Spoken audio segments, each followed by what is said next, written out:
Chapter 46. Ouch, ouch, ouch, the iron sand sword stabbed into the great serpent demon's body was still vibrating. Every time it vibrated, blood would spurt out. The great serpent demon was in so much pain that its long tail lashed out madly, smashing its dragon throne, its residence, and the honeycomb-like building into pieces. Blood dyed its black, snake body red. Orochi opened its remaining snake eye and looked at the tea-haired girl on the ground who was wrapped in electricity. Its eyes were full of resentment. "Do you hate me?" Mikoto unexpectedly understood the resentment in Orochi's eyes. She was usually soft-hearted, but this time, she was incomparably tough. Lifting her heroic face, she looked at Orochi and shouted, "Then who should those existences you call toys, those existences you use as cannon fodder, hate?" With a shout, the sound of thunder followed. The flashing blue and white electricity formed a net in the air. Under Mikoto's control, it enveloped Orochi. Suddenly, the sound of electric current exploded once again, followed closely by the great serpent demon's blood-curdling screams. The net of electric current covered the great serpent demon's body unceasingly, and the great serpent demon's body, which was under the electric shock, emitted a roasted meat fragrance, and its scales turned from black to charred black. The serpent demon wriggled its body and struggled with all its might, trying to break free from the electric net. Unfortunately, the electric net was not a fishing net or a snake-catching net.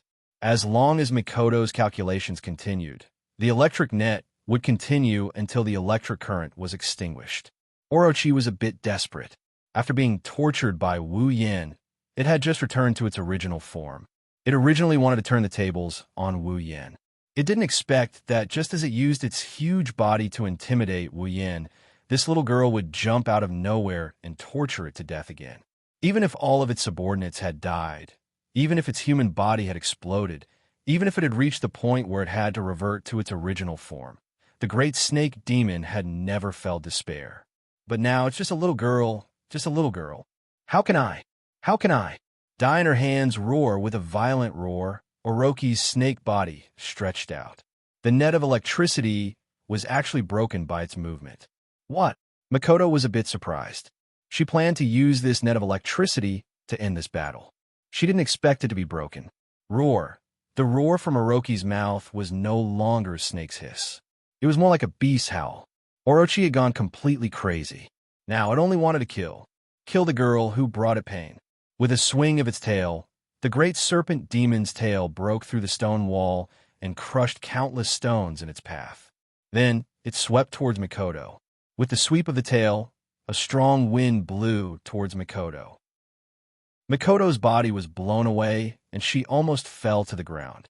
After all, she was only a 14-year-old girl who weighed less than 40 kilograms. The wind pressure was enough to blow her over. Chuju. Orochi's tail was very long. Even if it wasn't long enough to reach the other side of the square, Wu Yin and Chuju were just within its attack range. Looking at the sweeping tail, Wu Yin cursed. He hugged Chuju and jumped, dodging the tail. Seeing Wu Yin and Chuju dodging Orochi's attack, Mikoto, who was hanging upside down on the cliff, let out a sigh of relief. She didn't realize that she was wearing a skirt. When she was hanging upside down, she revealed the little cutie that Wu Yin put on himself. When Wu Yin saw it, he couldn't help but want to poke Orochi's eyes blind. It was fine if Chuju saw it. After all, they were both girls. To be seen by a disgusting Orochi was a big loss. No, this snake must die. Mikoto, hurry up and get rid of it. Wu Yin shouted at Mikoto. He hoped that she wouldn't expose herself again. It's fine if she showed it to him, but don't let others take advantage of it. No, don't let other snakes take advantage of it. So noisy. Just be a good girl and watch. Although he said that, he waved his hand and shot out 2 electric spears, hitting the big snake demon's body. Unfortunately, the advantage of the electric shock spear was its speed, but its attack power was really not high. Against a monster with a huge body like the great snake demon, its attack power was obviously insufficient. Unless it was like before and attacked its eyes, it would only be able to numb it. As expected, it's better to use iron sand to attack. Before she could finish her sentence, the Naga demon's head came crashing toward Mikoto. Mikoto calmly stretched out her hand again and pulled the Naga demon to the other side like Mount Tai. Bang! The rock wall was smashed into smithereens. Pieces of rock started falling down. The Naga demon pulled its head out of the rock wall, roared, and charged towards Mikoto again. Ayuri so annoying. The frequent and frenzied attacks, in addition to its huge body, caused Mikoto to only be able to dodge for a moment. She didn't have the time to launch a powerful attack. One must know that a powerful attack requires a longer time to calculate. This made Mikoto a bit mad. A railgun who can attack isn't a good railgun. Only a submissive like Wu Yin would feel good in such a situation. Do you need help, Mikoto? Wu Yin hugged Inajiku and jumped up and down to dodge the attacks. He's having a lot of fun dodging the attacks. So he's a submissive after all? I don't need your help. I'm Super Railgun, I know. Hurry up and take care of it, Sis Cannon. Wu Yin really wanted to take care of the Orochi that saw Mikoto's eyes. You bastard. Sparks flew.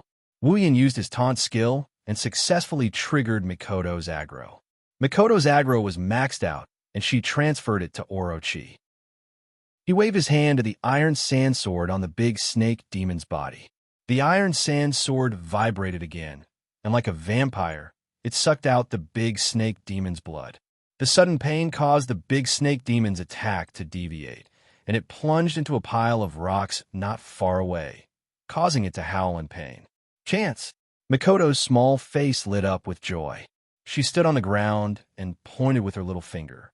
Iron sand poured out again and formed into iron sand swords. Then, with a shout from Mikoto, the swords covered the sky and pierced towards the big snake demon's body. Seeing this, the serpent demon couldn't help but be shocked. Being pierced by these black needles was no joke. Dying from blood loss was a small matter, but dying from pain was a big matter. It quickly twisted its body and dodged the incoming iron sand sword. However, Mikoto was the one controlling the iron sand sword. Under Mikoto's control, the iron sand sword changed direction and continued to stab towards the serpent demon. Once again, the serpent demon rolled its body and dodged all the iron sand swords. After that, it swung its tail and swept all the iron sand swords away, leaving nothing behind. Behave yourself. Mikoto pulled at Orochi's body again. The iron sand swords on Orochi's body were pulled out by Mikoto's electromagnetic force. Without the iron sand swords, Orochi's blood gushed out like a fountain. With a wave of her hands, all the iron sand swords gathered together and scattered into a wave. They surged towards Orochi's head and formed a whirlpool. It was as dense as a dark cloud. Hey! Suddenly, iron sand swords shot out from the iron sand cloud towards the serpent demon. If Orochi was like a hedgehog before, now it was like a rooster. The iron sand swords fell from the sky and pierced its head. Blood splattered everywhere and flowed like a rooster's comb. Orochi looked like a rooster now. Feeling the pain, the big snake demon couldn't help but become even more frenzied. Not only did it not stop attacking because of its injury, it instead increased the frequency of its attacks. Its snake tail swung like a whip, leaving behind afterimages as it attacked Mikoto. Mikoto quickly raised her hand. The iron sand cloud dispersed and flew to Mikoto's side. It formed an iron sand shield and blocked all of Orochi's attacks. The ground was not so lucky. Under Orochi's frenzied attacks, the ground was smashed to pieces. At this time, the place where Mikoto was standing had a huge crater. But the rain of attacks didn't stop because of that. The serpent demon was determined to beat Mikoto to death. It kept swinging its tail and slapping the iron sand shield. Crack! The iron sand shield began to crack. Hearing this, Mikoto's face changed. Blue and white electricity surged all over her body. Her speed increased greatly, and she dodged to the side. Bang!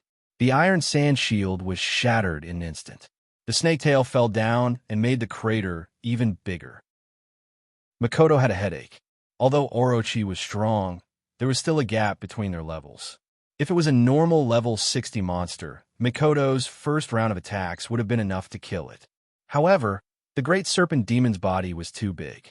The iron sand sword that was supposed to be fatal had pierced its body back and forth countless times, but it still couldn't kill it. Moreover, the blood that flowed out from its wounds was almost enough to fill a pond, but it was still full of energy and didn't seem tired at all. If this was compared to a game, the Great Snake Demon would be the most classic meat shield. It had high stamina and high HP. If this continued, let alone waiting for it to bleed to death, even if it was stabbed a few more times and bled a few more times, it would still not be enough to kill this Orochi. Mikoto's other moves were also enough to deal with normal people. However, against Orochi, the damage was too small. It was not enough to defeat it. What Mikoto didn't know was that Orochi was purely relying on its insane willpower to survive.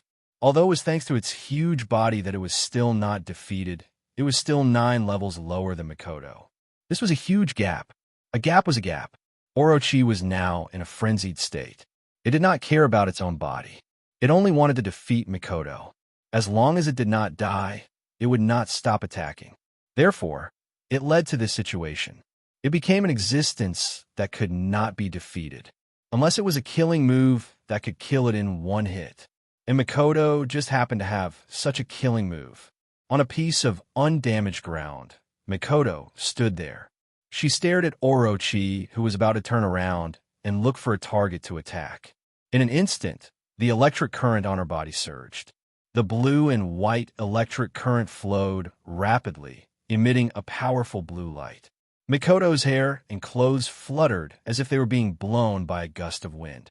Beep, beep, beep. Sounds of electric current could be heard incessantly. At some point, Mikoto slowly reached out her hand. She pinched a coin in her hand and extended it towards the big snake demon that turned its head towards her. With a flick of her finger, the coin bounced up. At the same time, the electric current on Mikoto's body flowed towards her outstretched hand. It came to Mikoto's upside-down thumb and gathered together to form a white dot. Orochi roared and charged toward Mikoto. Mikoto ignored it. The electric current on her body flowed again. Under the electromagnetic force, the coin floated in the air and fell towards Mikoto's upside-down thumb. Looking at Orochi that was about to hit her, Mikoto's eyes narrowed. The coin came to her thumb, and she flicked it out. An orange beam of light shot towards the great snake demon. The beam of light pierced through its head, through its body, and out from its tail. It streaked into the distance. Chapter 47. Ding! Congratulations to user for leveling up. Current level, 46. Ding! Congratulations to user for leveling up. Current level, 47. Ding! Congratulations to user for leveling up. Current level, 48. Ding! Congratulations to user for leveling up. Current level, 49. Looking at Mikoto, who was still in her shooting position, Wu Yan was in a daze. What a classic scene. When was Mikoto the most attention-grabbing moment? 10% of the people would answer that it was when Mikoto was acting like its tsundere. The other 10% would answer that it was when Mikoto was hugging Kota. As for the other 80%, they would answer the same question, that it was when Mikoto used the railgun. This was a scene that made people feel Mikoto's domineering side. It was a scene that could only be seen on the screen. But now, it was happening right in front of Wu Yan. Mikoto's image was once again etched into Wu Yan's mind. Domineering, heroic, and handsome. Compared to this feeling, the joy of leveling up was much smaller. After all, the opponent was a level 60 monster. Even though he was 15 levels higher, he only leveled up by 4 levels. Wu Yan could only say that the wall between the tiers was too thick. As for Mikoto, she didn't even level up once. Wu Yan couldn't even level up to tier 6. If Mikoto wanted to level up to tier 8, it would probably take a long time. So cool. Even Chuju couldn't help but praise. Chuju's image as cool was already deeply rooted in people's hearts. If she said so, then it really was cool. Yen this. Mikoto came to Wu Yan and Chuju's side and handed a piece of jade to Wu Yan. At this time, the Orochi monster was already dead. Naturally, the jade of the Heavenly Palace was taken by Mikoto. I finally got it. Wu Yan took the jade of the Heavenly Palace and couldn't help but sigh. In just one day and one night, the three of them had experienced a lot. From the wall demon in the beginning to the wolf demon, the demon horde, the tree demon, and the Orochi demon. Although it was just one day and one night, the process was indeed not easy. Mikoto and Hinajiku also fell into deep thought. Compared to Wu Yin, the two of them had to endure a lot more psychologically. That massacre might have changed them quite a bit. At the very least, Mikoto, this kind of Yakuza who only brings harm and no benefits, is now capable of killing. Although Wu Yin doesn't think it's possible for her to kill someone. But the rewards were also great. At first, Wu Yin was only level 30, tier 4. In just one day and one night, not only did he level up to level 49, almost tier 6, he also received a huge sum of money. 830,000, no, 820,000 item points. Even Mikoto leveled up to level 69. He also received the Jade of the Heavenly Palace. As long as he took the Jade of the Heavenly Palace to I Ching's mother for the mysterious crystal shard, Wu Yan's quest would be completed. The rewards were not small. Wu Yan walked up to the head of the Orochi monster and sighed. Mikoto's railgun had blown through it from head to tail. Perhaps even at the moment of its death, the Orochi monster still hadn't reacted. Ding! Received 50,000 item points. After handing over the Orochi monster's ridiculously large body to the system in exchange for 50,000 item points, this trip to the seal barrier had come to an end. At the same time, Wu Yan's journey as the Whirlwind Butler had also come to an end. Yin, I'll return this to you. Sorry, I don't need it. Mikoto smiled as she took out a bottle of potion from her pocket and handed it to Wu Yan. It was the resplendent breath that Wu Yan gave her before the battle. Why are you giving it to me? You should keep it. It's a lifesaver when you're in danger. Wu Yan glanced at her. With 825,000 item points, why would he be stingy with a bottle of resplendent breath? Isn't it more useful for you to keep it? Mikoto said confidently, as if she was the one standing in front of the truth. Wu Yan couldn't help but glare at her. I have plenty of item points now. What else do I need? You should keep it for yourself. Don't think you can do anything just because you won't die. You should know that resurrecting you will require summoning points. I don't have any extra summoning points to resurrect you. Wu Yan's summoning points were now 11,000. When he first summoned Mikoto, he used 70,000 summoning points. Resurrecting a summoned character would require half of the summoning points. In other words, resurrecting Mikoto would require 35,000 summoning points. What? If you die, won't I die too? I'm doing this for myself, Mikoto said awkwardly. She did have the urge to try something daring just because she could resurrect. Of course, it was just an impulse. She wasn't stupid enough to die for no reason. From this, it could be seen that Sis Cannon was very eager to find excitement. Since this idiot doesn't want it, then Chuju, I'll give it to you. Mikoto turned her head away angrily, as if rejecting her kindness was a stupid thing to do. Wu Yan was speechless. Me? I don't need it either. Hinajiku hurriedly waved her hand. Once this mission is over and we go to the other world, Yin will summon me over. At that time, I will be the same as you, so I don't need it. Have you really thought it through? Chuju. Hearing Chuju's words, Wu Yan couldn't help but ask. If you leave with us, what about your parents? What about your sister? Are you willing to let her go? Chuju was stunned. She thought for a while and smiled. Yeah, I want to choose for myself too. Besides, didn't you say that? As long as you leave, this world will freeze. The world will stop. You don't have to worry about them. You want to make a choice for yourself. Wu Yan fell silent. Why are you so long-winded? Do you have a problem with that?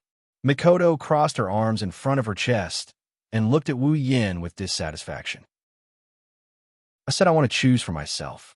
Why are you being so wishy-washy? How am I being wishy-washy? Wu Yan retorted righteously with I'm doing this for your own good look. I'm just asking for her opinion. How is this being wishy-washy? You still dare to argue. Sparks flashed across Mikoto's forehead. She sneered. You should know that when I was summoned by you, you didn't ask for my opinion at all. Don't tell me I don't have parents? Wu Yan's lips twitched as he dryly laughed. Fine, it's my fault. Wu Yin cared a lot about Chuju's opinion. If Kaisha-sama doesn't want to go to Silveria with him, he can't force her. Wu Yin also wants to be with Kaisha-sama. That's why when Chuju chose to follow them, Wu Yin was happy and proud. If a woman is willing to follow you to the ends of the earth, then there's a 90% chance of cheating. Thinking up to this point, Wu Yin got more and more pleased with himself, to the point that he is showing it on his face. Seeing Wu Yan's proud face, Chuju snorted. Of course, I'm not doing this for you. I'm just protecting Makoto. Protecting Makoto? Wu Yan's proud face froze. Protecting Makoto? What kind of bullshit reason is this? She's 2 times higher than you, girl. Protect me? Makoto flinched. She patted her flat breasts and confidently said, Don't worry, Chuju. I'm very strong. I can protect myself. That's not what I'm talking about. Chuju walked to Makoto's side and hugged her arm. I'm talking about protecting you. I'm talking about protecting you from this pervert. If I don't go, who knows what this big pervert will do to you when you're alone with him? How is that possible? Makoto's eyebrows twitched. Under Chuju's valiant words, 2 cute blushes appeared on her face. Wu Yin opened his mouth and widened his eyes. He looked at Chuju and shouted, I'm innocent. How am I a pervert? Chuju, don't accuse me. You still dare to say you're not? Chuju's face also reddened. She gritted her teeth and looked at Wu Yin. You can even take off our clothes and give us a bath. What else can't you do? Makoto's face reddened when the past was brought up again. She glared at Wu Yin and looked at Chuju. That's right, Chuju. You have to protect me. You can't let me be alone with him. Wu Yin really didn't know what to say this time. Kelp-shaped tears flowed down his cheeks like a river. Can't refute that. Who told him to have a criminal record? When Wu Yan's group walked out of the cave after half a day, the first thing they saw was Yi Cheng's mother sitting in front of the helicopter. She looked at them blankly. Her face was full of disbelief. She looked at Wu Yan's group like she was looking at Buddha. She muttered, Hey, why did I have such a strange dream? It doesn't make sense. They're not my cute Yi Cheng. Why would I dream of such a strange thing? Wu Yin, Makoto, and Chuju were speechless. Wu Yin helplessly curled his lips. He took out the heavenly jade and walked in front of Yi Cheng's mother. He said with a smile, Lady of the Heron Palace, we didn't disappoint you. We brought back the heavenly jade. However, Yi Cheng's mother seemed to really treat Wu Yin as an illusion. She still muttered her own words. Her level of disregard could break through the sky. Lady of the Heron Palace, we didn't disappoint you. We brought back the heavenly jade. Wu Yan's voice had changed a little. His voice was full of resentment. While it scared Makoto and Chuju, it also woke up Yi Cheng's mother. Could she blame Wu Yin? How could he communicate with Yi Cheng's mother if he didn't put in some effort? Yi Cheng's mother looked at the heavenly jade in Wu Yan's hand and said softly, You're really back? You're all fine? Yes, we're all fine. We've returned safely. We also help you deal with all the monsters in the barrier. In the future, your family won't have to worry about the barrier anymore. Wu Yin said with a smile as he handed the heavenly jade to Yi Cheng's mother. Caressing the jade of the heavenly palace in her hand, Yi Cheng's mother didn't say anything. However, the most beautiful smile Wu Yin has ever seen since he met her appeared on her face. Holding the jade of the heavenly palace tightly, Yi Cheng's mother placed it on her cheek and closed her eyes as if she had just received a treasure. Wu Yin, Makoto, and Hinajika smiled at this scene. They know that Yi Cheng's mom isn't acting like this for the sake of her family or the family treasure. She's just doing this for her daughter. She's trying to protect her daughter's spiritual power. That's why she's acting like this. Yi Cheng had a good mother. After recovering from her joy, Yi Cheng's mother sincerely bowed to Wu Yin and the other two. Thank you. Thank you very much. You're welcome. We each took what we needed. Wu Yin touched his nose and said embarrassedly. He wasn't good at dealing with this kind of situation, so he felt a little awkward. Yi Cheng's mother smiled and nodded. She took out the mysterious crystal shard and slowly raised it in front of Wu Yin. This is what Wu Yin, Kuan needs. I'll leave it to you. Wu Yin, Kuan. I believe that Wu Yin Kuan will be able to handle it well. Wu Yin took the crystal and raised it over his head. He closed one eye and looked at the crystal. Under the sunlight, the crystal emitted a warm light. It seemed to symbolize a new beginning. Chapter 48. Phew, the bed is still the most comfortable. Wu Yin was lying on his bed, rubbing his hands against the blanket. If it was a girl doing this, it would undoubtedly be very pleasing to the eye. Unfortunately, Wu Yan's actions were indescribably wretched. Wu Yan didn't care if he looked wretched or not. After staying in that place for a day and a night, Wu Yan missed his bed very much. If it was anyone else, they would be like Wu Yan if they stayed in that place for a day and a night with demons and ghosts as their companions. Of course, strictly speaking, the bed didn't belong to Wu Yan. It belonged to Chuju. Wu Yan was just a lodger. Not only Wu Yan, Chuju and Makoto were also sleeping soundly in their room. They even refused to see Chuju's mother when she asked about their whereabouts. One could imagine how they were feeling right now. After rolling around childishly, Wu Yan finally stopped his brainless actions. Wu Yan flipped his hands, and 2 crystals appeared in his hands. Beep. Discovered 2 mysterious crystal fragments. Will you fuse them? This system notification rang in Wu Yan's ears when he received the mysterious crystal fragment from Wu Yan's mother. After all, Wu Yan's third mission was to find 2 mysterious crystal fragments and fuse them into a complete mysterious crystal. At that time, Wu Yan didn't know if he would leave this dungeon world immediately after fusing the mysterious crystal. On the way back, Wu Yan had already asked the system. The system's answer was that the user would only return to the Spalier world after leaving this dungeon world. Without any worries, Wu Yan of course chose to fuse the mysterious crystal as soon as possible because the reward for the third mission was very ambiguous. He could randomly draw a reward from equipment, items, abilities, or summons. This reward was good. If he could draw something heaven-defying, such as an S-rank equipment, an item, an ability like the Demon Eye of Death, or a demigod rank Earl, the reward would be indescribably good. Wu Yan would be so happy that he would jump off a building. If he was unlucky and got something of little value, he wouldn't even have a place to cry. If it wasn't for the system telling him that the highest level of summons is demigod rank, if there are no gods, he would have wanted to try his luck at drawing one.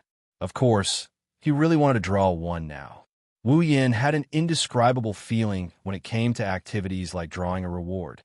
Being dominated by the idea of, I don't know what I'm going to get, he's not in a good mood during the lottery draw. From his point of view, this is a kind of thrill, and he likes this kind of thrill. That's why I said you're a bottom. Weighing the mysterious crystal shard in his hand, the desire to draw a reward grew stronger and stronger in his heart, making Wu Yan's heart itch. Therefore, Wu Yan immediately chose to fuse the mysterious crystal shard. When Wu Yan chose to fuse, the 2 mysterious crystal shards left his hand uncontrollably and floated in midair. In front of Wu Yan, under Wu Yan's astonished gaze, the 2 mysterious crystal shards suddenly accelerated and collided with each other. There was no strange sound, no strange phenomenon. When the 2 mysterious crystal shards collided, they were like water, naturally fusing together. In the blink of an eye, a complete mysterious crystal shard appeared in front of Wu Yan and fell into Wu Yan's arms. Ding! Mission 3 completed. Mission reward. User can randomly draw a reward from equipment, items, abilities, or summons. Please make a random draw. The system list opened automatically without Wu Yan's consent and projected in front of Wu Yan. A glowing box stopped below the status bar. On top of the equipment option, a start icon appeared, surprising Wu Yan. As long as one wasn't an idiot, one would know what to do at this time. Therefore, Wu Yan straightforwardly pressed the start button. The glowing box flashed back and forth between equipment, items, abilities, and summons. Wu Yan's heart skipped a beat. At the same time, an inexplicable sense of excitement rose in his heart. When the box stopped flashing, Wu Yan was disappointed because it stopped at the item option. Were points precious? Wu Yan could tell you very clearly that they were very precious. Wu Yan now had 1,000 equipment points, 81,000 ability points, 11,000 summoning points, and 825,000 item points. Now, Wu Yan lacked everything except item points. No matter what item he wanted, this amount of points was enough to buy most of the items in the item list. Therefore, item points alone were what Wu Yin lacked the least. But the reward was to draw from the item list. Wu Yin couldn't help but feel a bit disappointed. S-class equipment, overpowered ability, demigod level girl, that was all for naught. Facing the item list that popped up, Wu Yin casually pressed the start button again. Then, without caring about anything else, he began to think about what to do when he returned to the Spalier world. In the beginning, Wu Yin was too weak. Because he needed to become stronger, Wu Yin chose to stay in the Behemoth Forest and do mercenary quests and system quests while killing monsters to level up. Now, after a month of training in Butler Whirlwind's dungeon, Wu Yin's strength was already at the peak of Tier 5. He was only one step away from Tier 6. Then, there was no reason for him to stay in the Behemoth Forest. The outer edge of the Behemoth Forest could no longer satisfy Wu Yin, let alone the level 69 Mikoto.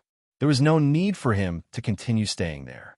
Moreover, ever since Wu Yin transmigrated to the Spalier world, he had never left the Behemoth Forest. Even if he did, he would only go to the town to resupply. Therefore, Wu Yin was thinking about whether he should go to other places. For example, the Ailu Empire or the Lori family. Wu Yin had never forgotten the first person he met when he arrived in the Spalier world. Ever since Lulu returned home, Wu Yin had stayed in the Behemoth Forest for 2 months. Then, he stayed in Butler Whirlwind's house for another month. The time ratio between the dungeon world and the Spalier world was 100:1. In other words, it had been about half a day in the Spalier world. In other words, it had been about 2 months since Lulu returned home. He had no relatives or friends in the Spalier world. If he wanted to go anywhere, he needed a destination. Maybe he should go find Lulu. But would she welcome him? If it was Lulu, she would probably. If it was Fei Fei, it would probably be the same. But her family wouldn't allow Lulu to interact with someone of unknown origin, right? If he went to find Lulu like this, would he really be a man? Fei Fei had said before that the strongest person in her family was the previous head of the family, who was a Tier 9. If there were Tier 9 fighters, then there would be Tier 8 fighters as well. There should be plenty of Tier 7 fighters as well. On his side, Mikoto was the only Tier 7 fighter. If he rushed in recklessly, he would only be courting death. But I don't think I'm going to fight, right? Why am I thinking about this? I'm just going to see Lulu. Wu Yin couldn't help but bitterly laugh at his own deranged thoughts. Too many battles have led him to think about everything in this direction. No way. I'm an otaku. I should think about the 2D girls. That's right. I should think about who the next girl I want to summon is. That's the main point. Ugh. I think it's Chuju. Just as Wu Yin was thinking about random things, a card suddenly fell on him. Wu Yin couldn't help but be surprised. At the same time, the system's voice rang. Ding. Obtained ability acquisition. Ability acquisition? What the hell? Wu Yin looked at the card in his hand in puzzlement. It was completely white, there was nothing on it. Wu Yin shook his head and activated the system's probing function. The system's probing function doesn't only check the level, it can also check the use of items and equipment, just like an appraisal. Wu Yin couldn't help but be stunned. Ability acquisition. After use, one of the summoned character's abilities will be acquired. The amount of ability acquired will be 1/10 of the summoned character's ability. Item points, 300,000. An item to acquire a summoned character's ability? Is there such an item in the item list? Wu Yin opened the item list, and after some searching, he really found the ability acquisition item. 300,000 item points. That's really expensive, but it's still worth it. Wu Yin looked at the ability acquisition item and smiled. Even though he didn't have much hope for this lucky draw, but to be able to get 300,000 item points, his luck is pretty good. If it was before, it might have been a surprise. Well, even though it can't compare to his whimsical S-grade equipment, but to be able to acquire an ability is still pretty good.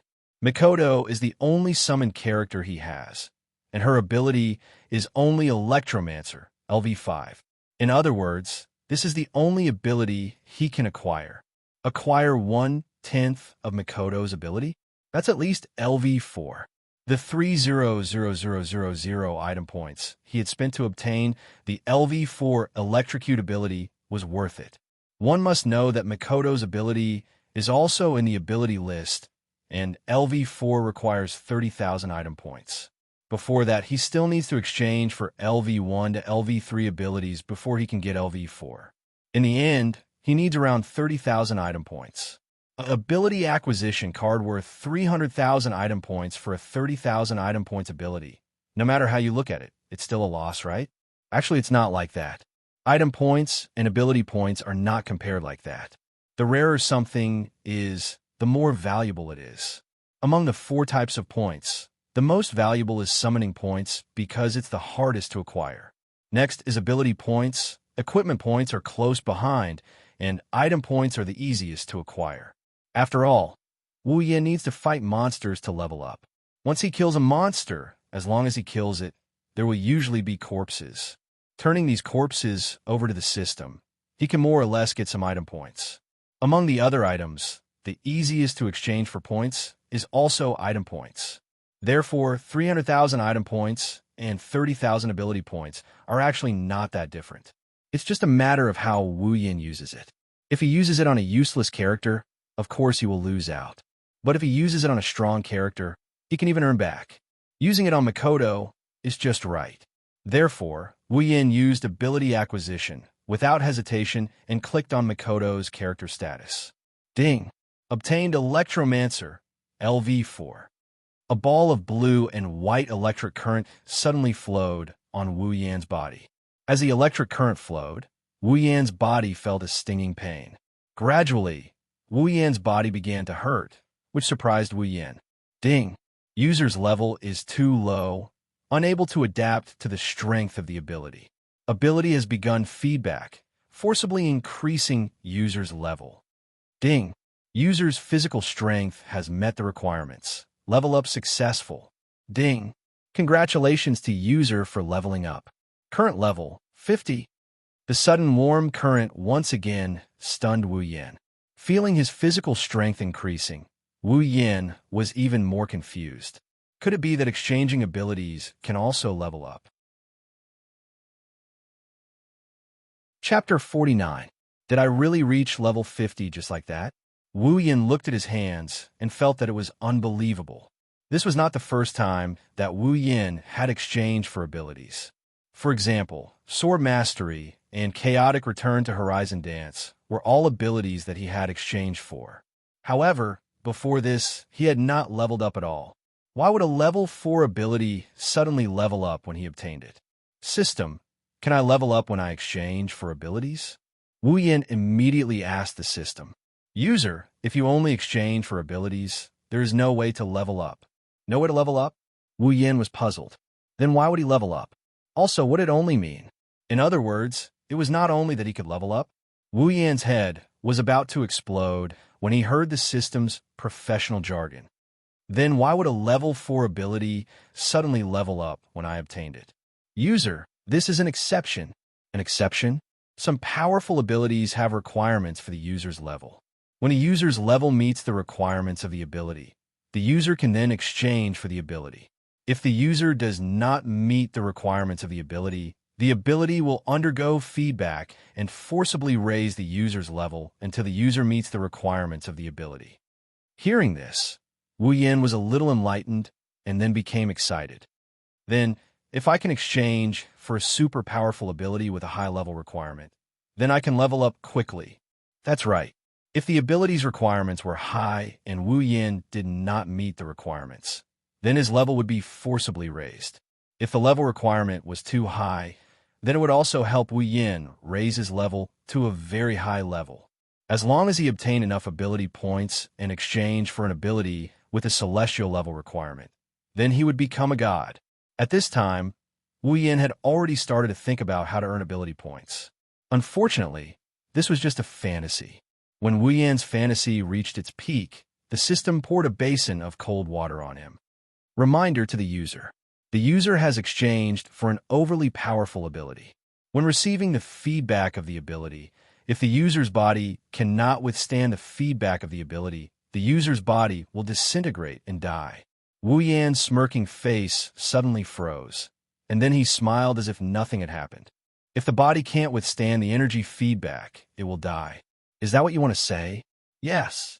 As if it did not notice the dark aura behind Wu Yan, the system's mechanical and emotionless voice revealed the cruel truth. Wu Yan was angry. He jumped up and shouted, "If that's the case, why didn't you remind me? You have to know that I just received the feedback of an ability. What if I couldn't withstand it and died?" Ah! As he stomped his feet, Wu Yan patted his chest in fear. No wonder his body was in so much pain after receiving a tenth of Mikoto's ability. It was the body's ability feedback. If he wasn't able to take it, Wu Yan shuddered. His eyes that were filled with rage also showed signs of weeping, but no tears came out. A system that doesn't cheat people isn't called a system. Sure enough, all the systems in history are cheating people. When a user can't withstand the energy feedback, the system will automatically remind the user and forcibly stop the ability. This is the system's setting. Then why didn't you remind me? You don't say. When a person is angry, the system's calm voice is like oil. It makes the person who heard it even angrier. The current Wu Yan was in such a mood. The level requirement for a LV4 ability is level 50, and the user was level 49 at that time. He was only a bit away from level 50. The feedback of the ability was not high. According to the system's judgment, the user's body is strong enough to withstand the energy feedback. There is no danger of death. It is within the system's permissible range. There is no need to remind the user.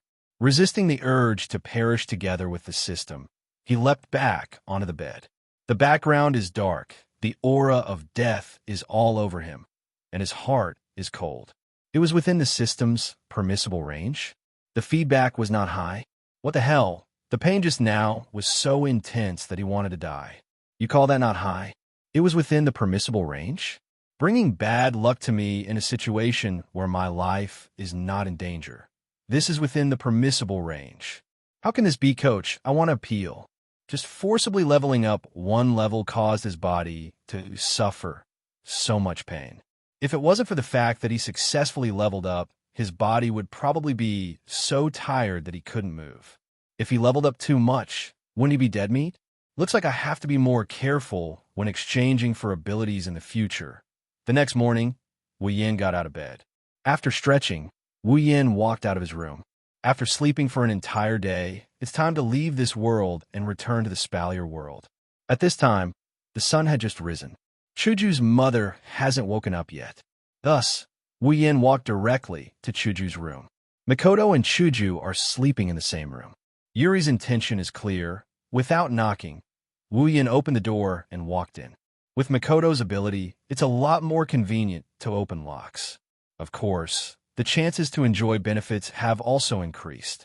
Maintaining the position of opening the door, Wu Yan looked at the two sleeping girls on the bed.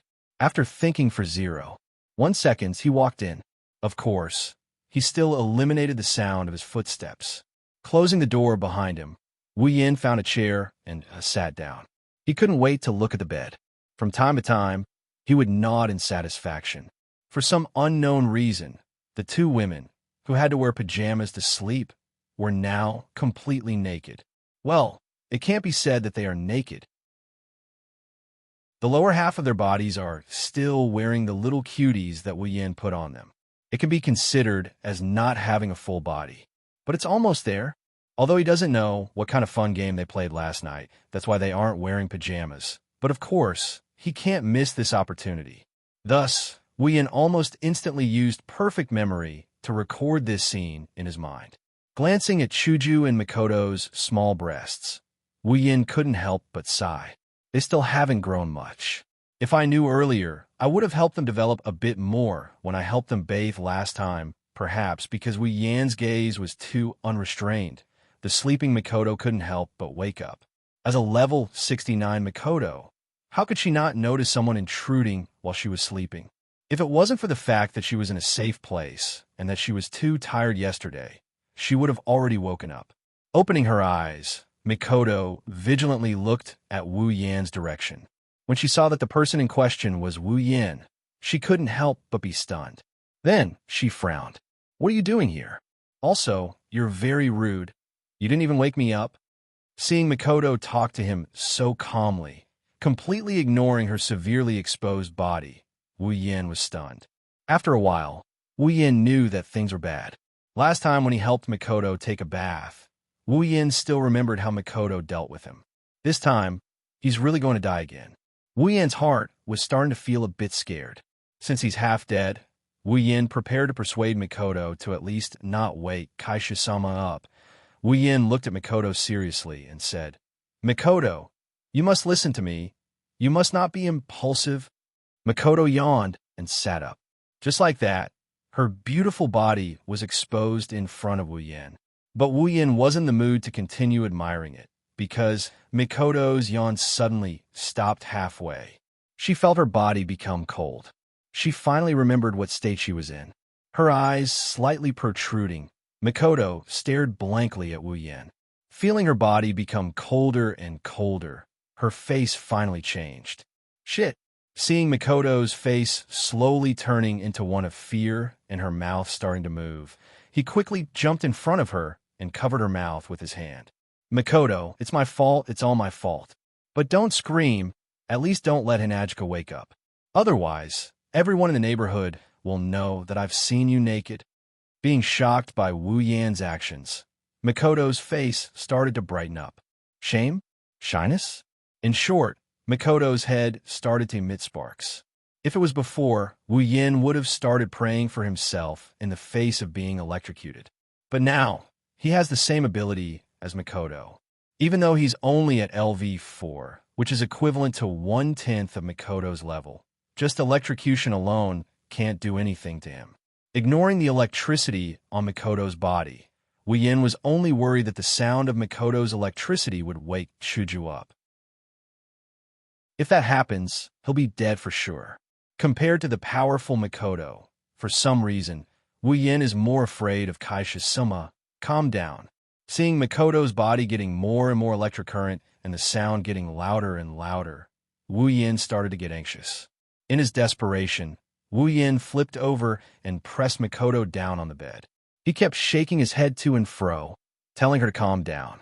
But Wu Yin apparently forgot that this kind of action is the prelude to some kind of pushing down action. The electricity on Mikoto's body had already disappeared. She was pushed down on the bed by Wu Yin and pressed down on Wu Yan's body. Seeing Wu Yan's face so close to hers, Mikoto's eyes rolled back and her mind went blank. Wu Yin looked at Mikoto strangely. Seeing that she's in a daze and not moving at all, he couldn't help but consider whether or not he should make a run for it. Beep! The sound of electricity flowed again. Mikoto's head was smoking and electricity was emitting from her forehead. She looked at Wu Yin as if she was looking at a dead man. The truth is, Mikoto really wanted to kill Wu Yin. No, she didn't want to. She already started to act. In a flash, Mikoto directed all the electricity to Wu Yan's body, trying to electrocute Wu Yin to death. The sudden electricity made Wu Yin gasp for breath. But in the blink of an eye, he returned to normal. Mikoto was obviously holding back. The electricity she released wasn't enough to hurt anyone. Thus, Wu Yin, who also had the ability to electrocute, took it all. He didn't receive any damage at all. Not even a strand of his hair stood up. Hee, little girl, your ability is useless against me. It's better if you listen to me obediently. Feeling that Mikoto was no longer a threat to him, Wu Yin was pleased. Mikoto looked at Wu Yin in surprise. With her mouth covered, she couldn't say anything so naturally. She couldn't ask any questions. But questions and whatnot can wait until after Sky takes care of this damn pervert. It won't be too late to ask. Electrocution didn't work. Does that mean Mikoto has no other methods? No. Staying by Chuju's side for a while, Mikoto didn't learn nothing. She reached out and clenched her fist. With a red face, Mikoto punched Wu Yin, this shameless guy, away from her body. Then she quickly pulled the blanket over her body and buried her head in it. When did Wani-sama have such strength? Lying on the floor, Wu Yan's head was full of such thoughts. She had enough strength to punch him away. Why did that Yuri girl Shiroi, Kuriko, touch his body when he overused his ability and ran out of electricity. This doesn't make sense. Chapter 50. Behemoth Forest. Back when Wu Yin left the place where he entered the dungeon, the bonfire was still glowing red. There were still some sparks in it that were not completely extinguished. No demons came here either. It was still the same as before Wu Yin entered the dungeon. Of course, although Wu Yin had stayed in Butler Whirlwind's dungeon for a month, under the 100 one-time ratio, not even a day had passed in the Spalier world. Wu Yin chose to return. Naturally, he returned to his original place. Two figures appeared out of thin air beside the bonfire. There was no warning at all. Wu Yin patted his clothes calmly and stepped on the bonfire to extinguish it. It was as if he had been here all along and had never left. Makoto looked around curiously. She looked left and right as if she wanted to find out what was different about this place. However, it was obvious that she was disappointed. Putting aside the demons, Behemoth Forest was just a huge forest. It was no different from a normal forest. Makoto turned her head away and said disappointedly, "What? Isn't it just a normal forest? I thought there was something different about it." Wu Yin tilted his head and laughed. "So that's what you thought? Then, I'll give you a surprise later." "Oh." Makoto looked at him without saying anything. Lightning flashed across her forehead. She humphed and said, "Then I'm really looking forward to it." Waving his hands, he decided to ignore her. This girl is still holding a grudge against him for what happened this morning. She clearly punched him in the face. Seriously. "What are you waiting for? Hurry up and summon Chuju." Makoto couldn't help but give him a big slap on the back when she saw him trying to act like he's deep in thought. This girl is definitely doing it on purpose. Wu Yin almost fell to the ground from Sis Cannon's slap. He touched his empty chest and rolled his eyes at her. Unfortunately, Sis Cannon ignored him. Pulling open the system list, Wu Yin directly tapped on the summon option. After casually stretching it a few times, Wu Yin quickly found the option for Chuju. Guei Chuju, a character from Butler Whirlwind, the student council president of the White Emperor College. 5,000 summoning points. That's right, 5,000 points. The guild leader was just that cheap. Even if she had a lot of love, she was only level 18 at the end of the day. Of course, it wouldn't be that expensive. Summoning Chuju was a piece of cake for Wu Yin. Even after summoning Makoto, he only had 11,000 summoning points left. Wu Yin solemnly tapped on the summon option. Soon, the scene of him summoning Makoto appeared in front of him. A ray of light flashed. Wu Yin and Makoto couldn't help but raise their hands to shield their eyes. Chuju was drawn in the light. It was as if the light was a piece of paper and an invisible pen was drawing something on it. Chuju was slowly drawn just like that. When Chuju fully appeared in front of Wu Yin and Makoto, the light disappeared. A very small but beautiful ray of light shot out from Chuju's body and connected to Wu Yin's body. After experiencing it once, Wu Yin wasn't as scared as before. He stood in place and looked at Chuju. Makoto, on the other hand, looked at everything strangely. When she was first summoned, she hadn't woken up yet, just like how Chuju was now. Soon, Wu Yin's heartbeat was synchronized with Chuju's. Then, the ray of light broke and gathered into a ball of light that merged into Wu Yin's body. Wu Yin reflexively looked at his own body. He was puzzled. Although it was called life fusion, Wu Yin could feel the feeling of two people sharing one life. But he didn't know how to describe it. Chuju. Makoto's voice drew Wu Yin's attention away from his own body. After completing the life fusion, Chuju had already woken up. She was together with Makoto, looking around in surprise. From Chuju's point of view, Wu Yin and Makoto had just said goodbye to her and disappeared into nothingness. Then, she felt dizzy. Memories of the system, summoning, and basic information about Wu Yin suddenly appeared in her mind.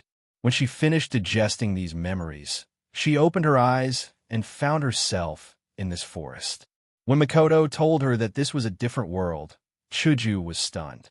In the blink of an eye, something happened that she couldn't understand. This made Chuju sigh at the wonders of the system. Has the summoning ended? Didn't you say life fusion? Why don't I feel any changes? Chuju looked at her body strangely and asked Makoto. I don't know either. Mikoto rubbed her chin and blinked. When I was summoned, I didn't feel any changes either. I just felt a sense of familiarity from Yin. Mikoto felt a little embarrassed towards the end, so she spoke very softly so that only Hinagika could hear. That's true. Chuju looked at Wu Yin, who was standing in front of her with a head full of question marks. She felt a sense of familiarity from him and blushed a little. But then Chuju clasped her hands together and put them in front of her chest and smiled. Life fusion? The two girls in front of him whispered to each other. Wu Yin felt bored. A winner in life should be ostracized. Wu Yin already knew this. As long as he didn't get burned, anything would be fine. Clapping his hands to attract Mikoto and Chuju's attention, Wu Yin said, "Okay, let's talk later. Let's talk about what to do next." What to do next? The two girls looked at Wu Yin in confusion. Yes. Wu Yin found a place to sit down and said to the two girls, "Do we stay here, or do we go out? What should we do if we stay here? Where do we go after we go out? Don't you think we should discuss this? Even if you say so." The two girls looked at each other and sat down in front of Wu Yin. "We don't know what to do. That's why we need to discuss it." Wu Yin looked at them helplessly. Aren't they usually smart? One from White Emperor College and the other from Tokuwadai High. They are both noble schools. Originally, he wanted to rely on them to give him some ideas. But the problem is, we aren't familiar with this world. Mikoto stroked the tea-colored hair on her forehead and wrinkled her nose. If we have a map or something, we can study it. But right now, we don't know anything. How can we plan? Didn't you say it before? You've been in this world for 3 months. Then, you should be more familiar with this world than us, right? Don't tell me you didn't plan it. Hinajiku seems to be a bit resistant to sitting on the empty ground. She kept fidgeting around restlessly as she told Wu Yin without a care in the world. But I haven't been to any place. Wu Yin smiled brightly. Although he has been in this world for 3 months, other than the behemoth forest and the supply town, Wu Yin hasn't been to any other place. As for a map or something, well, the system should have it. Wu Yin remembered that the system once asked him if he wanted to exchange for a map of the behemoth forest. When he first came to this world, the price was 3,000 item points. What a shameless system. You've been in this world for 3 months, and you haven't left this forest. Mikoto looked at Wu Yin strangely. It's as if she's looking at a primitive barbarian, causing him to feel all sorts of irritation. I'm sorry if I don't know anything. Wu Yin pursed his lips and decided to ignore Mikoto's disdainful gaze. So, Wu Yin looked at Chuju and asked, "Chuju, what do you think?" Both of them looked at Chuju at the same time. Chuju pondered for a moment and suddenly said, "Yin, you said that people who are fused with your life can increase their strength through fighting monsters in the game, right?" Hearing Chuju's question, Wu Yin paused for a moment and then nodded. "Yes, to be exact, it should be to increase your level. As long as you keep fighting and defeating enemies, you can gain experience and level up." Hearing Wu Yin's words, Chuju smiled and looked at Wu Yin and Mikoto. She said seriously, "Then Yin, Mikoto, I want to level up. You want to level up?" Wu Yin and Mikoto were surprised. But after a while, Mikoto understood. Wu Yin was a bit confused. In Wu Yin's mind, Kaishu-sama wasn't someone who cared about strength. Although she was a bit competitive, she always had a vague attitude towards strength. Her usual exercise was just purely because she liked to exercise. In the original work, after meeting the main character, she hated herself for being strong. She thought that she wasn't like a girl. So, when Kaishu-sama said that she wanted to level up, Wu Yin felt that it was a bit of a trap. "Why do I want to level up?" Wu Yin looked at Chuju curiously and asked. Chuju's eyes started to wander. She stuttered and didn't know what to say. In the end, she turned her head and said in a bad mood, "Just think of it as because my ego is too strong." For some reason, Wu Yin heard a hint of complaint in Kaishu-sama's tone. Wu Yin laughed dryly and waved his hand. "If that's the case, then let's level up Chuju first." Of course, this was also what Wu Yin wanted. After all, Kaishu-sama's level was a bit low. It was better to raise her level first. And raise her level, all right. Mikoto stood up and cracked her fingers. She smiled. "Let's see what the demons that Yin mentioned look like and how strong they are." Hey, you're a girl. Don't crack your fingers. It's easy to scare kids. Are you a female pervert? Do you need to be so excited? Wuyan looked at Mikoto in embarrassment. Didn't they say that cis canon would often show her shy and arrogant side? How come I'm a violent person? Baidu, you're a scammer. Of course, Mikoto said without turning her head. I've never seen a demons before. It's my first time fighting one too. Wuyan looked at Mikoto, speechlessly. He stood up and said to the two girls, Then it's decided. I remember that there's a level 20 bear around here. Your first time will be on it. What do you mean?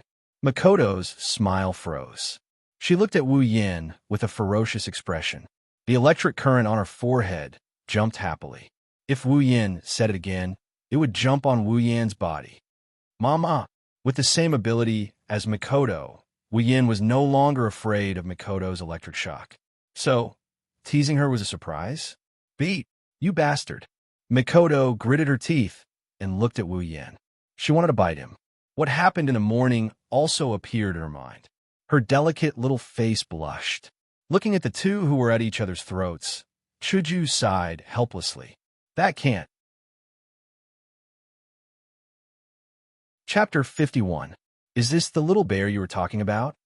Mikoto clenched her fists as she allowed the 3-meter-tall little bear to bare its fangs and brandish its claws at her. Her brown eyes weren't looking at the bear, but at Wu Yin instead.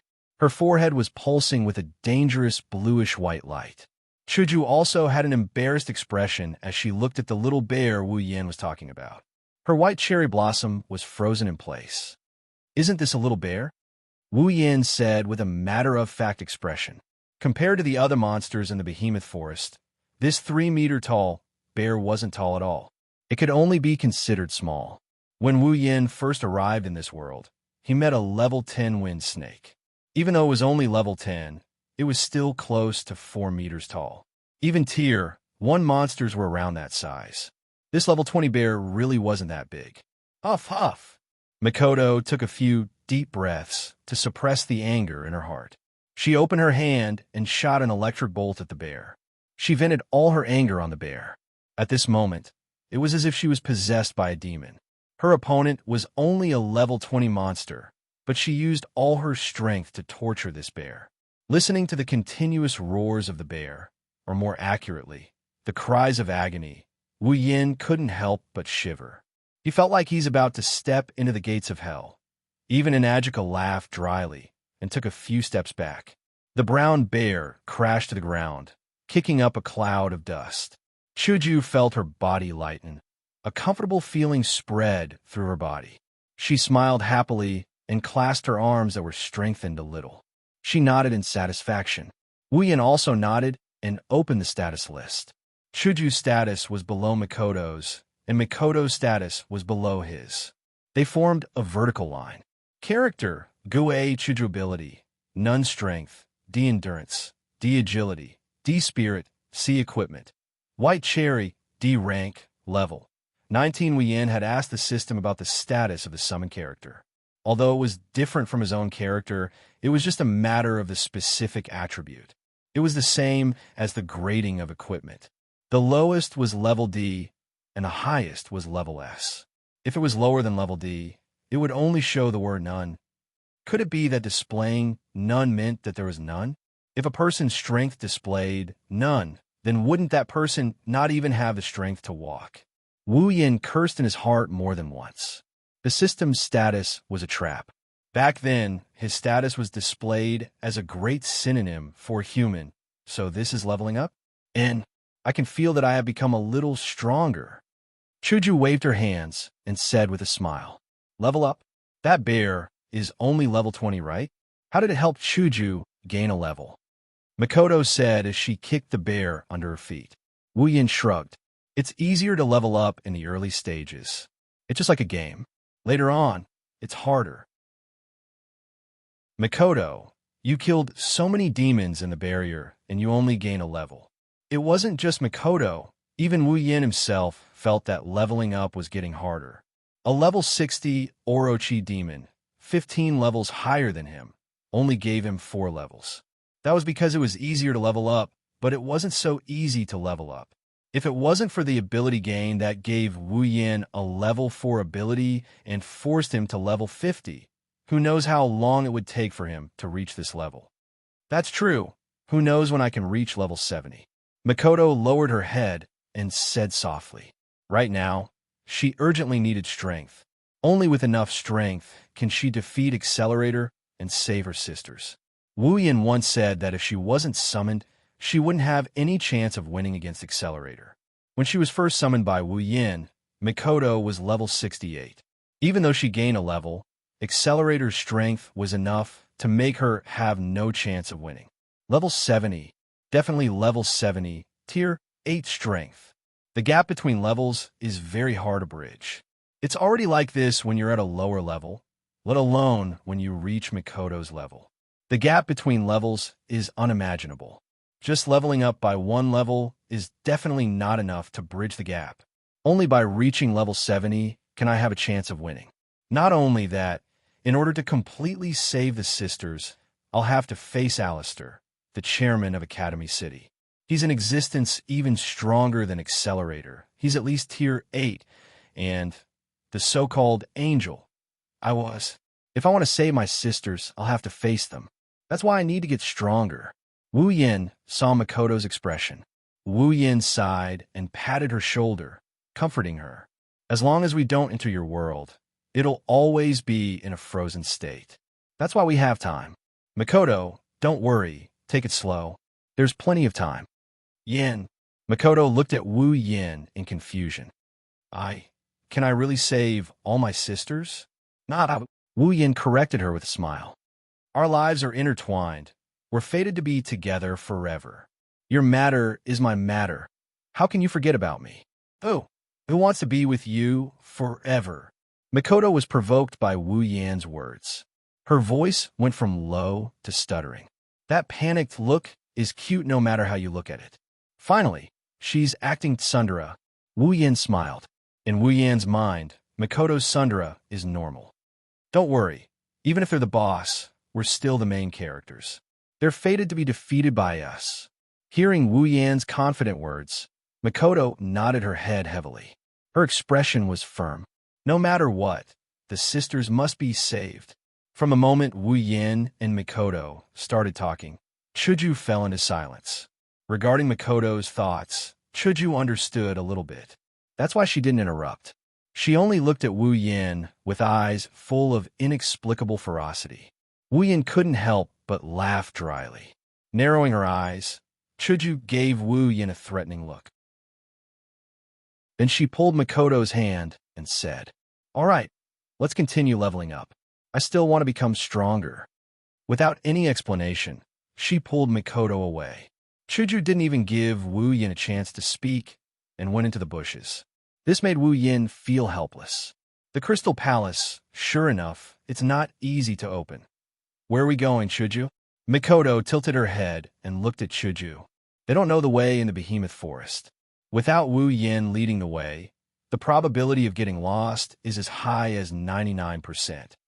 Let's just look around and see if there are any demonic beasts. If you walk around like this, will you really meet any demonic beast? I'm a real man. Didn't Yin say that there aren't many things here, but demonic beasts are? I think we should be able to meet them if we walk around. F***, I did say that. But demonic beasts aren't something you can meet just by walking around in the bushes. Do you think they're insects? Demonic beasts. Hehe. Like I said, we'll meet them if we walk around. See, isn't this it? Yeah, but this demonic beast looks like. Hearing the sound from the bushes, Wu Yin felt awkward. All right, there are demonic beasts that like to walk around in the bushes with Mikoto around. Wu Yin wasn't afraid that the two girls would encounter any danger. After all, this is just the outer edge of the Behemoth Forest. The highest level demonic beast Wu Yin has seen is only level 30. Beep. A special event has been detected. Sudden mission issued. Sudden mission. Rescue. Mission 1. Kill all saber-tooth hounds in the vicinity. Current progress. 0. 20 mission reward. Equipment points, item points, ability points, summoning points 3,000. Mission 2. Kill all Iron Dog mercenary group members in the vicinity. Current progress. 0. 20 mission reward. Equipment points, item points, ability points, summoning points, 7,000 mission 3. Rescue the kidnapped Liren and kill the vice leader of the Iron Dog mercenary group. Mission reward. Equipment points, item points, ability points, summoning points, 10,000. The system's voice surprised Wu Yan. Sudden mission? Rescue? These 3 missions. It seems like the killing part is more than the rescuing part. A special event has been detected. Is it referring to kidnapping? System, when did you become a cuckold pacifist? Wah, that's disgusting. Don't come over. Makoto and Chuju. Wu Yan stepped on the ground and shot out like an arrow towards the direction of Makoto and Chuju. Soon, he saw the 2 girls. What happened? Looking at the 2 girls' shocked faces, Wu Yan hurriedly asked. At the same time, he looked at their bodies, and when he didn't find any injuries, he let out a sigh of relief. What a disgusting dog. How come there are dogs in the forest? Chuju pointed at a beast in the distance and said with a disgusted face, Dog? Wu Yan was startled and turned his head to look. He saw a dog with long fangs and broken teeth standing there baring its fangs at Wu Yan and the girls. There wasn't a single piece of fur on its body. It was a bald dog that was almost as tall as the 2 girls. Most importantly, its mouth was dripping saliva. It looked disgusting. Saber-tooth hound. Level 20. I think that instead of calling a saber-tooth hound, it's more realistic to call a bald dog. But it really is disgusting. Looking at the saber-tooth hound with a wretched face and saliva dripping from its mouth, Wu Yan waved his hand, and the Yamano Shana appeared in his hand. Without even drawing his sword, Wu Yan raised the Yamano Shana and flashed in front of the saber-tooth hound. He smashed the Yamano Shana into the dog's face. Whoa! The saber-tooth hound flew up high and landed heavily on the ground. It let out a whimper, and its face caved in as it kicked on the ground. Wu Yan rubbed the Yamano Shana's scabbard on the ground in disgust. Fortunately, the scabbard wasn't stained with the dog's saliva. Otherwise, Wu Yan would have to consider changing the scabbard. Yan, Mikoto, and Hinajiku couldn't help but flinch at the sudden turn of events. They didn't understand why Wu Yan sent the dog flying without saying anything. By the time they regained their senses, Wu Yan had already kicked the dog's body and the dog stopped moving. Wu Yan walked over to the 2 girls and he frowned as he told them, The system just sent me a quest. A quest? Mikoto and Chuju looked at each other. What quest? Take a look for yourselves. Wu Yan shared the quest with the 2 girls. This was a function that only Wu Yan summons could use. Is it the same type of dog that we killed? So there are 19 of them. Chuju twisted her face as if she was disgusted. Saber-tooth hound. Iron Hound mercenary group. Makoto pondered. It seems like this Iron Hound mercenary group is raising these disgusting dogs. Yes, it should be. Wu Yan nodded. Also, they seem to have kidnapped someone called Li Lin. Kidnapping? How tasteless. Makoto said angrily. Living on the bright side of Academy City and having a discipline committee junior sister, Makoto didn't see these kinds of people. She also abnormally hated them. This is the so-called sense of justice. Chapter 52. So, our mission is to kill everyone in this mercenary group and rescue this person called Liren. Chuju looked at the mission details again and asked Wu Yan. Yeah, the quest also said that they are nearby, so it saved us a lot of effort. Wu Yan looked around and he waved the Niitono Shana around with a smile. Kill everyone. Mikoto frowned, her delicate little face wrinkled like a bitter gourd, as if she was struggling with something. Killing people, wouldn't it be too? Chuju's face was also a bit unnatural. In the end, these 2 girls are very resistant to killing people. Wu Yan, of course, knows that it's impossible to ask them to kill people. If that's the case, they won't be the Chuju and Mikoto he knows.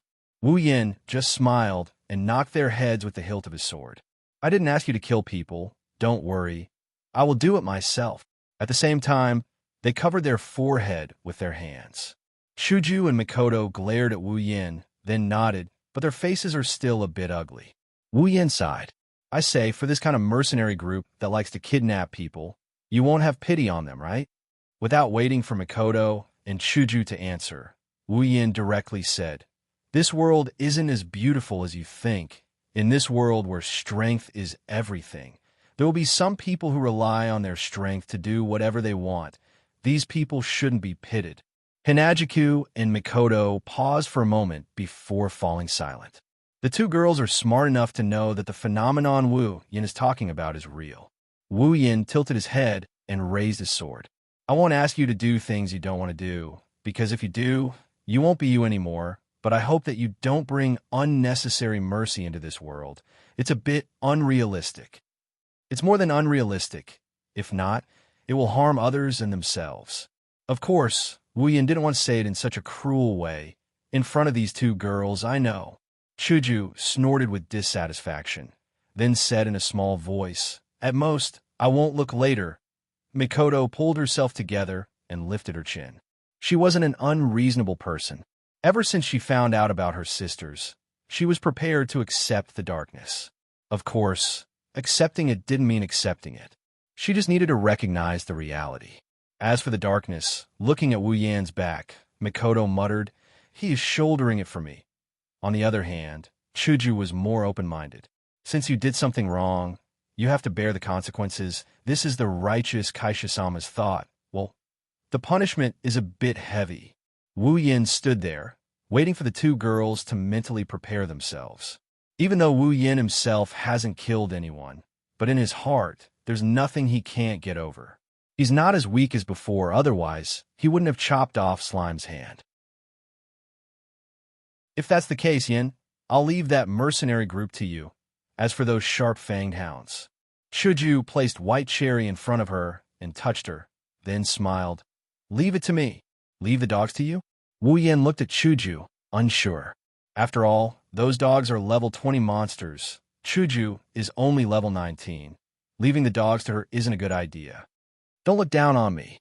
Wu Yan's eyes told Chuju what he's thinking. Chuju was a bit stubborn. "Even if they're a level higher than me, I won't necessarily lose." Wu Yan was a bit hesitant. "I know level doesn't mean everything, but you're not dealing with one, you're dealing with a pack." "Hey, did you forget about me?" Mikoto stood on her tiptoes and looked like she's ready to go. "These dogs may be a little low class, but they're more than a little disgusting. I'm Misaka Mikoto. Don't have the heart to do anything to them." "All right." It seems that if he doesn't get their help, they won't be satisfied. Wu Yin could only nod in agreement. "Leave the people to me, and the dogs to you. After you're done with them, go rescue that person called Liren. Let's find the people from that mercenary group first." Mikoto raised her hand. "The mission said that they're around here." Chuju looked around for a while, but other than bushes, there's more bushes. Including that vice leader, there's a total of 21 people, 19 dogs, and 1 person watch. With such a scale, there's no way they wouldn't leave any traces behind. Let's search carefully. With Mikoto's and my ability to sense electromagnetic waves, we should be able to find some traces if the area isn't too big. Wu Yin closed his eyes, and a trace of electricity flashed through his hair. Mikoto did the same, and a blue and white light flashed on her forehead. Chuju had heard that Wu Yin could use Mikoto's ability, so she wasn't surprised. But here, she couldn't help much. She could only helplessly stay at the side and prevent the dogs from sneaking up on them. "Got it." Mikoto suddenly opened her eyes. Hearing Mikoto's voice, Wu Yin also quickly opened his eyes and looked at her with Chuju.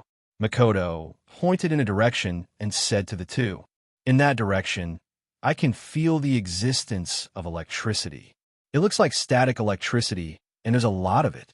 It should be in that direction." "You can even feel static electricity?" Chuju looked at Mikoto with a bit of surprise. "Static electricity, although it's also electricity, but is it something that can be sensed by humans? Because the distance isn't too far, and there's no power plant, electrical appliances, or electrical wires to interfere with electricity, so I can more or less sense it." Mikoto tapped her chin and smiled at Chuju. "Is it in this direction?" Wu Yin looked into the distance, and then turned around. "Then let's go. We don't know if they'll do anything to harm Liren, so it's better to hurry." Chuju and Mikoto nodded, and then went into the forest with Wu Yin, rushing in a certain direction. After a while, Some small sounds entered the ears of the three. Wuyan knew that the person should be in that direction, so he slowed down his pace and signaled Chuju and Mikoto. The three crept forward. They stopped behind a tree that was big enough to block the three of them. Wuyan peeked out an eye and looked out. A group of armored mercenaries were either standing or sitting next to a bonfire. These mercenaries were vigilantly looking around with weapons in their hands as they patrolled the area. There was also a group of sharp-toothed hounds walking around. Each of the sharp-toothed hounds had a ferocious face and saliva dripped from their mouths. They looked very disgusting. The sharp-toothed hounds were all level 20, and the mercenaries were between level 20 and 30. They looked like Tier 3 warriors. Seeing this, Wuyan couldn't help but furrow his brows. Tier 3 warriors looked low level, but they weren't cabbages. Thinking back, when Lulu came to the Behemoth Forest to train, she only had 30 or so Tier 3 warriors by her side. Although it was because of Fei that she didn't need too many guards by her side, not everyone could be matched with such guards. But now, in a mercenary group, there were 20 Tier 3 warriors and 20 tamed magic beasts. This mercenary group was definitely not simple. What Wuyan cared about the most was the middle-aged man sitting by the campfire, drinking wine in big gulps. Tieli, level 40. That's right, it was this middle-aged man called Tieli. He was actually a Tier 5 warrior, and he was only a vice leader. In other words, there was a leader, and this leader should at least be stronger than him. A vice leader with so many experts by his side, all for the sake of kidnapping a person. Adding on the special event mentioned by the system, Wuyan felt as if he was involved in an inexplicable dispute. Someone elbowed his waist. It was Chuju. Chuju called out to Wuyan, then pointed in a direction. Wuyan looked over and was stunned. In front of a tree, a little blonde girl around 10 years old was tied up and lying on the ground. Her face was delicate and pretty. Even if she was compared to a small Misaka, she wouldn't lose out. At this time, there were still tears hanging from the corners of her eyes. Looking at the mercenaries surrounding her, her face was full of fear. Seeing this, if Wuyan still didn't know that the person called Liren was the one who was kidnapped, Wuyan should find a mental hospital for the elderly and hide in it. What he didn't expect was that the person who was kidnapped was actually a little lowly, and a very cute one at that. As a veteran Lulicon, Wuyan, no, I'm not a Lulicon. Wuyan, who was already starting to lose his mind and shout that he wasn't a Lulicon in his heart, didn't realize that there were already two half-lowly beside him that had just passed their sell-by date. Vice Leader, when are we leaving the Behemoth Forest? A mercenary who looked more experienced came to Tieli's side and asked in a low voice. Tieli fiercely gulped down a mouthful of wine and exclaimed loudly. He then turned to look at the mercenary and said casually, soon. After a while, when the news from Big Brother comes, we can leave the Behemoth Forest. That's good.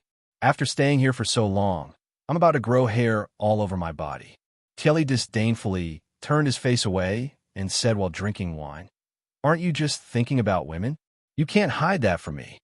After being seen through by Tieli, the mercenary who asked the question didn't feel ashamed at all. Instead, he smiled and said, Of course, how can I hide my thoughts for Vice Leader? I really can't stand it in this forest where there isn't even a single woman. Just you. Tieli shook the empty bottle and picked up another bottle from ground. With a light pinch, the bottle cap flew out on its own. Tieli swallowed a mouthful and laughed out loud. Even if I let you go out, you still wouldn't be able to find anything good. Yet, you were still willing to put in effort on that kind of trash. Truly useless. Vice Leader, how can my taste compare to yours? Besides, it's already good enough that there is one. I'm just afraid that there isn't. The mercenary looked at Tieli with a fawning expression, looking like a lackey. If you want a woman, it's easy. Tieli looked at the little lowly Liren and grinned with a perverted expression. When Big Brother doesn't need this girl anymore, I'll play with her once. At that time, if you like her, I'll reward her to you. The mercenary looked at Tieli with a surprised expression. Thank you, Vice Leader. Then, the two of them burst out laughing. Those two bastards, Mikoto said with hatred. Tieli and the mercenary's words just now were heard by the three of them. Mikoto was really angry at these guys who even had ideas about a little girl. Let's take care of all of them later. Wuyin was also a bit angry. The little loli was meant to be loved, but those two bastards actually wanted to eat her. And such a cute little loli. Even if it's for the lolicons, they must be cut up. Mikoto and Chuju nodded at the same time. The conversation between Tieli and the mercenary had thoroughly angered them. Originally, they didn't have the heart to kill them for a mission, but all of them were thrown into the smelly ditch by the two girls. Just like Yin said, in this world, there are some people who deserve to die. There's no need to pity them. Chapter 53. Mikoto, Chuju, you guys kill the dogs first. I'll deal with the minions first, then I'll deal with the big one. Wuyin said softly to Mikoto and Chuju. At the same time, he slowly pulled out the Nyatama Shana.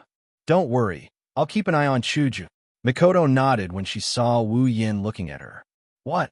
Hearing Mikoto's words, Hinagiku straightened her back in dissatisfaction. I'm not a kid. Do you really need to keep an eye on me? Wuyin said helplessly. I say, Kaisha-sama, this is for your own good. Your level is still low. Wait until your level is higher, then you can do whatever you want. For now, be a good girl and cooperate with Mikoto. I know, it's not like I don't understand. Chuju walked to Mikoto's side and said angrily, At least leave me one. I want to help too. Wuyin and Mikoto looked at each other and nodded after a while. All right, Chuju, you deal with one. It'll be good for you to increase your combat experience. Against one, with Hinagiku's ability, she should be able to do it. Although it's a battle of a higher rank, but the difference between rank 2 and rank 3 isn't that big, and a dog isn't as cunning as a human, so the battle should be much easier. He casually traded 100,000 item points for a bottle of resplendent breath. He brought it in front of Hinagiku and told her in a serious tone, If you encounter any danger, drink this. Don't take any risks. It's fine, be good. Wuyin forcefully shoved the bottle into Chuju's hands. He looked straight into Chuju's yellow-green eyes and said word by word, To me, you're much more precious than that stupid potion. Don't even talk about 100,000 item points. Even if it's 100 times or 1,000 times more, it's still not worth a drop of your blood. Looking at Wu Yan's serious face, Chuju's face reddened. She took the bottle and held it tightly in her hand. Mikoto was also shocked by Wu Yan's words. She's only 14 years old. When did she ever hear such mushy words? She felt a little shy and a little envious. She looked at Wu Yan with a little warmth and dissatisfaction. Woof, woof. Suddenly, a dog barked urgently, startling Wu Yan and the other two who were hiding in the dark. Following this dog barking, a series of dog barks followed. At this moment, a pack of sharp-toothed hounds were barking at Wu Yan and the other two.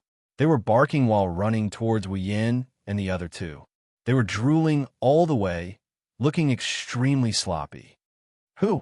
Seeing their own dogs barking, the mercenaries raised their weapons and pointed them at Wu Yan and the other two. Tylee was also shocked. After he reacted, he smashed the bottle in his hand on the ground and ran to Liren's side. He ignored her struggling and held her under his armpit. He looked at the tree where Wu Yan and the other two were hiding. Facing the incoming sloppy hounds, Wu Yan almost cursed out loud. Before he could do anything, Mikoto happily released an electric net and pulled all the hounds to the side. How could she not be happy? The three of them were assigned tasks. Wu Yan was in charge of chopping people, while she and Chuju were in charge of killing the hounds. However, the hounds were always with the mercenaries. Mikoto was still having a headache about how to lure them out. Now, she didn't need to do anything. Those shameless hounds were courting death and were charging towards them. Naturally, Mikoto used an electric net and pulled them to the side to slowly slaughter them. Chuju pulled the crystal sword in her hand and ran to the side. She picked up one of the hounds and started a battle between man and beast. Who are you people? While shouting questions, the mercenaries began to charge towards Mikoto and Chuju. From the looks of it, they didn't have any intention of asking questions. They just wanted to kill them. Tylee saw Mikoto and Chuju who were fighting the hounds. When he saw the two girls, his eyes flashed with amazement. Then, he became perverted again. His eyes darted around as if he wanted to capture them alive. When he saw Tai Li's eyes darting between Makoto and Chuju, Wu Yin, who was familiar with all kinds of melodramatic dramas, naturally knew what he was thinking. With a sneer, Wu Yin stepped out from behind the tree and shot toward the mercenaries who were charging towards Makoto and Chuju. In Wu Yin's heart, these people were already dead, the mercenaries who were running around happily. Before they could even get close to Makoto and Chuju, a silver light flashed in the middle of them. It was like a dancing firefly. Unfortunately, it wasn't a firefly that was dancing, but a cold blade. One of the mercenaries suddenly stopped in his tracks and attracted the puzzled gaze of the other mercenaries. Before they could ask, the mercenary groaned, and the weapon in his hand fell to the ground. Covering his neck with both hands, his eyes were wide open and filled with fear. Blood suddenly flowed down from his neck and dyed his hands red. He looked at his companions around him and opened his mouth. He wanted to say something, but he couldn't make a sound. Then he slowly fell to the ground and stopped breathing. He was the mercenary who was talking to Tai Li just now. Before the surrounding mercenaries could cry out in shock, a blood-curdling scream rang out. One of the mercenaries stared in disbelief at the blade that had pierced through his chest, but there wasn't a single drop of blood on it. He closed his eyes in horror. Pulling out the blade, Wu Yin retreated to avoid the spurt of blood. Then, he sped up to the side of another mercenary. Under his desperate gaze, Wu Yin slashed down again. The blade of death began to dance. In an instant, the Tier 3 mercenaries didn't even get to see the face of the culprit who killed them. They only saw the silver blade, but it was the last thing they saw in their lives. Then, they went to Sanatagawa to report to the girl with the scythe. When the three of them fell to the ground and Wu Yin appeared in front of them, the mercenaries finally understood what happened. Wu Yin lightly moved his feet, causing the surrounding mercenaries to take a few steps back in fear. They raised their weapons at Wu Yin, but no one dared to rush forward. Tai Li retracted his gaze from Makoto and Chuju and looked at Wu Yin and the mercenaries. Glancing at the three mercenaries on the ground, Tai Li didn't feel sad or angry. Instead, he immediately shouted at the other mercenaries, "What are you doing? Hurry up and attack. Kill him for me." The mercenaries looked at each other and swallowed a mouthful of saliva. Under the threatening gaze of their vice leader, they braced themselves and shouted as they waved their weapons at Wu Yin. Wu Yin saw that Tai Li didn't intend to take the little lowly Liren as a hostage and couldn't help but let out a sigh of relief. If Tai Li wanted to use Liren as a hostage to threaten him, then he wouldn't be able to do anything, unless Makoto used her level advantage to take Liren back from him, but that would be too risky. It would be best if that wasn't the case. The mercenaries' weapons were about to reach him. Wu Yin smiled faintly and waved the Yamano Shana in his hand. After a few crisp sounds, the weapons in the mercenaries' hands all broke into two and fell to the ground, turning into a pile of scrap metal. "Mass armament!" Tai Li exclaimed, then looked at the Yamano Shana in Wu Yan's hand, his eyes filled with greed. To be able to so easily cut the mercenaries' weapons in half. Only the legendary armament could have such power. Although Tai Li was already at the 5th rank, he still didn't have a mass armament. He had always been holding a decent greatsword. He had already started to gather money to get himself a mass armament. Now, he didn't need to plan for it himself. Someone had already delivered it to him. In Tai Li's eyes, this armament had already been branded with his name. In just a short while, this common armament would be his. "What are you guys waiting for?" Tai Li roared at the mercenaries surrounding Wu Yin, then continued to look at the Yamano Shana in Wu Yan's hand with his disgusted eyes. Beauties and whatnot. He could have as many as he wanted. As long as he had strength, he wouldn't have to worry about not having beauties. The armament was something that could increase his strength. What's more, now that the armament was here, and so were the beauties. Tai Li felt that today was his lucky day. As long as he got rid of that man, everything would be in his pocket. With his strength at the 5th rank, how could these young guys who looked like they hadn't even reached adulthood be his opponent? Therefore, Tai Li was full of confidence at this time.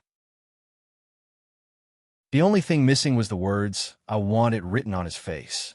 Tai Li's eyes had been blinded by greed. How could he not think that someone who could have a mass armament would be an ordinary person? Indeed, Wu Yin, Mikoto, and Chuju all looked very young.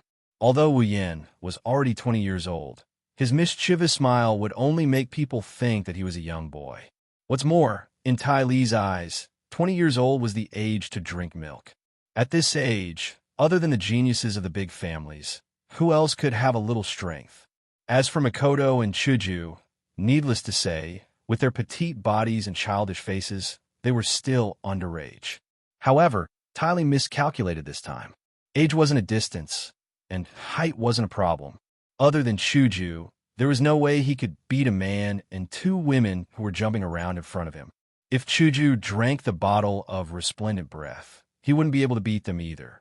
3 hours was enough to pester him to death. Wu Yin naturally heard Tai Li's flirtatious mass armament.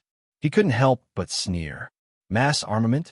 That level of armament has already been eliminated by me. The Nyamano Shana is a rare armament. I also have a mass armament. It's in my interspatial ring. Unfortunately, no one wants to use it. Wu Yin didn't waste any more words. With a sway of his body, he rushed towards the side mercenaries.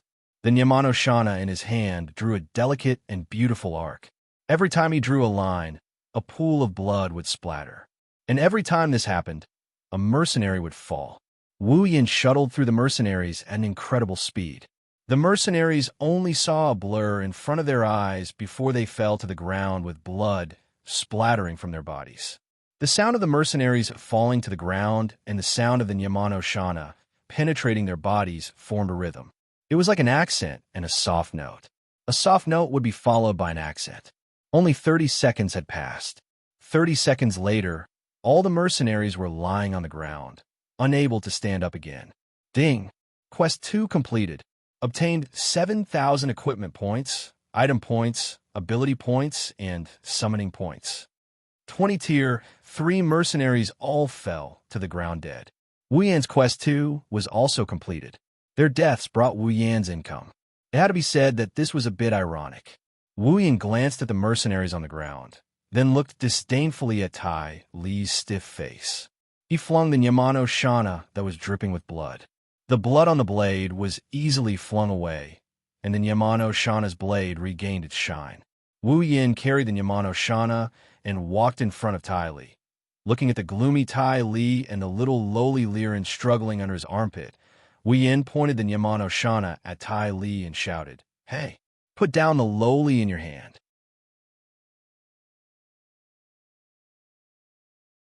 Chapter 54. Hey, put down the lowly in your hand. That soul-stirring shout left a series of echoes in this crossbow situation. It made the dog-beating paused, the confrontation embarrassed, and the hostage stunned. The only thing missing was a few crows flying over and shouting idiot. Even if Wu Yan was a super thick-skinned person, he couldn't help but feel a little embarrassed. The consequence of excessive pranking was that it attracted the disdainful gazes of the two girls and the disbelieving gaze of the little lowly Liren. Perhaps they were already thinking that they were about to escape from the tiger's mouth and enter the wolf's den. Or perhaps Wu Yan's words really made some people unable to continue watching. Therefore, their battle strength instantly exploded and turned the group of bald dogs into dead dogs. Ding! Mission 1 completed. Obtained 3,000 equipment points, item points, ability points, summoning points. When this system notification sounded, a brown figure and a pink figure instantly appeared beside Wu Yan. They extended their fists and very tacitly smashed Wu Yan's head at the same time, making Wu Yan lie on the ground. Chuju retracted her hand and took a deep breath. She looked at Tai Li and Liren, who were a little stunned, and said, "Just now, the method of opening was wrong. Please ignore it and return to the show. Put down the little girl in your hand." Hearing Chuju's words, Liren regained her senses and began a new round of struggle. Tai Li's face was a little ugly. He felt like he was being played. Tai Li snorted coldly and tightened his grip on Liren. His rat-like eyes swept back and forth between Chuju and Mikoto. After a while, he smiled and said, "Sure, as long as you obey me, I'll let her go." Tai Li's sure startled the two girls who only wanted to say some polite words and secretly prepared for battle. After hearing Tai Li's words, the two girls' eyes were suddenly filled with murderous intent and looked at Tai Li with anger. She activated her superpower. Makoto's eyes narrowed dangerously. This was a sign that she was going to use violence. She was already thinking about how many volts of electricity she should release to turn him into a frog that flops around on two legs. Lightning Element Magician. Tai Li looked at Makoto in surprise and then excitedly licked his lips. Magicians were very rare. He didn't expect this little girl to be a magician. This made Tai Li, who had indulged countless women, excited.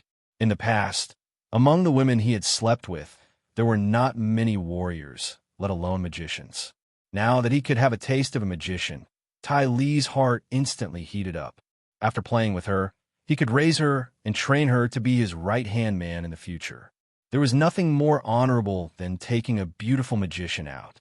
Thinking of this, Tai Li wanted the two girls in front of him even more. A fervent expression appeared on his face. Of course, the concept of those who can afford to be a magician must have a certain background and strength has already been thrown to the back of his mind. Arrogance and greed can really make a person unable to open his eyes. Not only Makoto, but even Chuju was disgusted by Tai Li's disgusting expression. Pointing her white cherry at Tai Li, Chuju coldly said, "Looks like if we don't teach you a lesson, you really won't listen to our words. Huh, you better think carefully before deciding what to do." Tai Li raised Liren in front of him and proudly smiled at Makoto and Chuju. "Don't think that you can beat me just because you got rid of a bunch of trash. Putting aside the fact that I'm a 5th-rank warrior, the current situation is very advantageous for me." "You bastard." Makoto angrily looked at Tai Li and angrily said, "Not only did you use a little girl as a threat, you also called your companions trash." "Humph, calling them trash is thinking too highly of them." Tai Li laughed out loud and said, "You can't even deal with a few little kids. Keeping them alive is just a waste of time. Even if you don't deal with them, I will eliminate all of them in the future. Trash has no value to exist." "Bastard." Makoto and Chuju were thoroughly enraged. They couldn't wait to tear Tai Li into pieces while he was laughing, but Liren was helplessly struggling in his hands, so they didn't dare to act rashly. "Ha ha!" Tai Li proudly laughed. "What? Not talking anymore? I already said it's okay. As long as you follow me, I will guarantee that this little girl will be fine. Is that so? Then I really have to thank you." "You're welcome." Tai Li suddenly froze. A sense of danger burst out from his heart. When this feeling appeared, a silver-white blade suddenly appeared in front of him and pierced towards his forehead. The blade in front of him emitted a cold aura like that of a viper. Tai Li's pupils instantly shrank to the size of a needle, and an aghast expression appeared on his face. At this moment of crisis, Tai Li roared and mobilized all of his Do-Chi. He didn't care about the pain from the rapid flow of Do-Chi in his body, and used all of his strength to turn his head to the side. At this critical moment, he just happened to dodge this fatal attack. The blade brushed past his ear, and he could even feel the cold temperature of the blade. Cold sweat involuntarily slid down his forehead. He never felt that death was so close to him. Tai Li's legs began to tremble slightly. After the attack failed, the silver-white blade stopped moving and stopped beside Tai Li's ear. At the same time, a hand that was completely different from the cold temperature of the blade was placed on Tai Li's hand, and Tai Li's hand was holding Liren. Beep! Blue and white electric current flashed from this hand to Tai Li's hand, and the electric current passed through Tai Li's body. Tai Li cried out in pain, and his whole body was paralyzed. His hand trembled, and he loosened his grip on Liren. Another lightning magician. Impossible. Isn't he a sword user? Isn't he a warrior? How can Do-Chi and magic exist in a human body at the same time? Tai Li couldn't believe it in his heart. Naturally, he didn't know that Wuyin didn't have any Do-Chi or magic at all. His sword skills relied on his body, and his lightning relied on his calculation ability. The owner of the hand grabbed Liren, who was in free fall, and pulled her into his arms. He looked at Tai Li with a smile, but his eyes were filled with coldness. The hand holding the sword fiercely slapped Tai Li back, and he flew into a tree. Yan, Mikoto, and Chuju ran over as if they expected this. They didn't say anything and took the little lowly Liren from Wu Yan's hand. They put her on the ground and untied her while looking at Wu Yan with vigilance. Wu Yan laughed dryly, but he didn't say anything. It seems that the declaration of lowly just now really pissed them off. Wah!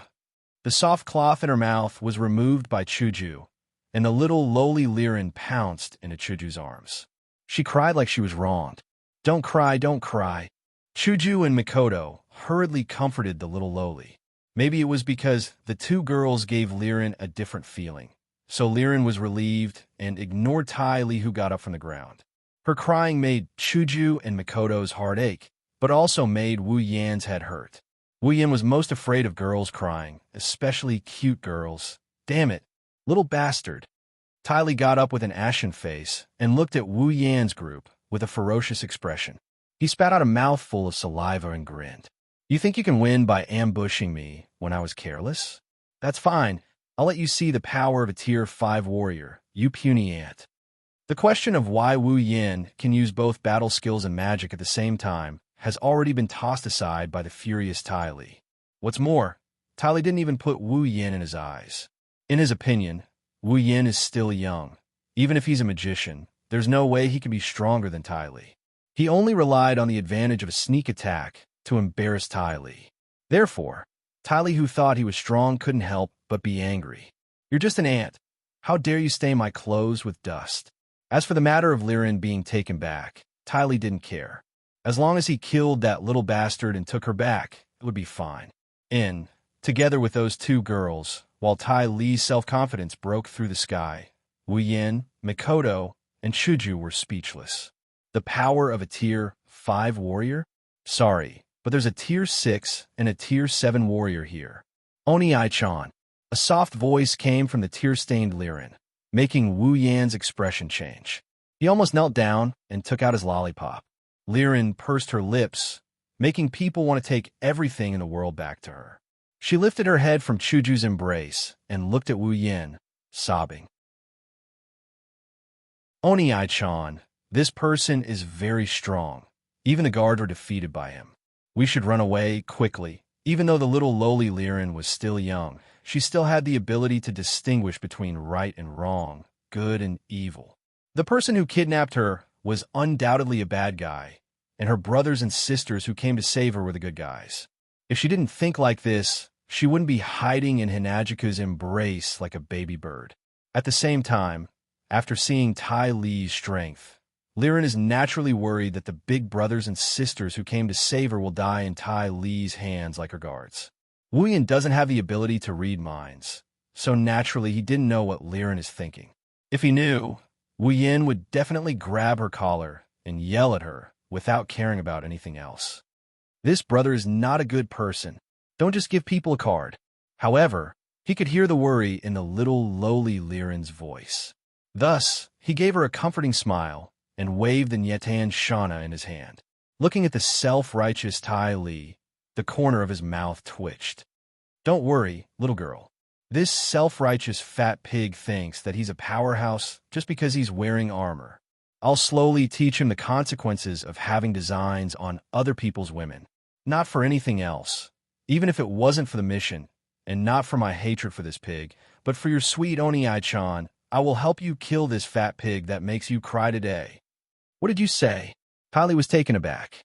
When he heard Wu Yan's words, more anger surged from his heart. He glared at Wu Yan, and with a roar, he released all of his do chi. Unfortunately, his self-made performance was ignored by the people present. Wu Yan's words made Tai Li excited, but it also made Mikoto and Chuju put a thick layer of pink on their faces. The two girls looked at Wu Yan and stuttered. Who is your woman? Of course, Wu Yan has automatically set the arrogance in his heart as a tacit agreement. He wasn't afraid of the chopper at all. Ha ha ha! Tai Li suddenly laughed out loud. He laughed so hard that tears almost flowed out. But in the end, he didn't because there were no tears in his eyes. There was only monstrous anger and killing intent. Little bastard, since you are in a hurry to die, I will fulfill your wish. I will gladly take your woman and armament. Ha ha. Chapter 55. His whole body surged with do qi.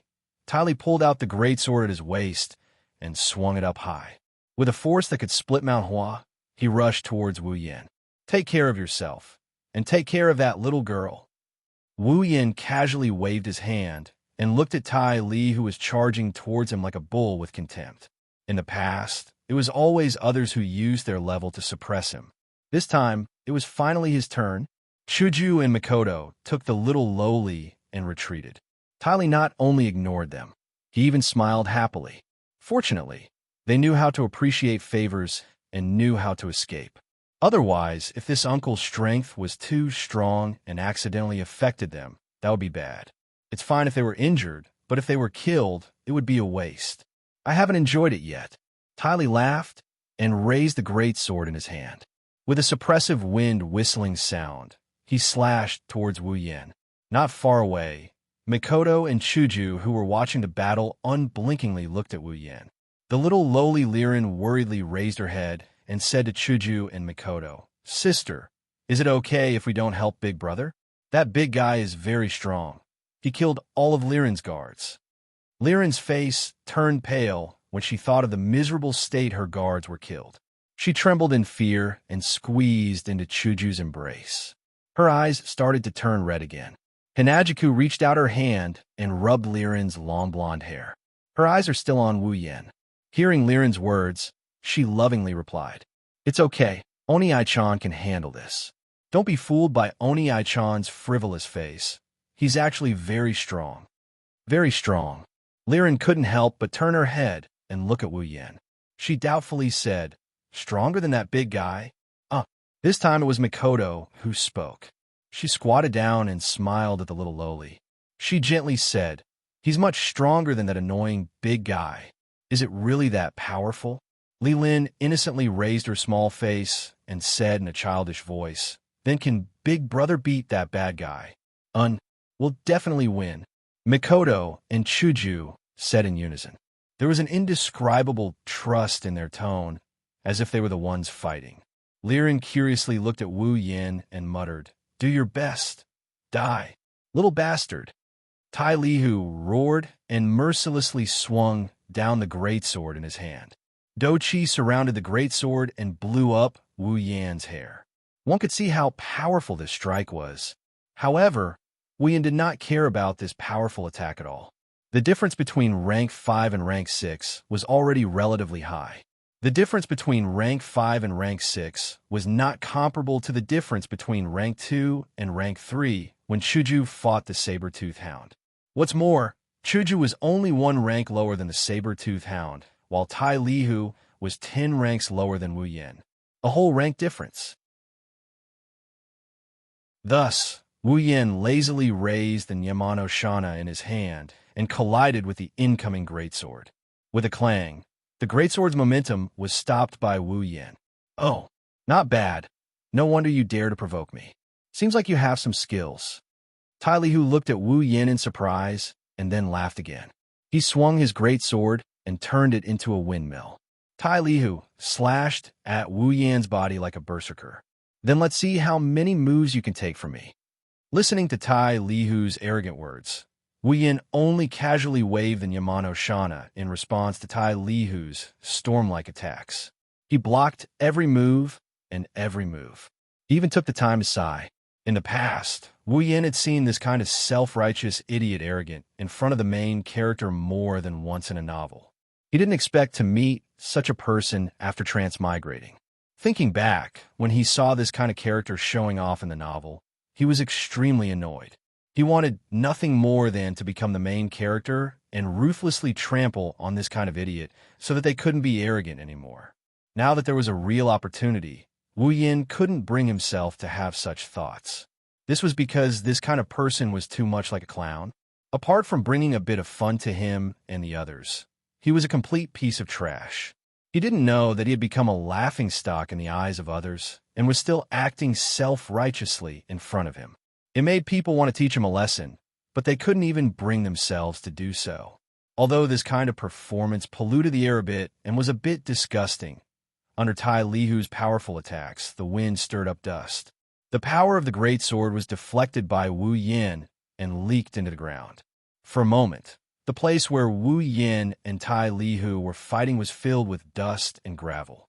The two people continuously clashed their weapons, causing the surroundings to become a mess. Hit, hit, hit, hit, hit, hit. Damn it. Why can't I hit?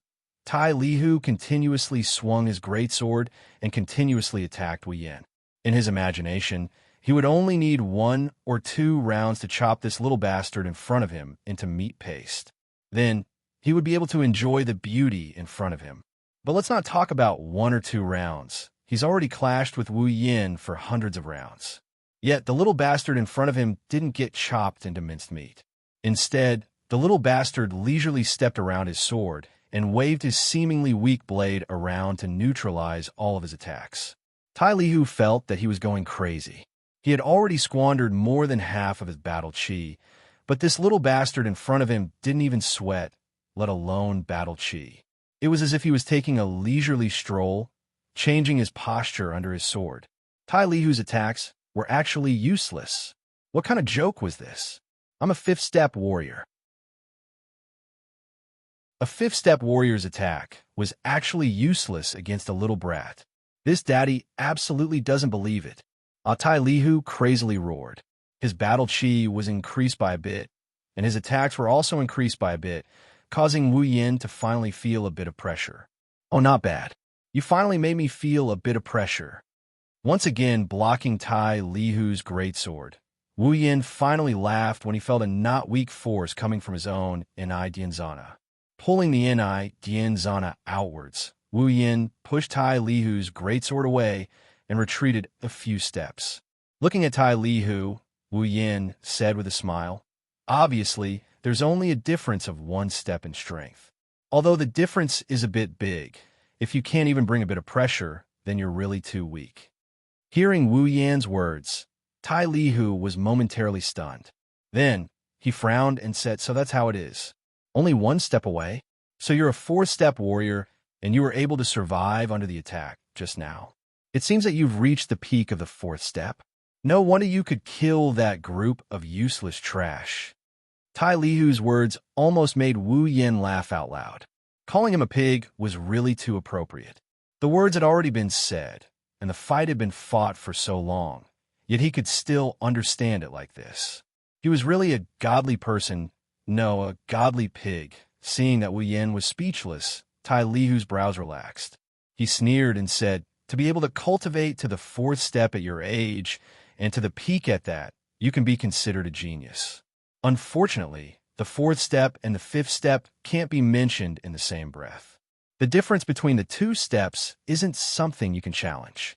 Even if you're at the peak of the 4th step, as a 5th step, killing you will only take a bit of effort." Wu Yin laughed. He laughed out of happiness. He really couldn't hold it in anymore, so he laughed out loud. Resisting the urge to burst out laughing, Wu Yin nodded seriously. His face twisted as he said, Yes, that's right. The difference between the 2 steps is very big." Wu Yan's strange expression had already been taken by Tai Lihu as fear and a bitter smile. He couldn't control himself under his complicated mood. At that moment, Tai Lihu laughed out loud. There was an indescribable pride in his laughter. He said to Wu Yin, "Now that you know the reality, it's not too late. As long as you obediently surrender and offer those 3 little girls to me, I'll spare your life and let you be my bodyguard." Indeed, Tai Lihu was speaking the truth. He was really moved, that's why he said that. In his opinion, Wu Yan's talent must be pretty good to be able to become a peak of the 4th-step warrior at this age. He could even be compared to some of the children of some big families. In the future, Wu Yin might break through to the 5th step or even the 6th step. If he took him in, when he became a real powerhouse, he could do whatever he wanted. As for the question of loyalty, Tai Lihu didn't consider it all. In the eyes of this idiot, surrender meant submission. and he would always be under his control. But Tai Lihu didn't know that he had once again touched a landmine. Hearing Tai Lihu's words, "Now that you know the reality, it's not too late. As long as you obediently surrender," Wu Yan still had a smile on his face. But when Tai Lihu said, "Offer those 3 little girls to me," Wu Yan's face instantly turned cold. "Mikoto, Chuju!" Wu Yan shouted loudly, startling everyone present. "What's wrong? Do you need help?" Mikoto took 2 steps forward and said to Wu Yan, "Mikoto, Chuju." Wu Yan's face was gloomy as he said softly, "You too. Close your eyes together with that little girl." "Close our eyes?" Chuju, Mikoto, and Liren couldn't help but stare blankly. "Why do we have to close our eyes?" "Because what's going to happen next is a bit inappropriate for children." Wu Yan's words entered the ears of the 2 girls. They immediately understood Wu Yan's meaning and quickly hugged each other and closed their eyes. Incidentally, they also blocked Liren's curious gaze. Turning into a line, Wu Yan disappeared and appeared in front of Tai Lihu. His cold eyes stared at Tai Lihu's stiff smile. Wu Yan coldly smiled. "You actually dare to have ideas about Mikoto and Chuju, I have to say." Pinching the hilt of his sword, Wu Yan said to Tai Lihu, "You really don't know what's good for you." After saying that, Wu Yan led Xianxia from bottom to top and cut off Tai Lihu's sword along with his hand in the blink of an eye. There was no pause at all. A large amount of blood sprinkled down from the sky, accompanied by Tai Lihu's painful screams as he tightly clutched his severed hand. Having done this, Wu Yan put away Xianxia back into the scabbard and put it back into the interspatial ring. Standing in front of the screaming Tai Lihu, Wu Yan said in a low and powerful voice, "You won't die if you don't seek death. Since you're so intent on seeking death, I'll let you die a beautiful death." Lightning flashed and dust flew. Wu Yan's body began to emit lightning. Electricity continuously flowed through Wu Yan's body, creating an incessant electric symphony.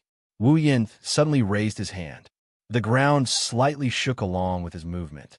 A small wave of iron sand slowly surged out from the ground and rolled into a flowing wall around Wu Yan. With another wave of his hand, the iron sand rapidly surged up and stirred in the air. After a while, it formed a large number of iron sand swords. After the iron sand swords formed, Wu Yan shouted and waved. Like an arrow leaving the bow, the iron sand swords violently shot out and stabbed into Tai Lihu, who had yet to react from the pain. They penetrated his body, his limbs, and his head. Blood spilled into the air.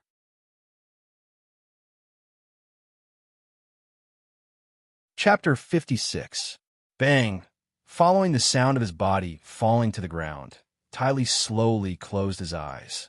Perhaps, even in his next life, the scene of countless black swords flying in the air will become a nightmare for him.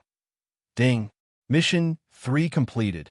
Obtained 10,000 equipment points, item points, ability points, and summoning points. Ugh! A wave of painful dizziness spread out from the depths of Wu Yan's mind. Wu Yan painfully held his head. His mouth couldn't help but groan. His eyes were bloodshot. He knelt on one knee on the ground and slowly shook his head. After the dizziness subsided a little, Wu Yan bitterly smiled. This is a phenomenon caused by overusing his superpower. His computing power is insufficient. When he was fighting against the Orochi, Mikoto could use this level of iron sandsword at will. She could use it whenever she wanted, and she could retract it whenever she wanted. This made Wu Yan subconsciously think that it would be easy to do this. Facts have proven that there are differences between people. You can't do what others can do. At least, you can't do it now. Mikoto can use her superpower freely, but when it comes to him, he has to bear with some side effects after using it just once. It's really infuriating to compare oneself to others. Actually, this is normal. After all, Mikoto's superpower level is already LV5, and Wu Yan is only LV4. Forcefully using a LV5 superpower, how could it be easy?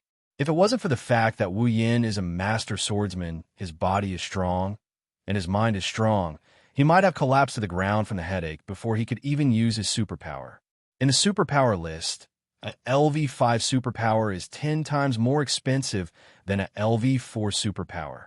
From this, it can be seen how big the gap between the two levels is. Why is there no sound? Tai Li's death and Wu Yan's headache caused the scene to fall into silence. After the Chi-Chi sound, there was no more sound in their ears. They also didn't hear Wu Yan's voice, which made Chuju a little confused. Hey Yan, what happened? Why don't you say something? It's been a while, but there's still no sound. This made Mikoto a bit anxious, but without Wu Yan's order, they couldn't open their eyes. After all, Wu Yan did say that what's going to happen next is a bit unsuitable for children. This made Hinajiku and Mikoto a bit scared. Although the two prideful girls don't want to be defeated by a gory scene, they are still girls. Wu Yan's tone sounded a bit creepy, so they didn't dare to open their eyes. Wu Yan was speechless at Mikoto's words. He struggled to stand up. Wu Yan said helplessly, "What do you mean, squeak? Only rats would squeak like that." Mikoto and Chuju let out a sigh of relief. Hearing the sound meant that everything was fine. Mikoto was even more dissatisfied. "What?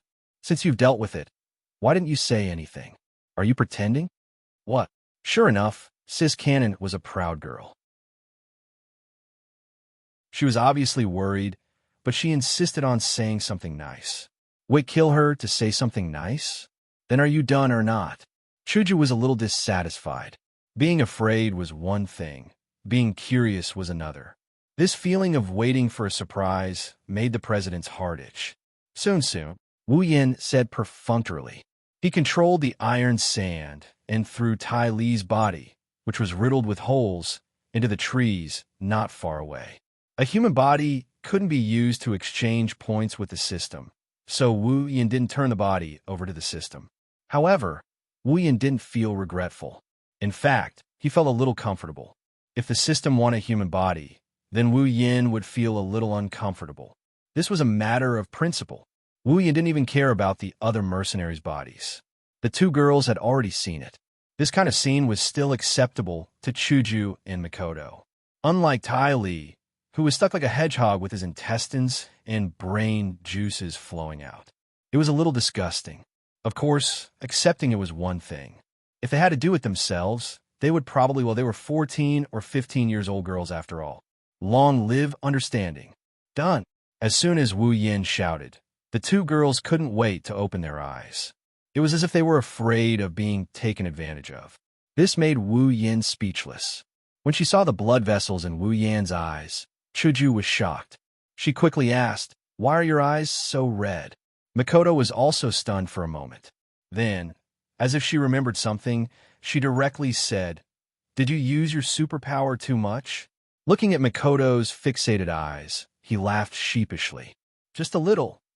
Do you want to become an idiot?" Mikoto raised her voice. She was a little angry as she shouted at Wu Yan.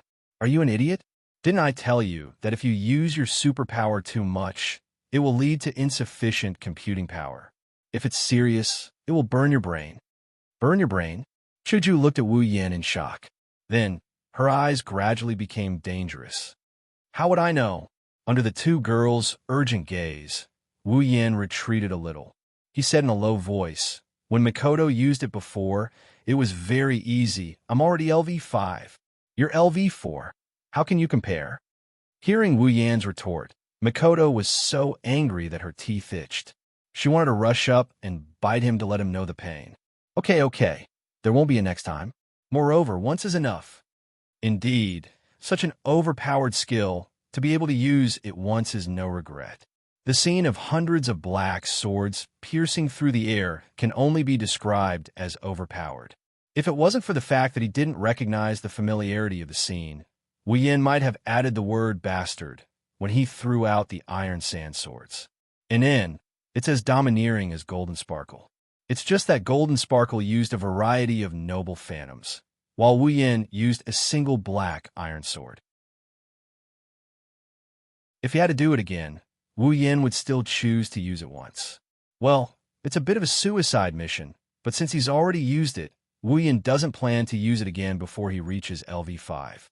After all, the value of a player's life is even higher. Although Wu Yin already said that there won't be a next time, Mikoto and Chuju didn't seem to have any intention of letting him go.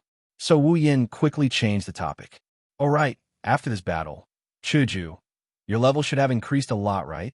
Wu Yin looked at Chuju and said. Before the battle, Chuju was LV-19. After killing 19 rank 3 saber-tooth hounds, 20 rank 3 mercenaries, and a rank 5 mercenary vice leader, Chuju's level should have increased a lot. After all, her level is still low. Leveling up should be easier. Chuju heard this and couldn't help but look at her own level. When she saw her level, Chuju was stunned for a moment. Then she laughed excitedly. And it increased a lot. I'm LV-35 now. LV-35, huh? Not bad. Or else all those monsters would have been for nothing. Mikoto said as she clasped her hands and said. Wu Yin nodded. 39 rank 3 and 1 rank 5. Chuju was still a rank 2 at the time, and the experience gained was quite a lot. Character, Wu Yin abilities, sword mastery, cooking mastery, complete memory, chaotic return to horizon dance, electromaster, LV4. Equipment, Shana of the Golden Temple, C rank, dragon armor, C rank, summons, Misaka Mikoto, Guei Chuju equipment points, 21,000 item points, 817000 ability points, 101000 summoning points, 26,000 level, 50 character, Misaka Mikoto ability, Electromancer, LV5, strength, C endurance, C agility, B spirit, A equipment, none level, 69 character, Guei Chuju ability, none strength, C endurance, D agility, C spirit, C equipment, White Cherry, D rank, level, 35. After closing the system list, Wu Yin smiled with satisfaction. Right now, their party had a rank 4, a rank 6, and a rank 7. With this kind of strength, it would be a fool's dream to say that they could do whatever they wanted in the Spalier world. However, it was enough for them to take a stroll around the area. Chuju was already level 35. There was no need for her to level up in the Behemoth Forest. She wouldn't be able to gain much experience either, unless Wu Yin and the rest wanted to go deeper into the forest. However, who knew how strong the monsters in the depths of the Behemoth Forest were? If a level 80 monster managed to sneak out, it wouldn't be Wu Yin and the rest who killed it. It would be the monsters that killed them. Liren, who had been silent since the beginning of Wu Yin and the rest conversation, finally raised her head. She looked at Wu Yin and the rest with her jewel-like eyes. She asked curiously, "What's a level? What's a level up?" The lowly's voice brought the three back to their senses. They looked at each other in confusion because they had forgotten about this lowly just now. Hinajiko awkwardly turned her head away. It's understandable that Wu Yin and Mikoto forgot about Liren, but not Hinajiko. Liren is the little lowly. She's always in her arms. It's nothing, little girl. You heard wrong.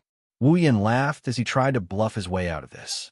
Let's see if the lowly has a natural attribute or not. They absolutely couldn't let other people know about the system. Otherwise, not to mention whether or not the system would attract explorers. Even if they used their identity as transmigrators, they would still be dragged away for dissection. Is that so? Fortunately, Wu Yan's gamble was half right. Although Liren didn't have a natural attribute, she was still a little confused and naive. Therefore, Liren still chose to believe Wu Yan's words even though her head was full of question marks. All right, little girl, how did you get kidnapped by those bastards? Hinajiku patted Liren's back and doubtfully said. She was starting to realize that Liren wasn't an ordinary person. Ordinary people don't have guards, and Liren said that her guard was killed by Ty Lee. Liren's cheeks puffed up when Chuja mentioned it. She said a little angrily, Liren doesn't know. Liren just came out for a stroll, and that bastard tied me up. He even killed my guard and brought me here. There's no bed, no food. Liren is so pitiful. Liren used her little lowly's voice and puffed-up expression to explain what she understood to Wu Yan's group. Wu Yan didn't know how Chuju and Mikoto felt, but Wu Yan had a thought that he couldn't help but shout out. Too cute, of course. He could only shout it in his heart. If he really shouted it out, Wu Yan would definitely be hit with a hatchet and an electric shock. Then do you know where your home is? Makoto leaned over and asked Liren. She was still very gentle towards children. In. Liren nodded her little head and shouted, Liren knows the way home. Good girl. She already knows the way with just this little bit. She's not like me when I transmigrated. Forget it, don't mention it. It's a shame. Yen, what should we do? Chuju said to Wu Yen. But from her yellow-green eyes, Wu Yen could clearly see that she has made a decision. Looking at Makoto, who had the same expression, Wu Yen was speechless and shrugged. Didn't you guys already make a decision? Why are you asking me? If that's the case, Makoto stood in front of everyone and pointed in a direction in high spirits. Let's go. Send the little girl home. Looking at Makoto's actions, Wu Yen really wanted to ask, are you sure it's that way?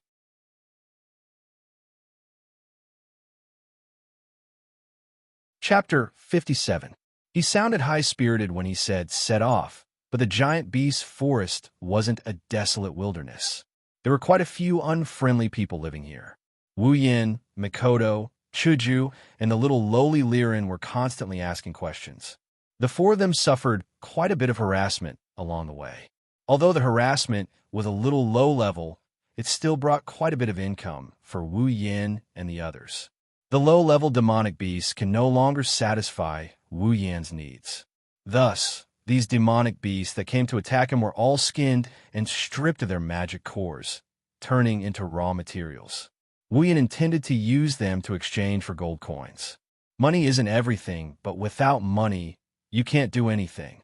Wu Yan did get quite a bit of bounty from his mercenary missions, but when it comes to money, the more the merrier, isn't it?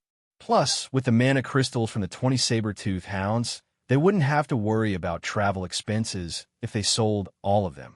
As for the saber-tooth hounds' corpses, they were disgusting things. Whoever liked them could have them.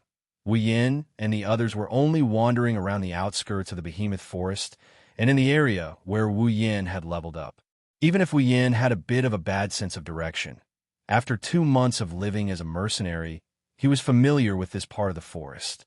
It only took 4 to 5 hours for the four of them to leave the giant beast forest and arrive at the supply town. If there's a familiar face in the supply town, then in his eyes, Wu Yen has only been gone for 3 to 4 days. What they don't know is that Wu Yen hasn't come to the supply town for more than a month, and that's because he spent his time in this world. The busy streets were completely different from the cool place of the behemoth forest. There was a lot more life, and it made people feel a lot more comfortable. This could be seen from the laughter of Chuju and the other 2 girls. Although this was a different world, and there were things like dochi and magic, the clothing of Sparrow wasn't much different from the clothing of the 21st century. There were short sleeves, shirts, skirts, and jackets. Although there were slight differences, it wasn't to the extent that they couldn't blend in. And so, Wu Yen and the others were still wearing their original clothes. Walking on the streets, they didn't look out of place. Of course, there were still some surprised gazes that would look at Wu Yen and the others. Although they said they were looking at Wu Yan's group, they were mostly looking at Chuju and the other 2 girls. After all, the 3 girls were beautiful and cute and naturally attracted a lot of attention.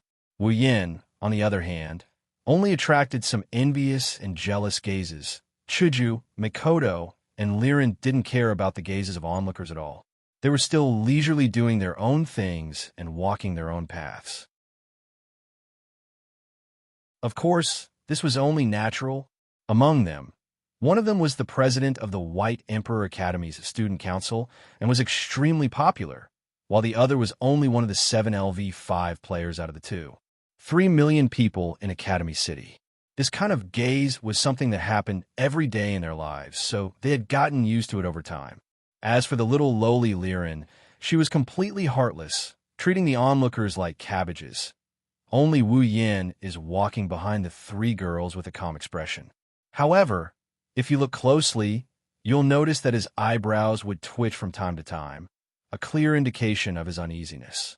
It's true that Wu Yan's skin is thick, but he's still a bit afraid of the people around him who seem to be from the FFF group.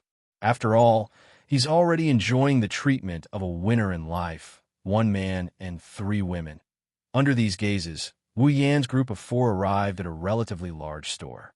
Of course, They came here to sell magic crystals and monster body materials. The items here are relatively complete, whether it's weapons, equipment, magic crystals, or ingredients. You can find them all here.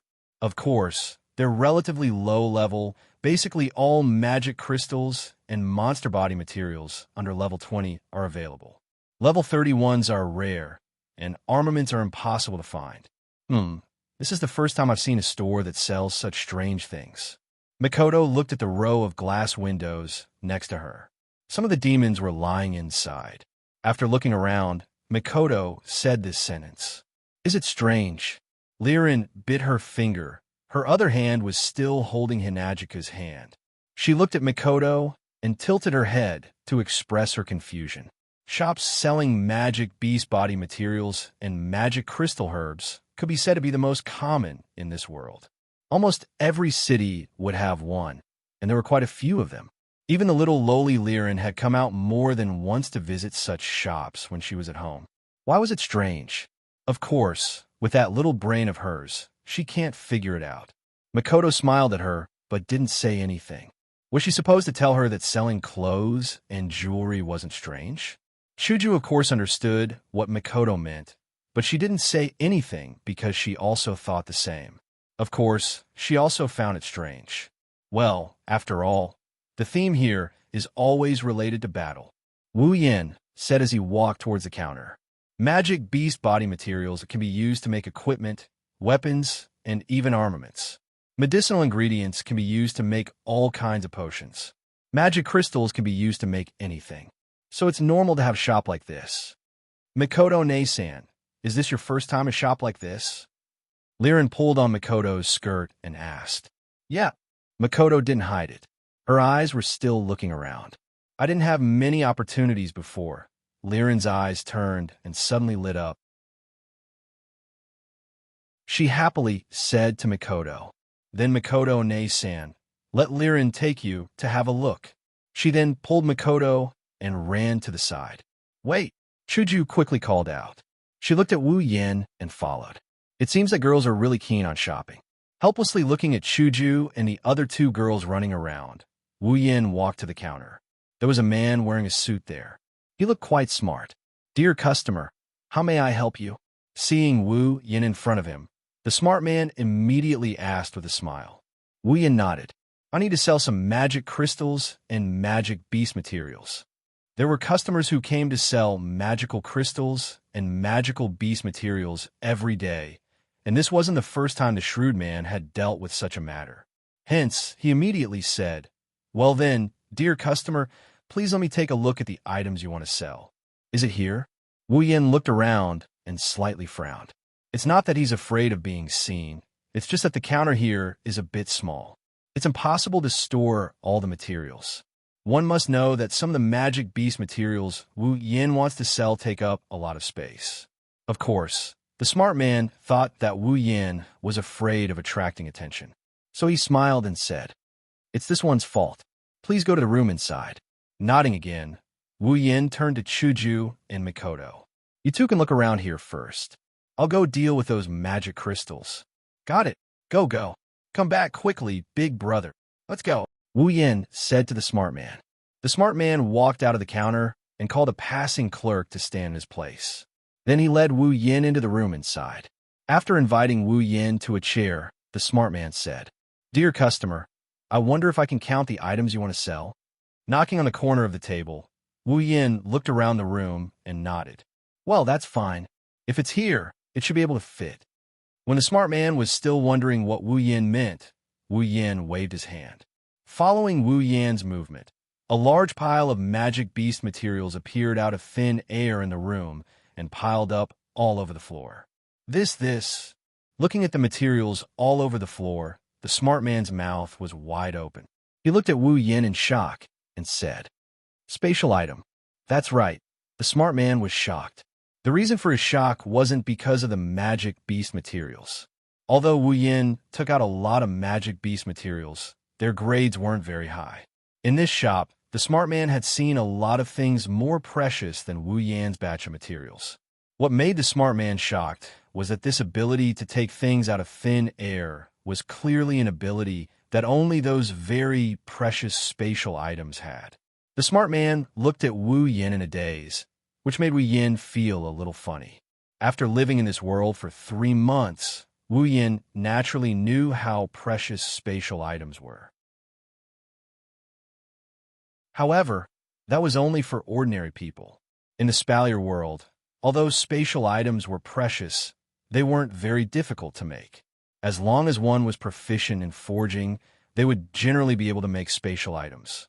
The reason why spatial items were so precious was actually because they needed the most core material to make them, and that was the spatial gem. The truly precious thing was actually this kind of spatial gem, because the conditions for its birth were too harsh. A material like the spatial gem could only be born in a place where there was no other life in the surroundings. Moreover, as long as there was any life in the place where the spatial gem appeared, even if it was a blade of grass, then the spatial gem would never appear again in that place. In other words, once a spatial gem was found in a place where it was produced and mined, that place would no longer produce spatial gems. And in the Spalier world, how many places were there that were completely devoid of life? Among them, how many places had spatial gems been found?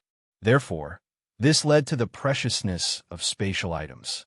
However, generally, as long as it was a child of a large family, they would have a spatial item.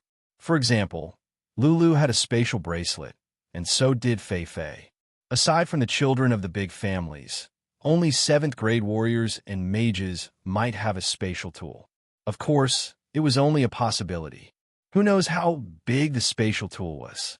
After all, the bigger the space inside the spatial tool, the bigger the space gem needed to store it. And Wu Yin didn't look like a 7th rank warrior or mage. Therefore, the smart man had already regarded Wu Yin as a child of a large family. The smart man's waist had unknowingly lowered a lot until he was a little shorter than Wu Yin. He said respectfully, "Sir, could you give this one some time to check the price of these magical beast materials?" "Do as you wish." Wu Yin took out another bag from his spatial ring and handed it to the smart man, saying, "And these magic crystals too?" "All right, please wait a moment." The smart man took the bag of magic crystals from Wu Yin and bowed to Wu Yin. Then he got busy. Wu Yin sat there calmly, drinking tea. It wasn't that he liked to put on an act.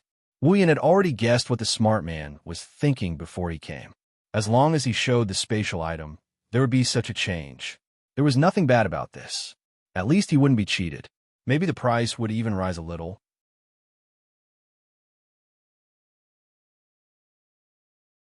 Chapter 58. Time passed as the shrewd man counted, and Wu Yin sipped his tea. There was no helping it. Although the magical beast materials Wu Yin brought were of a lower grade, there were still too many of them. It would take some time to count them all. Well, Wu Yin wasn't in a hurry anyway. Chuju and the others were probably still immersed in their girl's time. My lord, at a certain moment, the shrewd man finally finished counting all the magical beast materials. He wiped the sweat from his forehead and came to Wu Yan's side. He lowered his head and said, "This one is finished counting. Your materials and magical crystals are worth a total of 199,500 gold coins. If my lord thinks it's okay, we can round it up and charge you 200,000 gold coins. What do you think? 200,000 gold coins, huh?" Wu Yin pondered for a moment. This price was about the same as what he understood, and it was even slightly higher. Thus, Wu Yin directly nodded in agreement. "All right, let's do it like that." The shrewd man immediately smiled and apologized to Wu Yin before walking out. Not long after, he pushed open the door and came back in with a golden card in his hand. He presented it to Wu Yin with both hands. "My lord, here are 200,000 gold coins.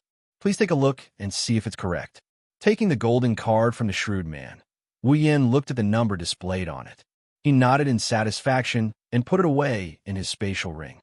Naturally, he couldn't bring all 200,000 gold coins to him. Not to mention 200,000, even 10,000 gold coins would be enough to pile up quite a bit.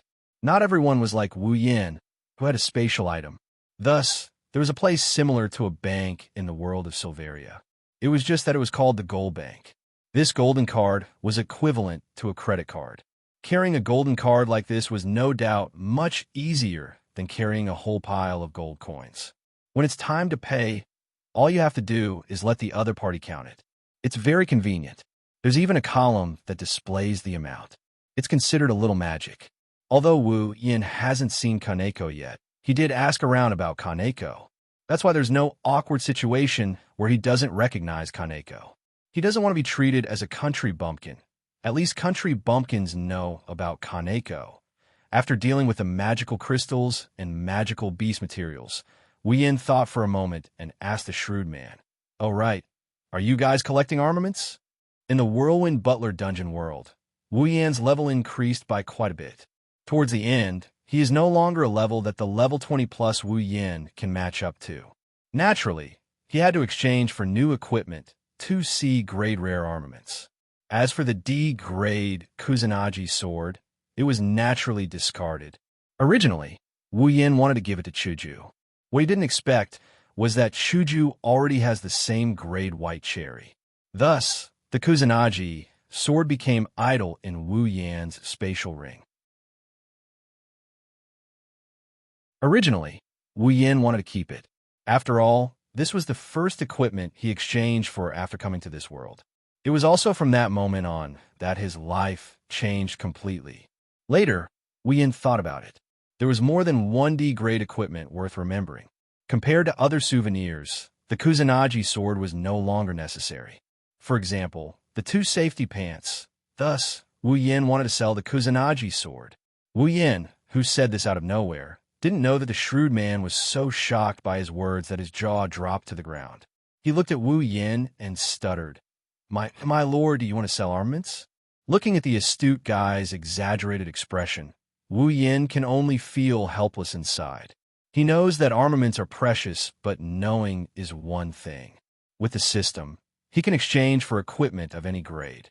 Wu Yin has no idea how precious this so-called precious thing is. But he had no choice. He couldn't just leave it there. Chuju wasn't a dual swordsman. White cherry was enough. Mikoto didn't want it either. That's why Wu Yin wanted to sell the Kusanagi sword. It was useless to leave it there anyway. If he really needed it, he could just replace it. D-grade equipment wasn't expensive anyway. Wu Yin was probably the only person in the entire Spalier world who could say something like this. D-grade equipment. That's a common armament. Only a tier 5 ranker could use an armament. And Wu Yin said it wasn't expensive. If those poor tier 5 combatants knew what Wu Yin was thinking, they would definitely vomit blood on their trash equipment. What's wrong? You can't afford it? Wu Yin looked at the shrewd man with a smile. The shrewd man was stunned. He lowered his head and took a deep breath.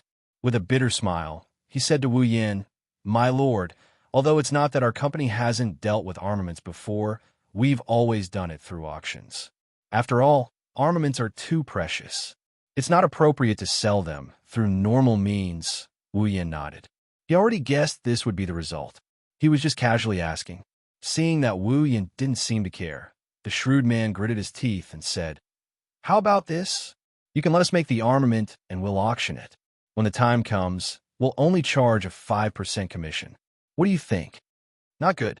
5%? What a scam." Glancing at the shrewd man, Wu Yin shrugged. Although a 5% commission sounded like a scam, Wu Yin knew that auctioning was the best way to maximize profits. After the auction, the price of the Kusanagi sword shouldn't be low. Even if he charged a 5% commission, he wouldn't lose out. "Does your company have an auction house?" Wu Yin thought for a while and asked. "No, our company doesn't have an auction house." The shrewd man shook his head and explained, "In the supply town, there's only one auction house. However, our company has a little relationship with the auction house." It should be said that all the companies in the supply town have a little relationship with the auction house. After all, some of the more precious items can't be obtained through auctions. Therefore, a company like ours has to deal with the auction house at all times to facilitate mutual benefits. Wu Yin suddenly understood.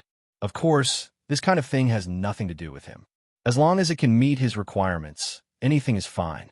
With a flip of his hand, the Kusanagi sword and its scabbard appeared in Wu Yin's hand. Wu Yin gently fiddled with it and then placed it on the table. He pointed at the Kusanagi sword to the shrewd man. His meaning was obvious. Is this the armament that my lord wants to sell? It looks like a sword, but it's really small. The shrewd man carefully held the Kusanagi sword with both hands as if he was holding his own son. He carefully pulled out a section of the sword and put his eyes in front of the sword. He twisted his head around to look at it. He had the potential to be a thief. Then he awkwardly scratched his head and laughed. I'm really sorry. This one has never seen an armament before, so I can't appraise what grade it is. But since it was brought here by Sir, I believe it can't be fake. After that, the shrewd man handed Wu Yin a card. My lord, there will be an auction tonight. Your armament should be displayed at that time. This is the auction house's VIP card. With this card, you can directly go to the auction house to watch. If you see something you like, you can even bid for it. Oh, although Wu Yin has heard of auctions, he has never seen one before, let alone participate in it. At that moment, Wu Yin couldn't help but feel a little interested. He reached out and took the VIP card. Wu Yin put it in his infinite space ring. I understand. I'll be there when the time comes. When the auction is over, this one will look for you in your VIP room and bring the proceeds of the auction to you. He looked at Wu Yin with a little envy. Although he didn't know what kind of spatial item Wu Yin had, the shrewd man was still a little envious of the convenience of spatial items. Wu Yin nodded and walked out of the room under the shrewd man's respectful gaze.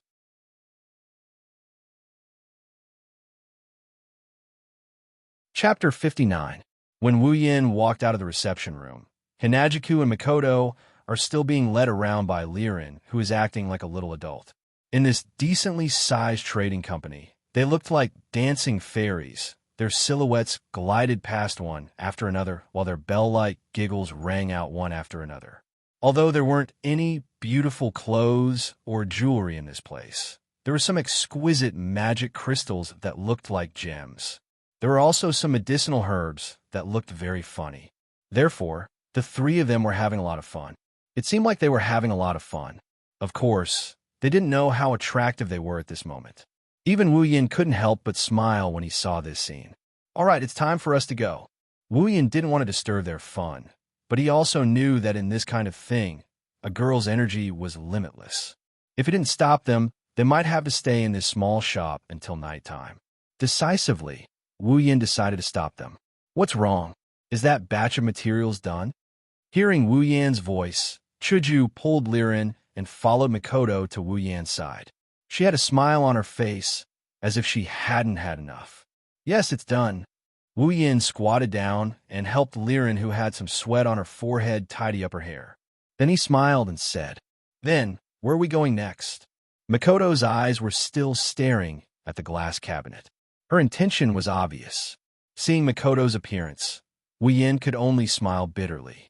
He spread his hands and said, Well, although I know you want to walk around, I can only say sorry. We still have to find a hotel to book a room. Otherwise, we can only sleep on the street at night. The hotels here are almost full at night. It's a full house for the night? Hinajika pointed at her chin with her finger and looked at Wu Yin suspiciously. The four of them came to this supply town for a few hours, but along the way, although there were a lot of people, Chuju could see that most of these people were the town's locals.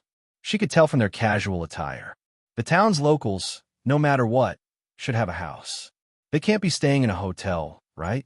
Why would the hotel be full? Perhaps she wanted to continue shopping. Thus, when she thought of something, Kaisha-sama rubbed her nose and asked Wu Yin her question. Hearing Hinajiku's words, Mikoto, who is beside her, is also confused. Kaisha-sama and Liren are staring at Wu Yin with 6 pairs of eyes. It seems like they won't give up until he gives an explanation. This situation, at the same time, made Wu Yin speechless. He was also very emotional. Almost every girl had the habit of shopping. Even the 2 tsundere girls, who had always been boyish, couldn't help but be vulgar. Girls, that's because you don't understand yet. Rubbing Liren's head, Wu Yin ignored her dissatisfaction and a bit of enjoyment, he explained.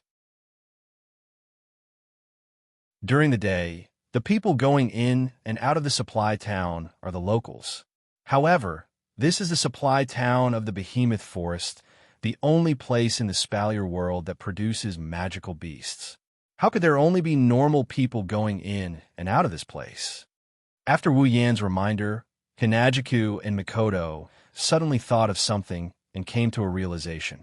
The two smart girls also understood why Wu Yin said the hotel will be full at night. Seeing the two girls' expression, Wu Yin smiled and continued. That's right. During the day, warriors or magicians, those with a bit of strength would go to the behemoth forest to hunt magical beasts or gather rare herbs. At night, those who are closer to the supply town, perhaps because they have found something, would return to the supply town one after another. After all, no one wants to sleep in the wild, so at night, the hotel would be full. Is that so? Chuju nodded in understanding and smiled at Wu Yan. Her charming smile made Wu Yan's heart skip a beat. Resisting the urge to rub Kaisha-sama's cheeks, Wu Yan took a deep breath and continued with a fake smile. Ma, I didn't think of that at first. That's why we ended up in a tragedy.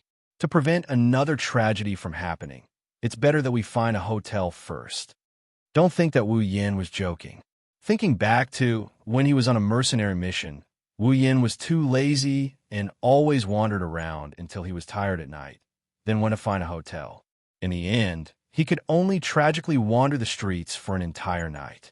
Although wandering the streets with Kaisha-sama and Sis Cannon for an entire night was a good choice, and perhaps something interesting would happen. When he recalled the night he bathed the two girls, Wu Yin felt a chill run down his spine and quickly gave up on the tempting idea. Is that so? Hearing Wu Yan's words, Mikoto could only look away, a little disappointed. Wu Yin naturally saw Mikoto's disappointed look and blinked. Wu Yin smiled and said, "Don't look like an abandoned puppy. It's almost night. After we book a room, there will be more fun things at night." More fun things? Mikoto, Chuju, and Liren froze at the same time. Then Liren grabbed Wu Yan's hand and looked at Wu Yin expectantly. She said sweetly, "Big brother, fun things? What is it? Can you tell Liren?" When she heard something fun, Liren stuck close to Wu Yin. She looked at Hinajiku and Mikoto. Her eyes are also filled with curiosity and anticipation. Wu Yin said in an annoyed tone, "Fine. It seems to me that something fun is more important than a place to stay for you girls." The three girls touched their cheeks embarrassedly and smiled at Wu Yin to show that they were wrong, then continued to look at Wu Yin with teary eyes, making Wu Yin roll his eyes like a dead fish. "Tonight, we are going to attend an auction." Wu Yin rolled his eyes and said helplessly, "Auction." Liren heard and immediately jumped up in excitement. Then happily said to Wu Yin, "Auction, big brother, the kind where there is an uncle standing on the stage with a wooden mallet, shouting that he wants to sell his first time?" Wu Yin felt awkward. He looked at the excited, lowly Liren with an awkward expression. He expressed that he was struck by lightning. He couldn't keep his cool at all. Hinajiku and Mikoto were also stunned when they heard this before they started giggling. They didn't look happy at all. "What's wrong? Did Liren say something wrong?" Seeing Chuju and Mikoto laughing so hard that their backs were bent, Wu Yin was embarrassed. Liren tilted her head. A few question marks appeared on her face and cutely stuck out her tongue. Chuju coughed twice, walked in front of Liren, squatted down. Her face was serious, but her eyes were full of smiles. She rubbed Liren's head and said with a smile, "Liren, an auction is a place where many people buy things. The host doesn't have to be an uncle. It could be a beautiful big sister. Also, if someone wants to buy something, after shouting the price, the host has to shout 3 times before the deal is done. It's not selling your first time." "Oh." He didn't know if she understood, but the little lowly Liren nodded her head seriously. Then she cheered and said, "Then, are we going to that place tonight to buy things? It doesn't have to be shopping." Mikoto stopped laughing, looked at Liren, and said, "But it's very lively there. It's very lively." Liren suddenly became excited. She turned in front of Wu Yin and cheered loudly. Big brother, I want to go, I want to go, I want to go to that very lively auction." "Okay, I got it." Silently mourning for those uncles who hosted the auction, Wu Yin pulled Liren's hand and walked towards the door. "Let's go. Let's find a hotel first." The four of them walked out of the shop together and headed towards the hotel.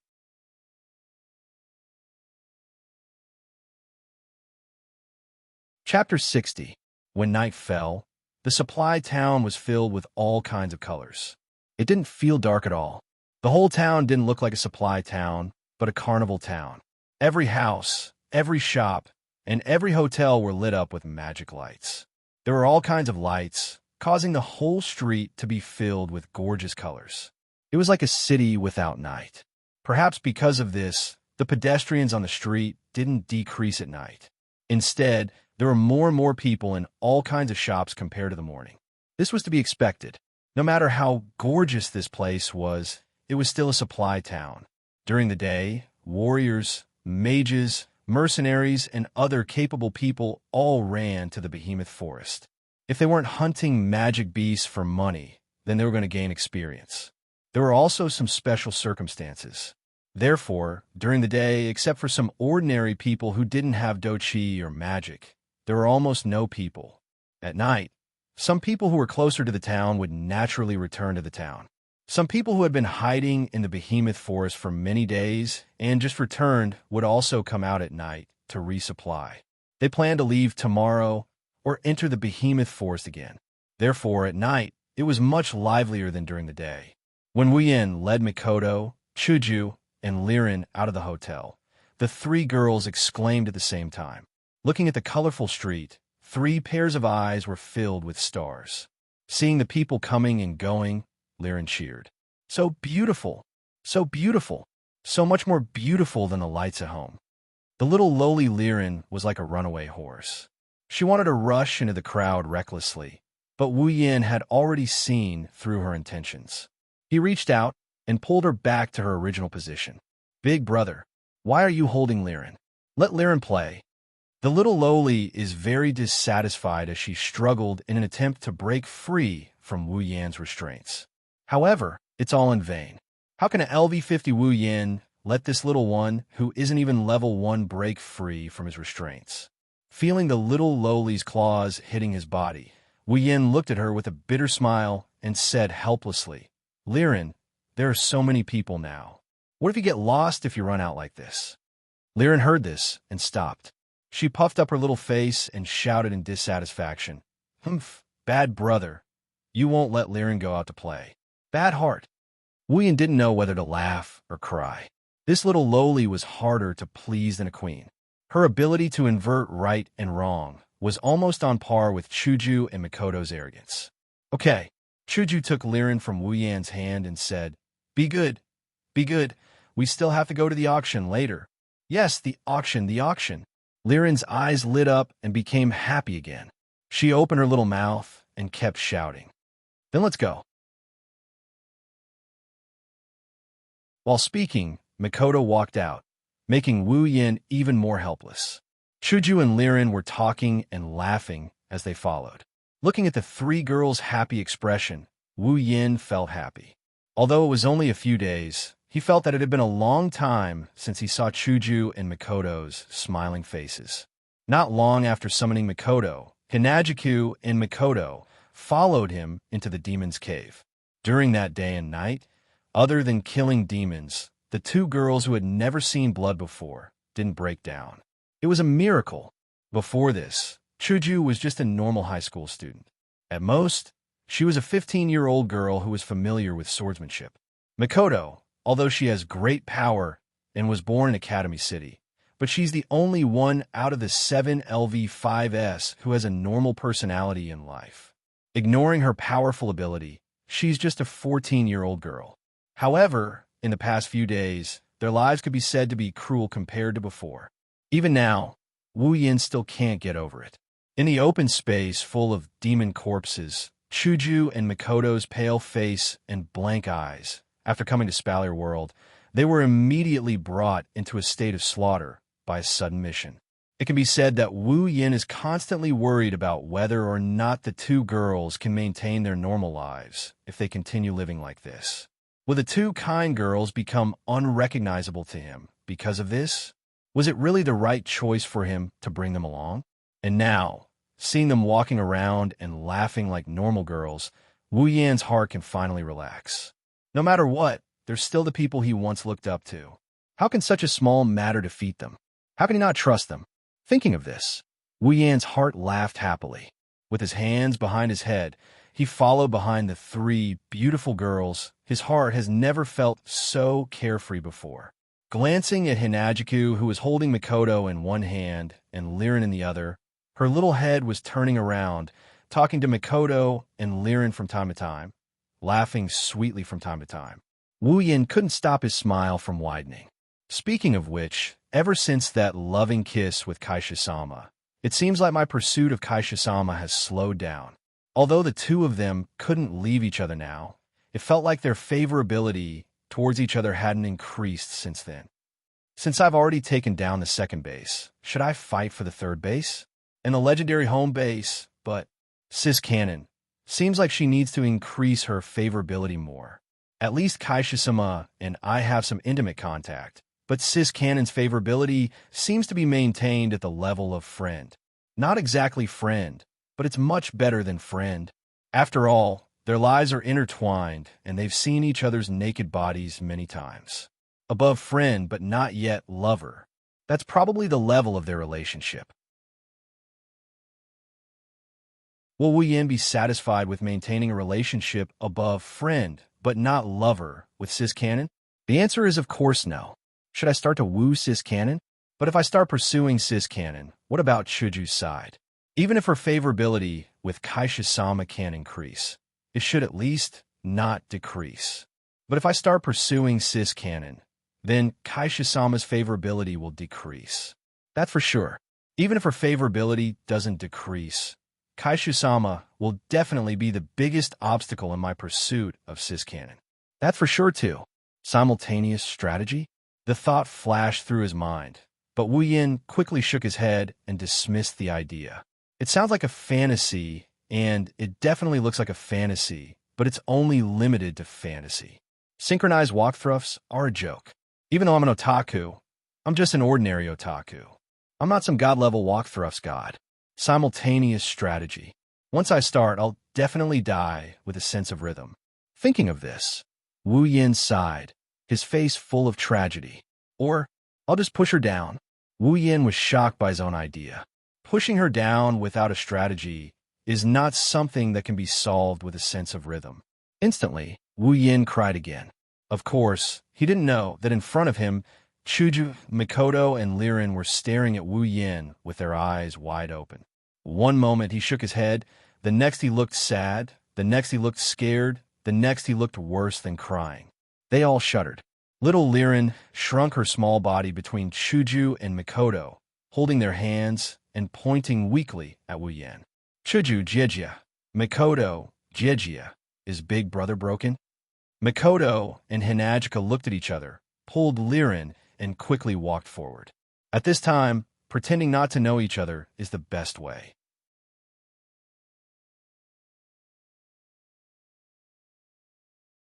Chapter 61. Walking on the street. Hinajika tightly held onto Liren's hand to prevent her from running around. Her eyes were fixed on the various stalls and shops on the street. She didn't hide her feelings at all and smiled sweetly. Mikoto was also looking at the stalls. However, she was staring at one of them. When she passed by it, she stopped and didn't walk away. Wu Yin followed her gaze curiously. When he saw what Mikoto was staring at, Wu Yin couldn't help but laugh. It was a gauntlet that looked very much like a frog's gauntlet. More accurately, it looked very much like a Gouda. Seeing Mikoto's eyes turning into cat eyes, Wu Yin couldn't hold it in anymore and laughed out loud. Even though Sis Cannon's expression was very cute on the screen, and even in reality, it was too weird. Wu Yin didn't understand how a human's expression could be made to such an extent. Hence, Wu Yin couldn't help but laugh in his heart. Hearing Wu Yin's laughter, Sis Cannon came back to her senses. She turned her head and saw Wu Yin looking at her with a smile. She blushed, and the redness spread to her ears. She quickly put on a look of disdain and looked at the Gouda gauntlet. She said with a fake smile, In this world, there are people who make such a childish thing. It's too. Mikoto said something so fake that it's as if she's going to die of fakeness while looking at Gouda's gauntlet. Wu Yin got scared. He's scared that she's going to turn her head and head straight to her ears. Yes, this thing is too childish. How could our Mikoto-sama like such a childish thing? Wu Yin grinned at Mikoto. His tone is indescribably weird. Wu Yan's strange tone made Mikoto's face even redder. Wu Yan knew that if he continued to tease her like this, Mikoto would most likely fly into a rage out of humiliation. Hence, he quickly said, "All right, let's catch up with Chuju and the rest. They're about to be left behind." And so, Wu Yan grabbed Mikoto's hand and quickly walked forward. "Wait." Mikoto stopped in the middle of her sentence. She looked at the stall with a face full of reluctance. Tears were hanging from the corner of her eyes.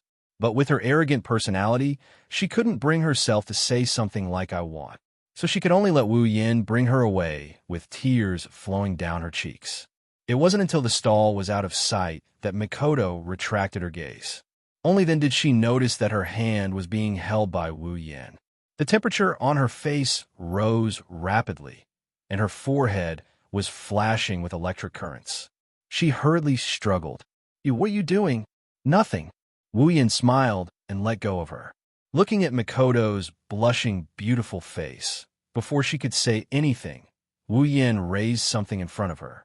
When she saw the thing floating in front of her eyes, Mikoto was stunned. She stared at it blankly. Then, her eyes quickly changed back to cat eyes. It was a necklace, a crystal necklace. The entire body emitted the arc of light that a crystal should have. Under the illumination of the multicolored magic lamp, the crystal's surface shone with a beautiful crystal light. It was extremely beautiful. Although the crystal necklace was beautiful, but a necklace like this would at most get a word of praise from Mikoto. It would be far from enough to make her dazed and unable to reflect anything. But with the appearance of the crystal on the necklace, it was a completely different story. What really caught Mikoto's attention was the shape of the crystal on the necklace. It was clearly a piece of crystal in the shape of a coda, a beautiful crystal necklace in the shape of a coda. Sis Cannon's young maiden heart instantly sank.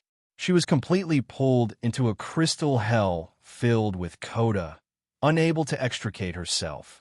Mikoto's cat face was blank. What kind of scene was this? Anyway, Wu Yan couldn't help but laugh loudly again. The sound of his laughter woke up the intoxicated Mikoto. Seeing Wu Yan laughing until his stomach hurt, Mikoto wanted to find a hole to hide in. She just said that it was a childish thing, but in the end, she was attracted by a childish thing. There was nothing more embarrassing than this. Listening to Wu Yan's laughter, Mikoto was even prepared to be mocked by Wu Yan. Not hearing Mikoto's voice, Wu Yan had laughed enough. He patted his cheeks to stop laughing and walked in front of Mikoto. Seeing Wu Yan walk in front of her, Mikoto angrily closed her eyes. Just as she was about to shout, "I am childish. I like coda. Laugh if you want," Wu Yan interrupted her with a sentence. "This is for you." Wu Yan once again raised the crystal coda necklace in his hand and dangled it in front of Mikoto's face. With a slightly curved smile, he said softly. Mikoto instantly opened her eyes. It was still the crystal coda necklace, still the same smiling face, but this time, the meaning was completely different. The pedestrians on the street were still walking to and fro, as if they didn't see Wu Yan and Mikoto in the middle of the street. They walked past Wu Yan and Mikoto, one person after another. Coupled with the beautiful magic lamp, at this time, they were unavoidably a foil, forming a beautiful scene. The crystal coda necklace dangled in front of Mikoto's eyes. Mikoto looked at it absent-mindedly, but this time, her eyes didn't turn into cat eyes. Give it to me." Mikoto's tone had a slight trace of disbelief. "Yes." Wu Yan moved the crystal coda necklace away from Mikoto's face, ignoring her gaze that followed the movement of the crystal coda necklace. He pulled Mikoto's hand and placed it in her hand. "This. I specially made this for you." Yes. The moment he summoned Mikoto, Wu Yan silently planned to give this necklace to Mikoto. One must know, Mikoto's love for coda is enough to break through the sky. With such a hobby, Wu Yan naturally wanted to make good use of it. Even though Wu Yan didn't know how to carve crystals and make necklaces, but in the system's item list, there are many strange things. There are also crystal necklaces that can transform with just a thought, and this kind of crystal necklace only has the most basic transformation ability. Only 100 item points, cheap and affordable. So, it's possible to say that he made it himself? Didn't I say? This kind of childish thing. I don't like it. Mikoto stuttered. Even though she said she didn't like it, her hand was already tightly gripping the crystal Koda necklace. Really? Wu Yin looked at her amusedly, stretched his hand in front of her face, and said, "Then, give it back to me." "No," Mikoto reflexively shouted, both hands tightly gripping the Koda necklace, looking at Wu Yin with vigilance. "Didn't you say you don't like it?" This arrogant girl is really annoying and funny at the same time, but Wu Yin likes it. Can't help it. Mikoto's face reddened again. She turned her head away, not looking at Wu Yin. Who gives something and wants it back, since you worked so hard to make it? I'll reluctantly accept it. If you like it, just say it. Why do you have to beat around the bush? As expected, Wu Yin retracted his hand and said helplessly, I don't like it. You don't have to deny it, Mikoto. Wu Yin walked in front of Mikoto and held her shoulder, turning her body around to face him. Looking at her red face, Wu Yin slowly said, "Mikoto, no one knows you better than me, at least other than my world. No one knows you better than me, your hobbies, your personality. I know all of it. So in front of me, you don't have to pretend." Wu Yin chuckled at this point. "Let's not talk about the fact that we're companions. Our lives are intertwined. When we die together. When we live together. So, I will accept everything about you. You don't have to hide anything from me. Not to mention, I don't hate you like this, on the contrary. I like it very much." Like a bang. Mikoto's face started to boil. Steam started to rise from it. In her head, there was only one word left. "All right, let's go after Chuju and Liren." Ignoring Sis Cannon's expression, Wu Yin grabbed her and walked forward.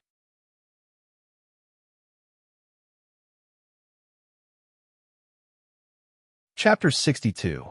So big. Chuju's mouth is wide open as she stared at the building in front of her in a daze about the size of a football field. The white and glossy walls are covered with magic lamps. Each lamp emits a different color, but when they hit the white walls, they emit a dazzling luster, making the whole building emit a stage-like atmosphere.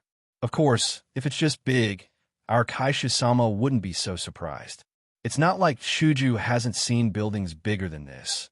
Big and beautiful is the reason why Kaisha-sama is surprised. By the side, little Liren's tiny mouth was slightly agape, as though she was awed by the structure before her. However, from her glowing eyes, one could faintly discern that she was more excited than surprised. So much so that when Wu Yin pulled Mikoto behind them, they didn't notice. Compared to the two women's stunned expression, Wu Yin only faintly glanced at the auction hall and withdrew his gaze, appearing very calm. Compared to beautiful buildings, this bro likes beautiful girls more. Come back to your senses. Looking at Hinajiku and Liren, who were still standing in the same position, Wu Yin was speechless. He reached out and pinched their cheeks, pulling their hearts back to reality. "Don't pinch my cheeks." Although Wu Yan's rather intimate action made Chuju's cheeks blush a little, the Tsundere Kaisha-sama still tried her best to put on a fierce look. She glared at Wu Yin and rubbed her cheeks. "What a beautiful place. Oni-san, are we going to that place?" Little Liren ran to Wu Yan's side, jumping in front of him, trying to get Wu Yin, who was staring at Chuju, to notice her.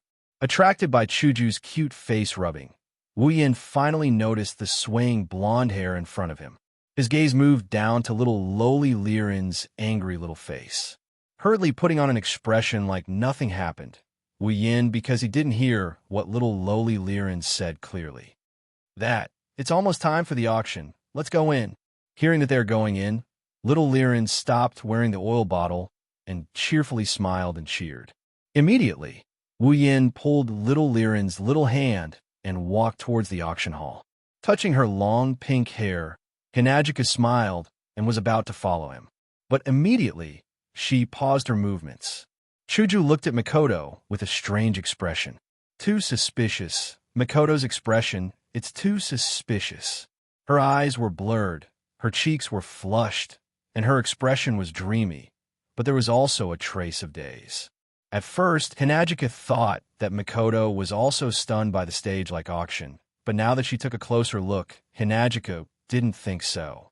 That love-struck look, if it was really directed at the auction hall, then she's not Mikoto. This look, it's like a girl in love. Too suspicious. Suddenly, a bad premonition flashed in her heart, making Chuju feel a little strange. Seeing that Wu Yin and little Liren are about to enter the auction hall, Chuju had to put down the strange feeling in her heart, walked in front of Mikoto, and played the Latin American zither. Mikoto! Ah! The shout startled Mikoto, and she took 2 steps back. Mikoto saw Chuju's even more strange expression. A trace of pink floated across her face. Mikoto quickly moved her hands behind her back, as if there's something she can't see. Well, what's wrong? Mikoto chuckled and asked Chuju, her voice indescribably weak. Something's wrong. Kaisha-sama's sensitive young girl heart told her that there's definitely something wrong with this Mikoto. Thus, Kaisha-sama directly walked in front of Mikoto, tightened her face, and said mischievously, "Mikoto, you're very suspicious." Perhaps the teasing in Chuju's voice was too high, causing Mikoto's red face to become unnatural. She quickly pulled away from Chuju and said, "What's there to be suspicious about?" Nothing. Little did she know that this kind of tone would only make people more suspicious. Thus, Mikoto saw Chuju's "who are you trying to fool" expression. Her eyes started to look around in panic, proving the girl's panic. Mikoto looked left and right, hoping to find something to change the topic.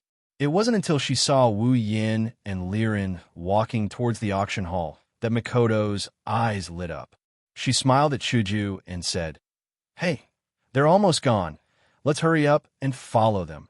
Chuju stared at Mikoto for a while, causing Mikoto's hairs to stand on end. She panicked and looked away, not daring to meet her gaze. Mikoto's appearance made Chuju grumble in dissatisfaction. She reluctantly put down her curiosity and nodded. Mikoto laughed dryly and followed Wu Yin.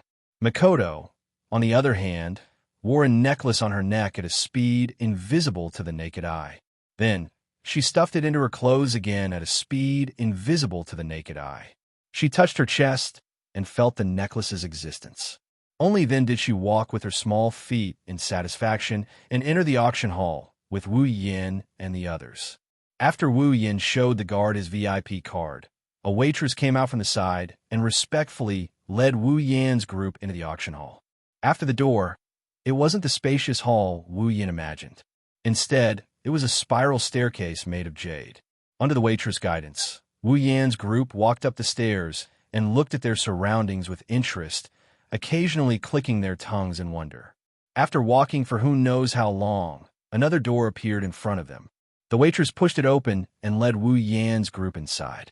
At the same time the waitress pushed the door open, a burst of lively noise came from inside and entered the ears of Wu Yin's group. Wu Yin, Chuju, Mikoto, and Liren reflexively stopped in their tracks and walked in. When Wu Yin and Ko walked in, the first thing they saw was the jadestone railing. The railing is circular in shape, and it encircles the floor below their feet into a huge circular corridor. There are only 2 stairs-like entrances on both sides of the corridor.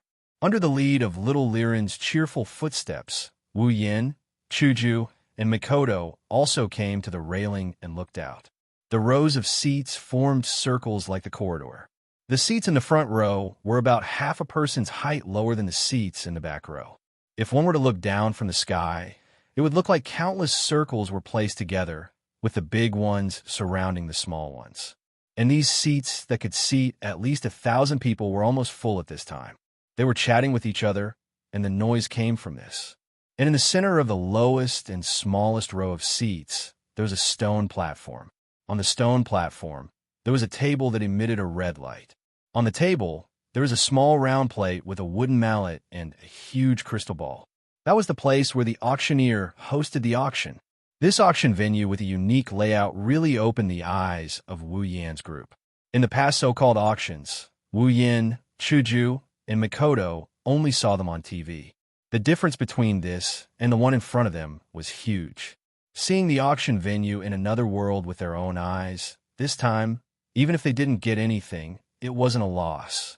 As for little lowly Liren, from her cheering that hasn't stopped, it can be seen that she also hasn't been here before. Although little Liren really wanted to go down and sit in the lower row of seats, the waitress brought Wu Yan's group to another staircase. That's because at the top of the circular corridor, there was a row of similar circular rooms. Those rooms were connected to each other to form a ring. They were the VIP rooms. Only customers with VIP cards could go up. Compared to the monotonous seats outside the railing, the VIP rooms were not only decorated very luxuriously, there were sofas, fruits, and quite big too. It made Wu Yin sigh. No matter where you are, there are special and special privileges. After the waitress left, Wu Yin brought Chuju, Mikoto, and Liren to sit on the sofa and look down from the glass window in front.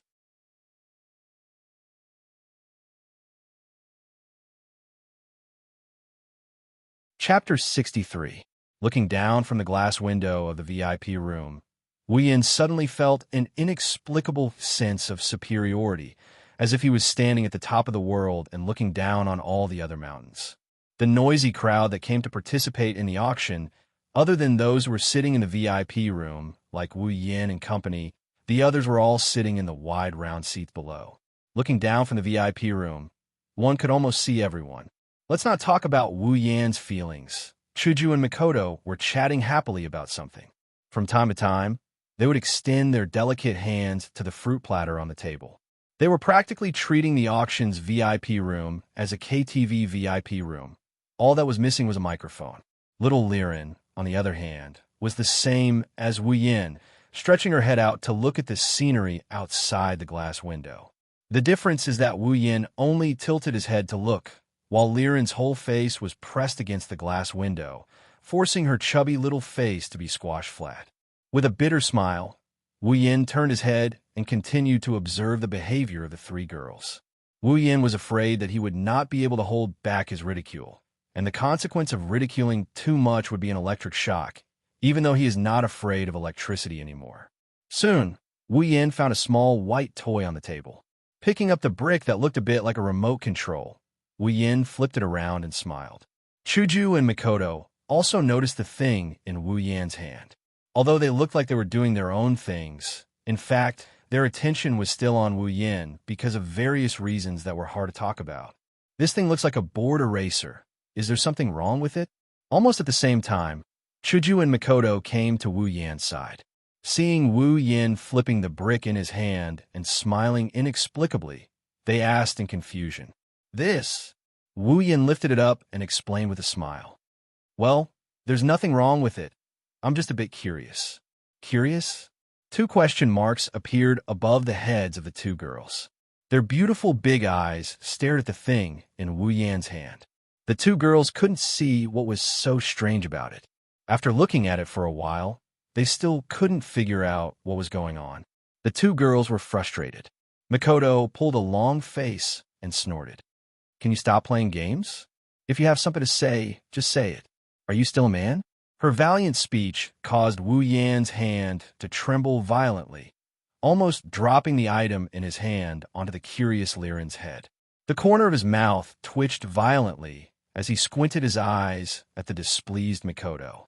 His heart was filled with thoughts of flipping the table. "If you doubt whether I'm a man or not, then come up and test me. Use yourself as the price." Of course, this sentence could only be shouted in his heart. Even if Wu Yin was given a few more guts, he would not dare to say it out loud. How could he forget that these two girls weren't very patient? Looking at Inajiku, who was also in a bad mood, he helplessly sighed. Sure enough, in front of these two tsundere chicks, acting mysterious or whatnot is a waste of time. This thing should be the bidding crystal board. Wu Yin gave up on beating around the bush. Bidding crystal board? Judging from a name, I can roughly guess its use. Sis Cannon, who just told Wu Yin not to drag things out, was now speaking to everyone with a sly smile, as if she was some kind of profound mystery. This made Wu Yin vomit blood in his heart.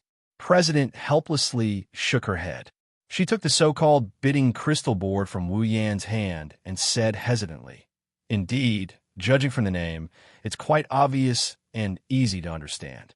It's used for bidding during auctions, right?"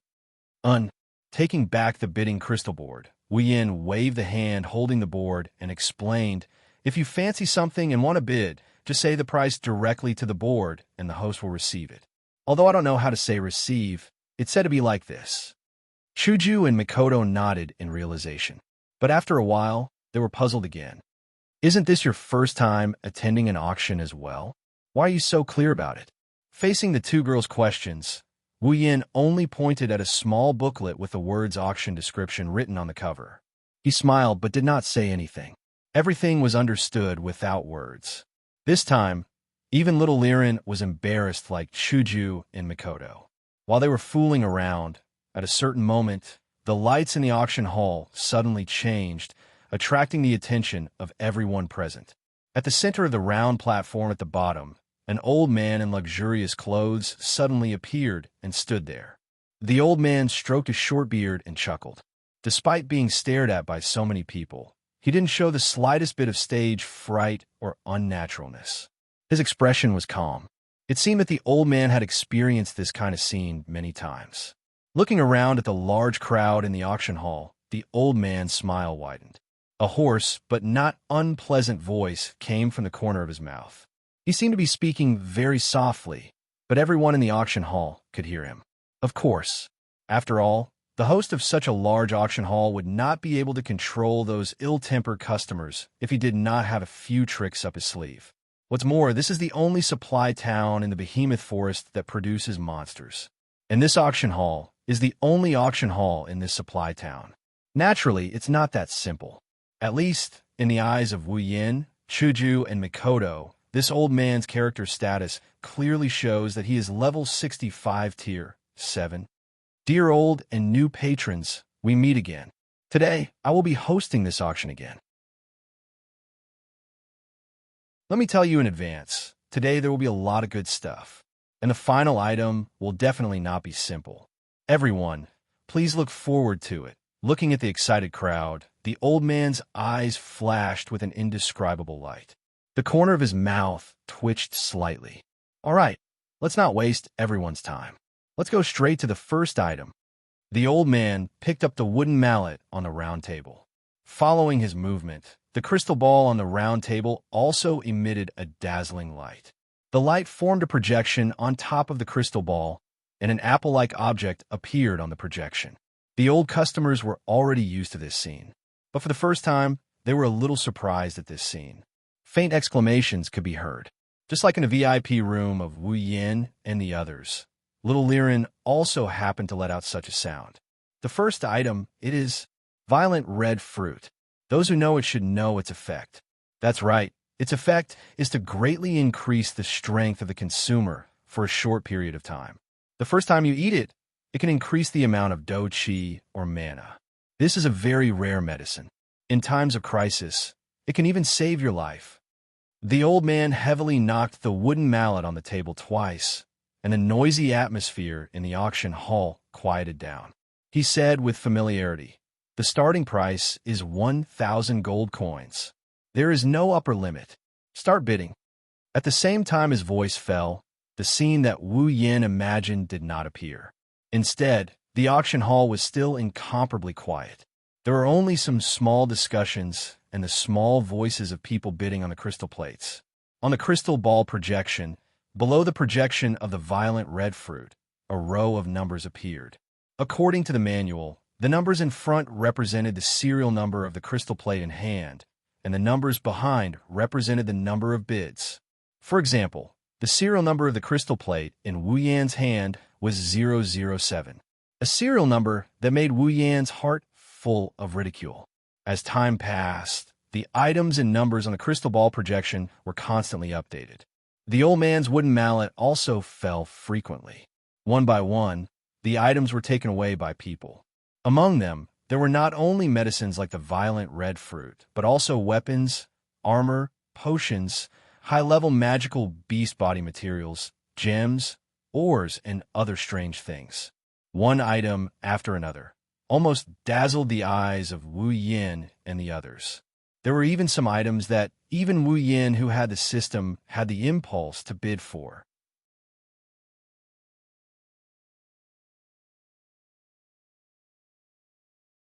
Chapter 64. From the start of the auction until now, more than an hour had passed. In this hour, the number of items that were auctioned off had already reached an uncountable number. Among them, the cheapest items were at least a few thousand gold coins, while the most expensive items were at least a few tens of thousands of gold coins. Although there were a lot of items that were auctioned off, but until now, the atmosphere of the auction did not show any signs of weakening. On the contrary, it was rising higher and higher, because the further the auction went, the higher the quality of the items. Until now, the projection of an unknown magical beast part on the stage had astonishingly risen to 30,000 gold coins. And there were still people bidding. It was just an ordinary auction item, and it had already risen to such a level. Then, what level would the 3 items that were said to be the finale of the auction go up to? Wu Yin did not know, because he could not wait for it to rise higher and higher. This way, his Kusanagi sword could be sold for a sky-high price. Therefore, although Wu Yin did not bid for any item, his smile did not stop for a moment, as if he had gained something.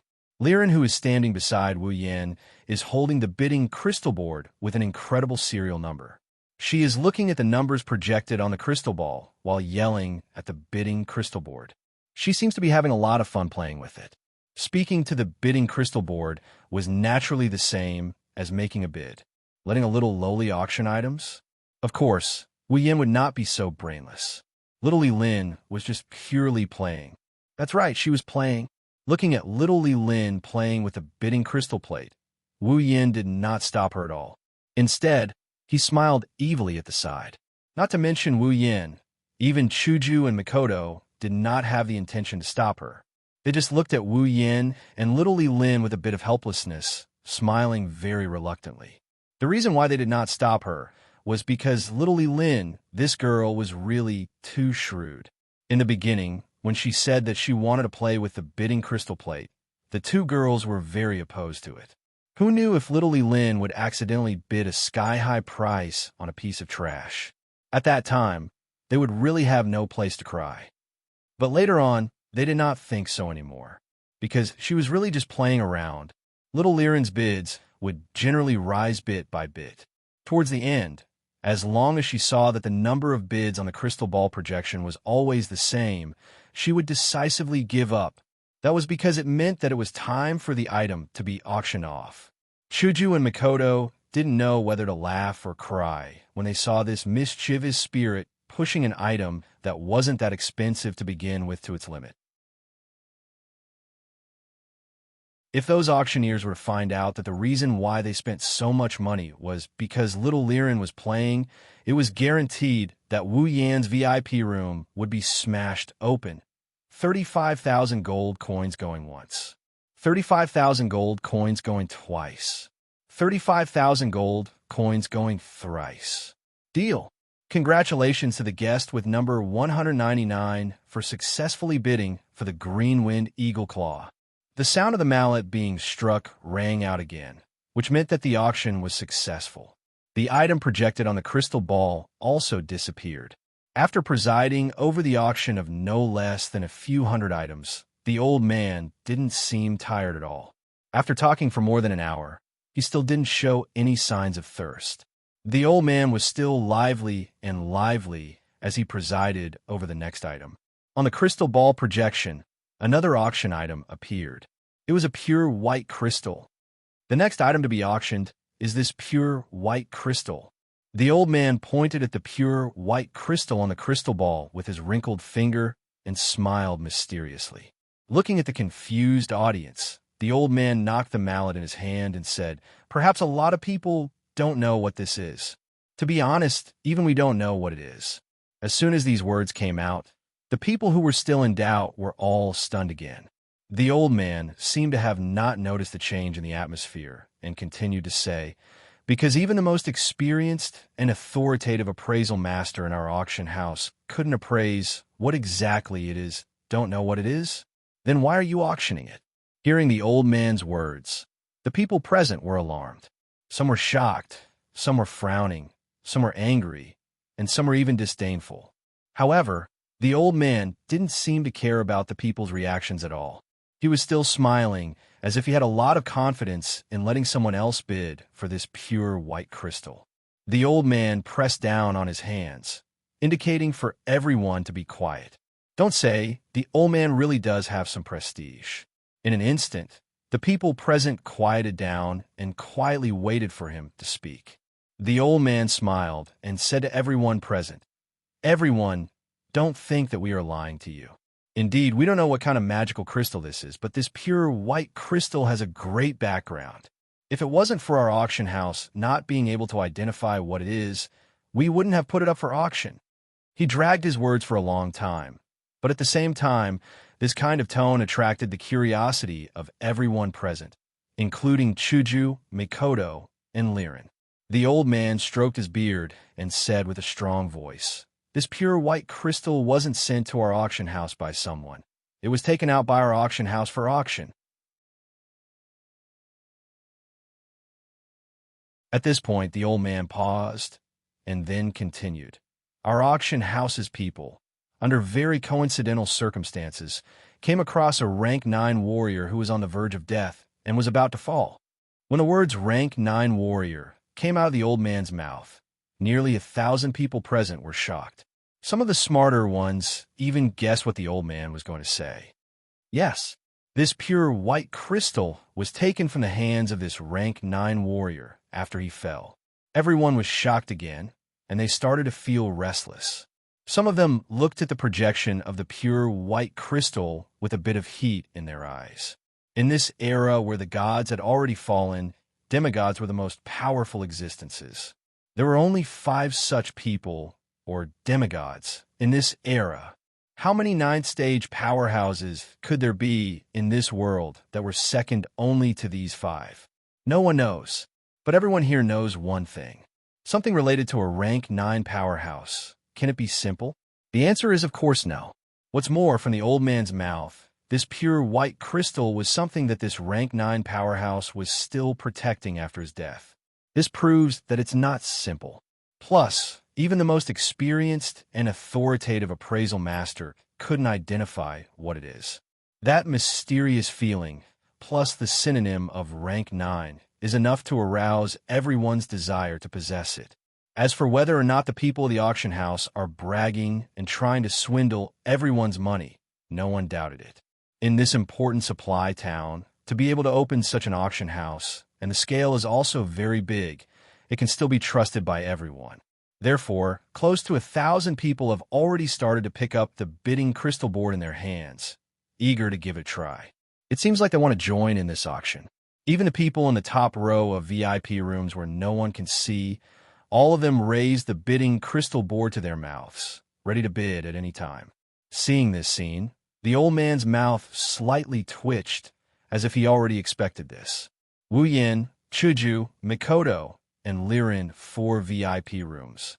Hinajiku and Mikoto frowned as they looked at the pure white crystal projected on the crystal ball, as if trying to recognize it. Liren, on the other hand, held up the bidding crystal board, looking very excited. Looks like she's going to make a fool of herself again. And Wu Yin? The moment the pure white crystal was projected, his body suddenly shook, and then his eyes shone with surprise. Beep. The system determined that the item in the user's site contains a large amount of life energy. The user is advised to obtain the item.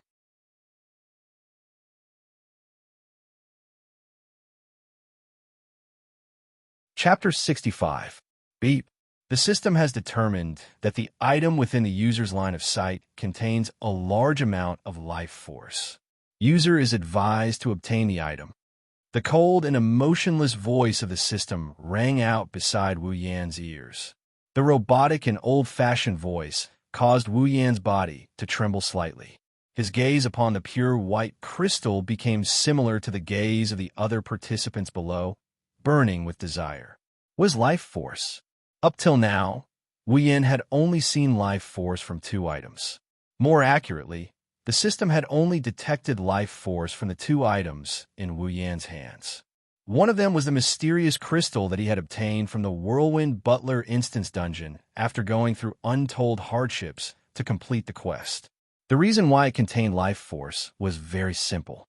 I Ching's mother had said before that there was a powerful monster sealed within it. Due to the life force sealed within it, the system had notified him that it contained life force. The other one was the demonic beast egg that Wu Yan had looted back in the behemoth forest when he was raiding the lair of the demonic beasts. That was easy to understand. Since it was a demonic beast egg, there was a life force inside. Thus, it was normal for it to contain life force. What is life force? Wu Yan did not know. What use does it have? Wu Yan was even more clueless about that. However, Wu Yan knew that this item, in the hands of the system, could be used for one purpose. That was to exchange it for summoning points. That was right. Summoning points. Summoning points for summoning chicks. Wu Yan had never forgotten that the system had mentioned that any unit that contained life force, as long as it did not possess intellect, could be turned over to the system in exchange for summoning points. That was the reason why Wu Yan had spent so much time in the behemoth forest raiding Wolf's lair, Dog's lair, not letting go of any lair, all for the sake of finding one or two demonic beast eggs in exchange for summoning points. If it wasn't for the fact that the life unit sealed in the mysterious crystal was an intelligent monster, Wu Yan might have directly handed it over to the system in exchange for summoning points. For example, although trees and flowers were also living units, they did not have intelligence. However, their life energy was too low, so low that Wu Yan could not do anything about it. Therefore, they could not be exchanged for summoning points. Otherwise, all the trees in the behemoth forest would have been cut down by Wu Yan long ago. Apart from the magical beast egg and the mysterious crystal, Wu Yan had never seen any other units with life energy. And now, the appearance of this pure white crystal in front of him actually caused the system to react, saying that it contained life energy. How could this not make Wu Yan happy? Even for the mysterious crystal that sealed the intelligent monster, the system did not use the word large to describe it. One could imagine that if the pure white crystal only had pure life energy and did not have life, then if he used it to exchange for summoning points, that would definitely be a lot of money. In Wu Yan's heart, if he did not bid for it, he would definitely be struck by lightning. Fiercely swallowing a mouthful of saliva, Wu Yan quickly said to Liren beside him, "Little girl, give me the bidding crystal." Wu Yan's words stunned Chuju, Mikoto, and Liren. They looked at Wu Yan, who seemed to be hesitating. They could hear the anxiety in Wu Yan's voice that, "Is there a problem? Why are you so anxious? Is there something wrong with the crystal?" Chuju tilted her head, looking at Wu Yan with a puzzled expression. No matter what appeared before, Wu Yan clearly still had a calm appearance, never as anxious as now. Little Liren very obediently handed the bidding crystal in her hand to Wu Yan.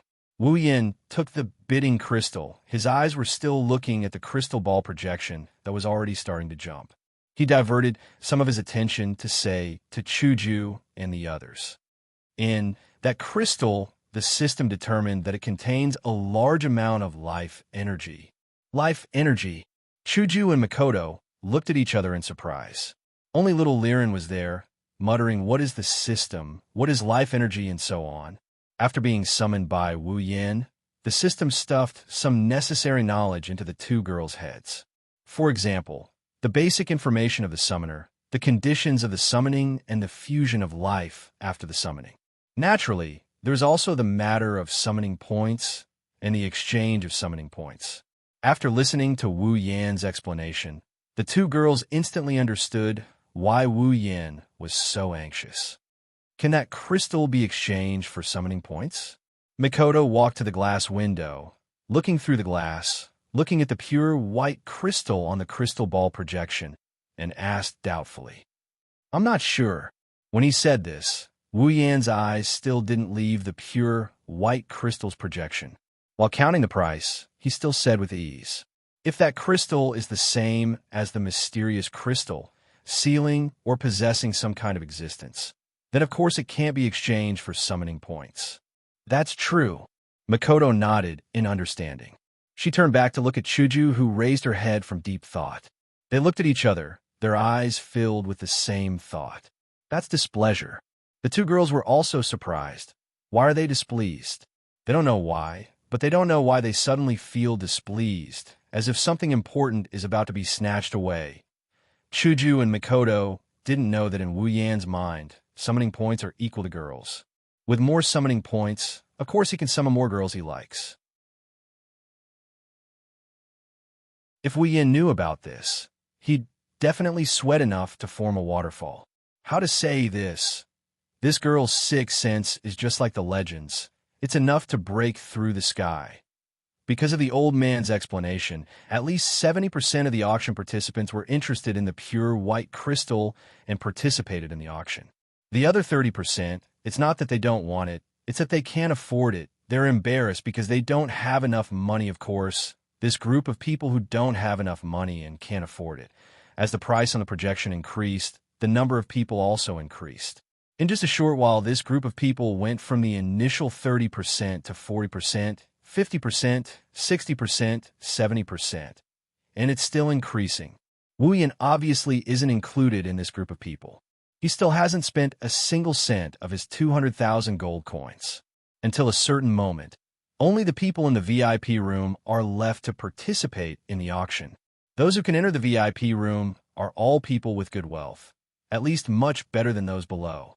If it wasn't for Wu Yan's 200,000 gold coins, even if he wanted to auction off the common armaments, that shrewd man wouldn't give him a VIP card. The people who participated in the auction were only the people in the VIP rooms. Of course, no one would know about this matter, because the bids were all made using the bidding crystal plates.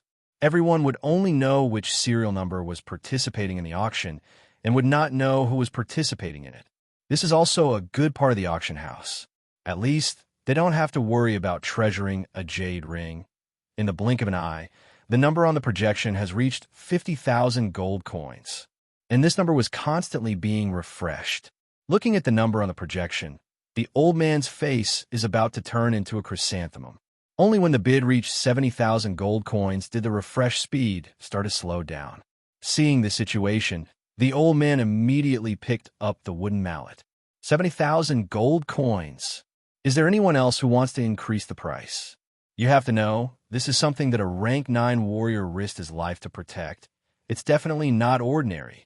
Oh, 80,000 gold coins. Guest number 007 has bid 80,000 gold coins.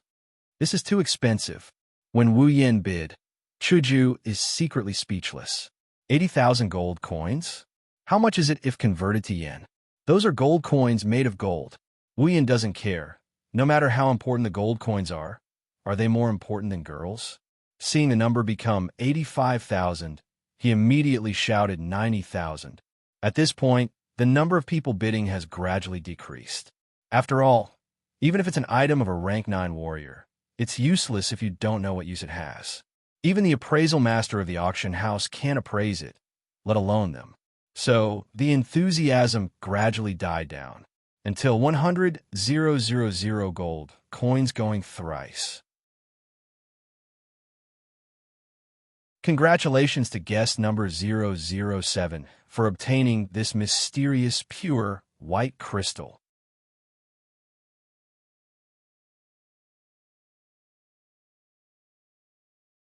Chapter 66. With the third strike of the mallet, Wu Yan's heart, which was beating a little faster, finally calmed down. Although half of the 200,000 gold coins he earned today disappeared in the blink of an eye, Wu Yan didn't feel that it was a pity at all. As long as that pure white crystal could be exchanged for summoning points, then, as long as it could be exchanged for 1,000 summoning points, it would be worth it. However, Wu Yan didn't believe that with the system's judgment and the word large, that pure white crystal could only be exchanged for 1,000 summoning points. Although he didn't know how large this large amount was, Wu Yan prayed silently in his heart, hoping that it would be a little more. That way, he would be able to summon her. In Wu Yan's heart, he had already thought about who he would summon next. Glancing at Chuju and Makoto, who were clumsily dealing with little Liren's what is the system, what is life energy, what is summoning points, and a whole bunch of questions. Wu Yin rejoiced in their misfortune and dodged to the side. The pure white crystal could only be considered as a small climax. For the time being, regardless of whether that unlucky rank 9 died on his own or was hit by the auction house's people, that pure white crystal could now be considered to have entered Wu Yan's pocket. As for the people present, not many cared about it. After all, even if it was a rank 9 powerhouse's item, if it couldn't be used, then it could only be considered as trash. Even such a large-scale auction house couldn't do anything about it. Among the people present, not many felt that they could do it. Therefore, very quickly, this rank 9 powerhouse's item was thrown to the back of everyone's mind. As for Wu Yan, he didn't care. Even if that pure white crystal had some function, it couldn't be compared to summoning points. Moreover, in the system, as long as you have enough points, other than having a child, what else can't you want? When this crystal fell into Wu Yan's hands, he had already decided on its use. After that, the old man hosted the auction for a few more items. All of them were of high quality, and some of them were even more expensive than the pure white crystal. Of course, to Wu Yan, it was something that didn't hurt or itch. He directly threw the bidding crystal board to little Liren and let her continue playing her bidding game. After an unknown amount of time, the lights in the auction hall changed again. If the lights at the beginning of the auction gave people a sense of leisure, then the lights at the beginning of the auction were like the prelude to a march. And now, the lights gave people the feeling that it was the climax, the feeling of excitement. When this light appeared, the old man at the center of the round platform couldn't help but straighten his back a little. His tone was no longer as jovial as before. Instead, it was somewhat serious. Sweeping his gaze across the entire auction hall, the old man raised his hands and shouted, "Finally, it's time. The final item of the auction. It will appear in front of everyone's eyes. In this auction, there are a total of 3 final items. Each of them can be said to be very precious. As for how precious they are, you just need to compare them with the previous items that weren't considered the final item of the auction, and you will know. Indeed, in the previous auction items, there were a few that were sold for more than 100,000 gold coins. Such a price wasn't enough to be considered the final item. Then, the final item of the auction would definitely be much more precious. Perhaps it was the effect of the old man's serious words, but all the auctioneers present felt a tense atmosphere, causing their hearts to beat faster. The projection of the crystal ball had already expanded several times in an instant, and a scroll-like scroll appeared on the projection, occupying almost 3/4 of the space on the projection. It seemed even more grand, and on the scroll, the words wind-ripping/technique were clearly engraved in gold. This is a high-level combat technique scroll. It's called wind-ripping/technique, and it's a combat technique created by a level 7 warrior. Its power is incomparably great. As long as you successfully cultivate it, you will definitely be able to become the strongest among those of the same level. Even if you challenge someone of a higher level, you will be able to cause considerable damage to your opponent. The auctioneers in the round seats couldn't help but widen their eyes. Their bodies had already started to lean forward, as if they could close the distance between them and the combat technique scroll. Even their breathing had become heavier. High-level combat technique. Strongest among those of the same level. Challenging someone of a higher level. These words all attracted the eagerness in the hearts of the auctioneers present, so much so that some of the auctioneers had already started shouting, "Hurry up and start." Wu Yan, who was sitting in the VIP room, laughed disdainfully when he heard the old man's words. He didn't hide his disdain for the old man at all. High-level combat techniques were indeed high-level, but also meant that they were difficult to cultivate. This was a combat technique created by a level 7 warrior. In order to cultivate it, one had to be at least a level 5 warrior. The saying that one was the strongest among those of the same level was also a huge exaggeration. If one had a high-level combat technique, how could others not have one? If one were to compare wealth, how could one compare to the disciples of a large family? Which disciple of a large family didn't have a high-level combat technique or two? As for challenging someone a higher level, that was even more of a joke. It was just a combat technique created by a level 7 warrior. Even if one succeeded in cultivating it, at most, they would only be able to flaunt it a little before reaching level 7. If they still relied on it after reaching level 7, they would definitely be defeated. Of course, Wu Yin was very disdainful of this, but that didn't mean that others would be the same. Wu Yan's abilities were all exchanged directly from the system. As for the abilities he obtained from the system directly imbued him with the method of Bodhi imbuement. The moment Wu Yin clicked on the exchange, he had already learned how to use it. Therefore, to him, personally cultivating battle skills was strenuous and unrewarding. He did not consider that others did not have the same treatment as him. They could directly learn battle skills. Not to mention high-level battle skills. Even low-level battle skills had to be learned by themselves. Now that they had the chance to learn a high-level combat technique, they naturally wouldn't let go of such an opportunity. This combat technique scroll was worthy of being the finale item. The price kept rising, and soon it reached 100,000 gold coins. Wu Yin and the rest watched as the price went past 100,000 gold coins, then 200,000 gold coins, and still kept rising. The price made Wu Yin, Chuju, and Mikoto look at each other. In the end, this combat technique scroll that wasn't even as important as a meal in Wu Yan's eyes was sold at a price of 350,000 gold coins. The moment the old man shouted sold, countless people let out sighs of regret that they missed out on such a godly technique. Wu Yin couldn't help but laugh. Wiping away the sweat on his forehead, the old man raised his hand again to quiet down the auctioneers. Everyone, don't feel that it's a pity. The next item to be auctioned will definitely not disappoint you. When everyone heard this, they quickly sat up straight and looked at the old man with shining eyes. The old man felt a chill in his heart and tightened his chrysanthemum. The crystal ball projection changed again, and a small katana without a guard appeared in front of everyone. Beside it was a scabbard. Even though the blade was only a projection, the sharp edge was vividly displayed in front of the auctioneers. With the appearance of this weapon, the old man's voice started to carry a hint of excitement, as if this weapon was his.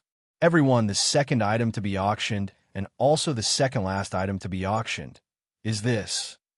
The auctioneers looked at the strange-looking weapon on the projection and looked at the old man with doubtful eyes. The edge of the blade is indeed vivid and lifelike, but there aren't many who have good eyesight. After all, no matter how lifelike it is, it's still just a projection. It's not the real thing, so how can it be so easy to recognize? The old man laughed out loud and said something that caused a stir in the crowd. Everyone, don't be fooled by its small blade and strange design. This is a common armament.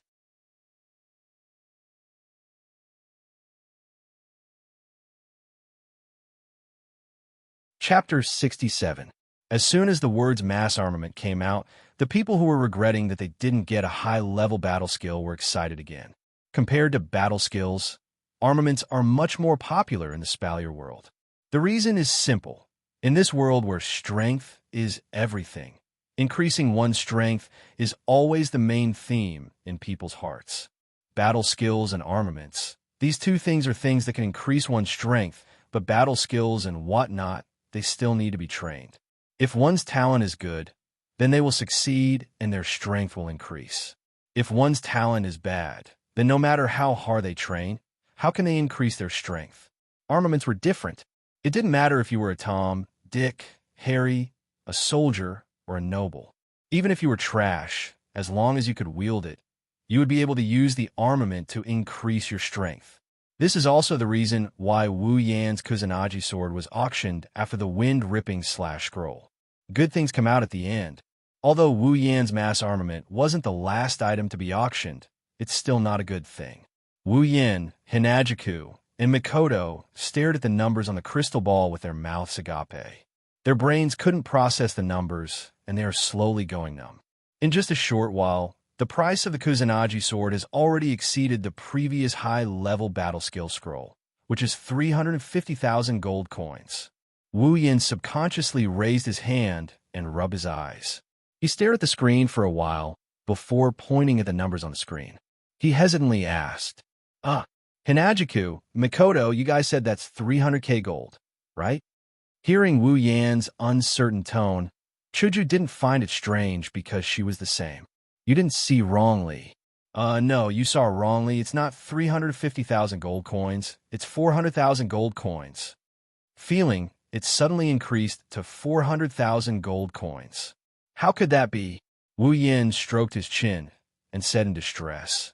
It's not like there hasn't been any mass armaments auction here before, but I heard that the price of the mass armaments was usually around 350,000 gold coins. Why did it rise to such a level right from the start? That's what we want to know too. Two delicate voices rang out at the same time. Wu Yin became even more distressed when he heard them. Well, who cares why he's like this? Anyway, it's a good thing. Mikoto shook her head in annoyance, causing her short brown hair to sway, indicating that the question was too deep for her to delve into. That's right. It's a good thing anyway. Wu Yin stopped thinking about it. He continued to look at the numbers below and began to laugh. If I had this amount of gold coins in my previous world, I would be able to stay at home until the end of time. In fact, what Wu Yin and the other two didn't know is that the reason why the Kusanagi sword's price rose so fast and even exceeded the mass armaments price in the past is because the people auctioning the Kusanagi sword are mostly women. As everyone knows, the power system of this world is Do-Chi and magic, and those who practice Do-Chi and magic, of course, include women. In order to practice magic, one needs to have extraordinary talent. In the Spalier world, the ratio of mages to warriors is ridiculously low. Compared to mages, the number of warriors is undoubtedly a lot more. There are both men and women in mages, and there are also men and women in warriors. After all, even if warriors aren't suitable for girls to practice magic, no one can guarantee that a girl's talent will be good. That's why there are fewer warriors than mages, but that's only when compared to mages. There's still quite a number of female warriors. This is where the problem comes in. In the Spalier world, the weapons used by warriors are guns, swords, and the like. These weapons are all relatively thick and bold. Let's talk about swords. This isn't Wu Yan's previous world. In the Spalier world, most of the swords are those wide knight swords. This kind of weapon is comparable to a woman's figure. Although it doesn't have much effect in the hands of a woman who practices Do-Chi, and it's very cute, it still doesn't fit the delicate taste of a woman. Of course, not everyone thinks so. Only a portion of them. The Kusanagi sword is different. Its small body looks very light and light. Although it doesn't have any gems or gold embedded on it, compared to those wide knight swords, this kind of weapon is undoubtedly more suitable for a woman to use. It also fits the taste of a woman more. Therefore, almost all of the female warriors present are captivated by the Kusanagi sword. That's why the price of the Kusanagi sword skyrocketed. If Wu Yin knew about this, he wouldn't be troubled by the price of the Kusanagi sword anymore. This is because he deeply understands one thing. Don't try to guess the thoughts of a woman. It's useless even if you do. He doesn't know what kind of mood he has after watching this auction. In the end, the Kusanagi sword was sold for 500,000 gold coins. Phew! Exhaling softly, Wu Yin muttered softly. I'm rich. This cheesy remark made Chuju and Mikoto roll their eyes at him. Only Liren was smiling foolishly. The old man happily knocked his gavel and announced the successful sale of the Kusanagi sword. Wu Yin doesn't know if it's because he's excited or not, but he feels like he's very happy with the gavel. All right, everyone. Today's auction is about to come to an end. Let's take a look at the last item. The bidding crystal board is tightly gripped in everyone's hands. Their eyes are glued to the crystal ball projection, waiting for the final moment to arrive. Before this, there were two other auction items. One was an advanced combat skill, and the other was a common armament. Since this third auction item was placed behind these two items, what did it mean? This meant that the last auction item was at least more valuable than the previous two auction items. When he mentioned the last auction item, no one noticed that an indescribable strange light flashed in the old man's eyes. Even his tone had changed a little. No one noticed this, not even Wu Yin, who was still immersed in the sea of gold coins in the VIP room. The old man waved his hand, and the projection on the stage changed. This time it's a map. A map. The thousands of auctioneers present couldn't help but blurt out the word at the same time. Along with them, there's a deep sense of doubt, including Wu Yin and the others. Frowning, Wu Yin looked at the map projection on the stage and narrowed his eyes. His intuition tells him that this is unusual. The final item of the auction was actually a map that's more valuable than a high-tier combat skill or a common armament. Could it be a treasure map? Impossible. If it's a treasure map, the auction house would have already dug it up with their own hoes and pickaxes. Why would they put it up for auction? Well, even if the auction house didn't have the ability to bring it back to the light of day for some reason, it's normal to put up for auction. However, Wu Yin definitely doesn't think so. Let alone him. If anyone here thinks so, they should apply for the Brain Disorder Fund. Who would project the entire map and reveal the contents of a treasure map when it's put up for auction? The entire map is now clearly projected. During this period of time, those with good memories should have already memorized it. Isn't it obvious that they want everyone to know the contents of the map? Who would waste money on an auction like this? They could just memorize it directly. Are the auction house's people retarded? That's impossible. If the auction house's people were retarded, the auction house would have been swallowed up by others a long time ago. If they're doing this under such circumstances, isn't there something fishy going on? Even someone like Wu Yin, who doesn't know how to use his brain, can think of this. Of course, the thousands of auctioneers present aren't all idiots. Perhaps, at this time, those who think they're smart are also distressed.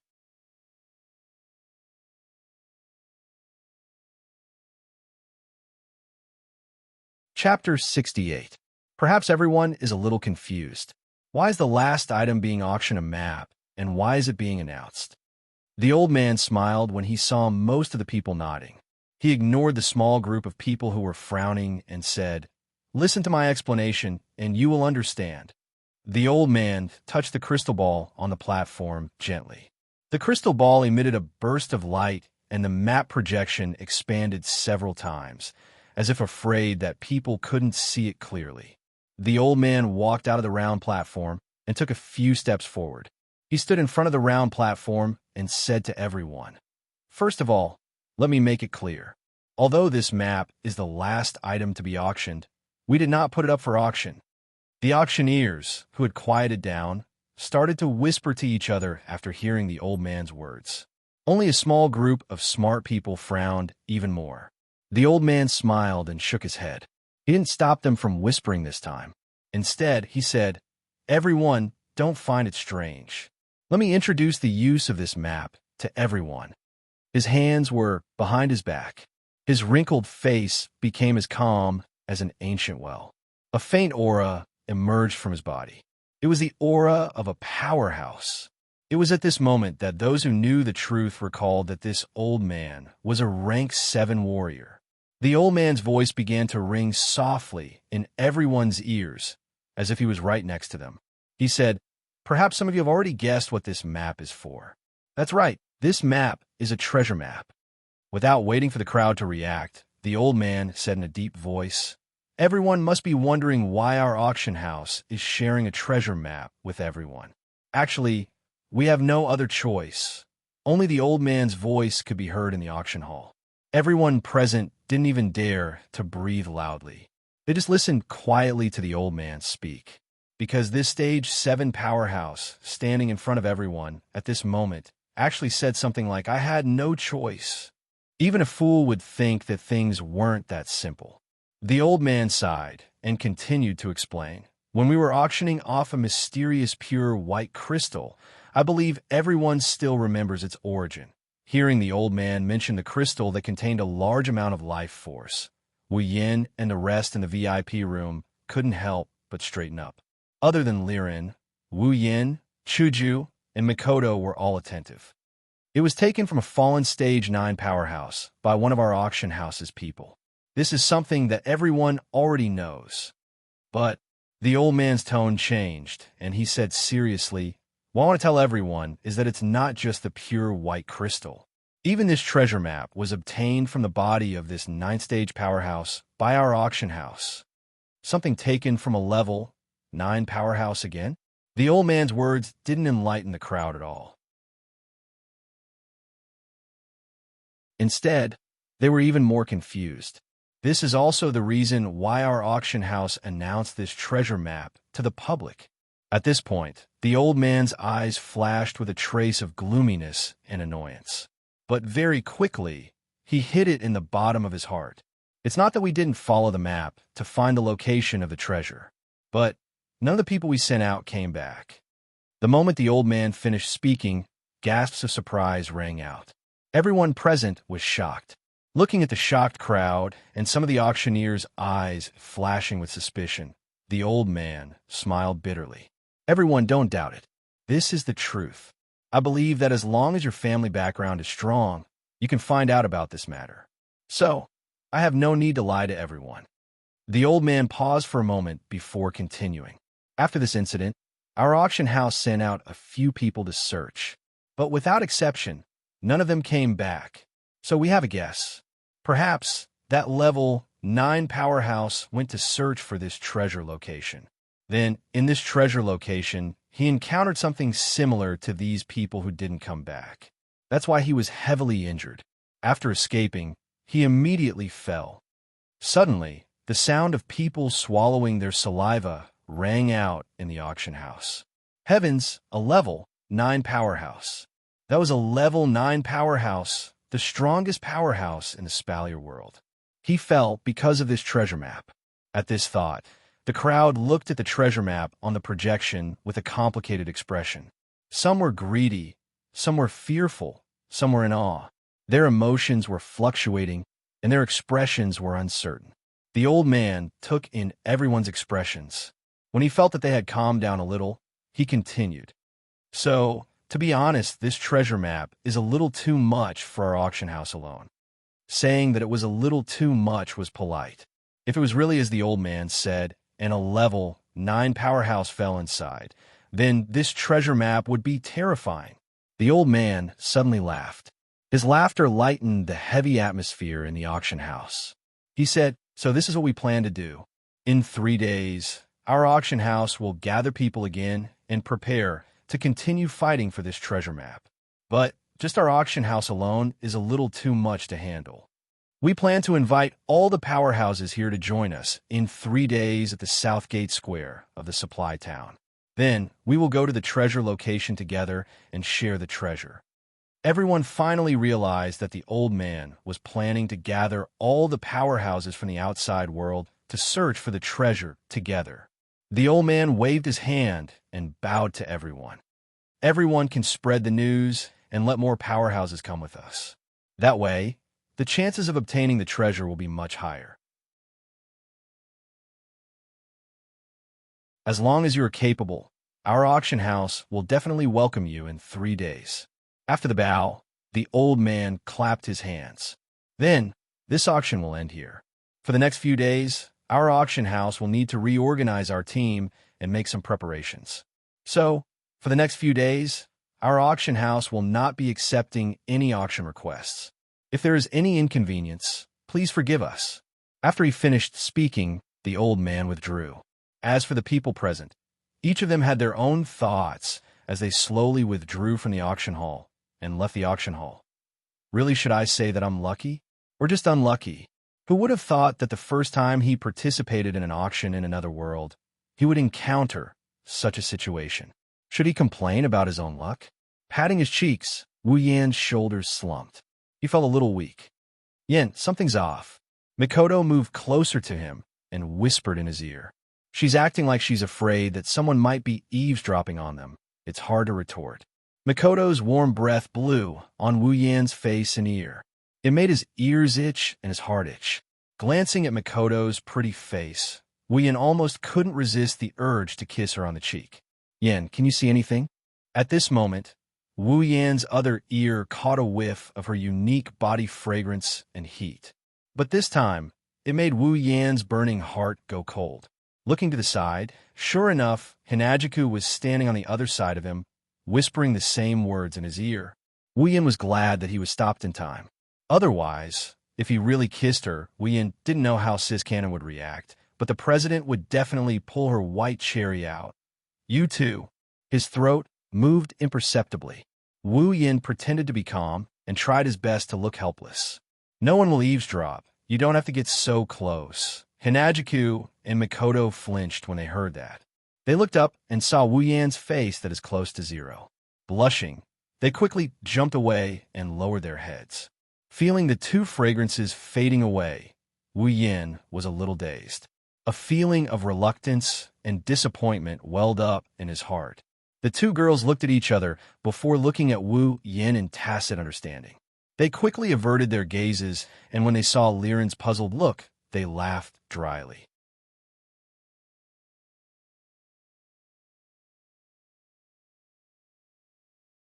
Chapter 69. Hinajika dashed to Mikoto's side and stood beside her. Tidying up her chaotic emotions, she put on a serious face and said, Yin, don't you think this so-called last auction item is a bit strange? Wu Yin nodded, and he started pacing around the VIP room. As he paced around, he asked the two girls, How is it possible that I didn't find it strange? Anyone with the slightest bit of intelligence would have noticed it. Mikoto sighed and shook her head. So, we're considered lucky, aren't we? We're just unlucky. This is our first time attending an auction, and we're already encountering something like this. I've already complained about this matter, so Sis Cannon, you don't have to add salt to the wound. Hinajiku was holding little Liren's hand. At this time, little Liren was unusually well-behaved. Although she couldn't understand what was going on with her little brain, she knew that her brothers and sisters were discussing something important, so they couldn't be disturbed. Chuju stroked Liren's blonde hair and said, I have a feeling that things aren't as simple as that old grandpa said. That old grandpa was referring to the stage 7 old man who hosted the auction. There's definitely more to it than meets the eye. After all, there are too many suspicious points. Mikoto clenched her fists. This kind of action is not suitable for a girl, but when done by Mikoto, it felt very natural. Wu Yin couldn't help but ridicule her. Sure enough, Railgun is the epitome of violence. Suspicious points? Chuju turned to look at Mikoto.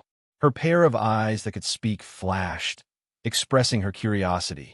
Mikoto nodded seriously and stretched out her jade-like hand and made a 3-finger gesture. Her meaning was obvious. 3 points of suspicion, huh? Wu Yin lowered his head, and he started thinking about it. Seeing everyone's gaze on her, Mikoto lifted her head and puffed out her chest. Although this action didn't stand out in any way. After all, Sis Cannon was flat-chested. Mikoto's expression turned serious, and she nodded. Let's not talk about other things first. Let's talk about why the auction house announced the treasure map. Hinajika blinked her eyes and said, Didn't that grandpa say it already? To invite other strong fighters. Is there a need? Mikoto rudely interrupted Hinajiku's words, but the words that came out of her mouth couldn't be refuted. Wu Yin nodded and pondered. Indeed, there's no need. If they really wanted to invite other strong fighters to go with them, they could have kept the treasure map for themselves. As long as they announced their purpose in the auction house, there would definitely be people who would go. Why would they announce the treasure map? Hinajiku seemed to have understood what Wu Yin said. Tapping her cheeks, Hinajiku continued. Sounds like it's really superfluous. Exposing the treasure map to the public. Aren't the people at the auction house afraid that someone will beat them to it? That's the first suspicious point. Mikoto reminded and raised 2 fingers again. The second point of suspicion is that a 9th-stage powerhouse couldn't even enter a treasure trove, even after risking his life. Aren't they afraid of provoking some uncontrollable powerhouse by announcing such a treasure trove? Chuju understood and said, Right, a treasure that a rank 9 fighter couldn't enter even after risking his life would definitely attract a lot of strong fighters, at least rank 7. No, rank 8 is also possible. Or even, if it's a rank 9, it shouldn't be possible. Chuju was interrupted again. This time it wasn't Makoto, but Wu Yin. It's just a rumor from an auction house. I don't know if it's true or not. Why would a rank 9 fighter appear just because of a rumor? Makoto agreed and said, Yin is right. At least before anyone goes in to test the waters, a rank 9 fighter shouldn't appear. Then a rank 8 fighter might appear too. After being interrupted twice in a row, Hinajiku was a little annoyed. Wouldn't this make her look stupid? But then again, Chuju's words are very likely, very likely. Wu Yin pondered for a while and said with a frown, it's very likely to attract a rank 8 fighter. The people in this auction house aren't idiots. They should know about this. If a rank 8 fighter comes, even if they get the treasure, they will keep it for themselves. At that time, the people in the auction house can't do anything about it, right? There's no way they don't understand this logic. Why would they expose the treasure map? Hinajika looked at Wu Yin, who is deep in thought, and then she looked at Makoto, who is equally confused. Hinajika suggested, maybe they have some kind of trump card that can deter a Tier 8, or maybe the auction house itself has a Tier 8. Wu Yin and Makoto's eyes lit up. Wu Yin clapped his hands and said, yeah, why didn't I think of that? If the auctioneer is a rank 7 fighter, then this auction house must have someone stronger than him. That's only a possibility.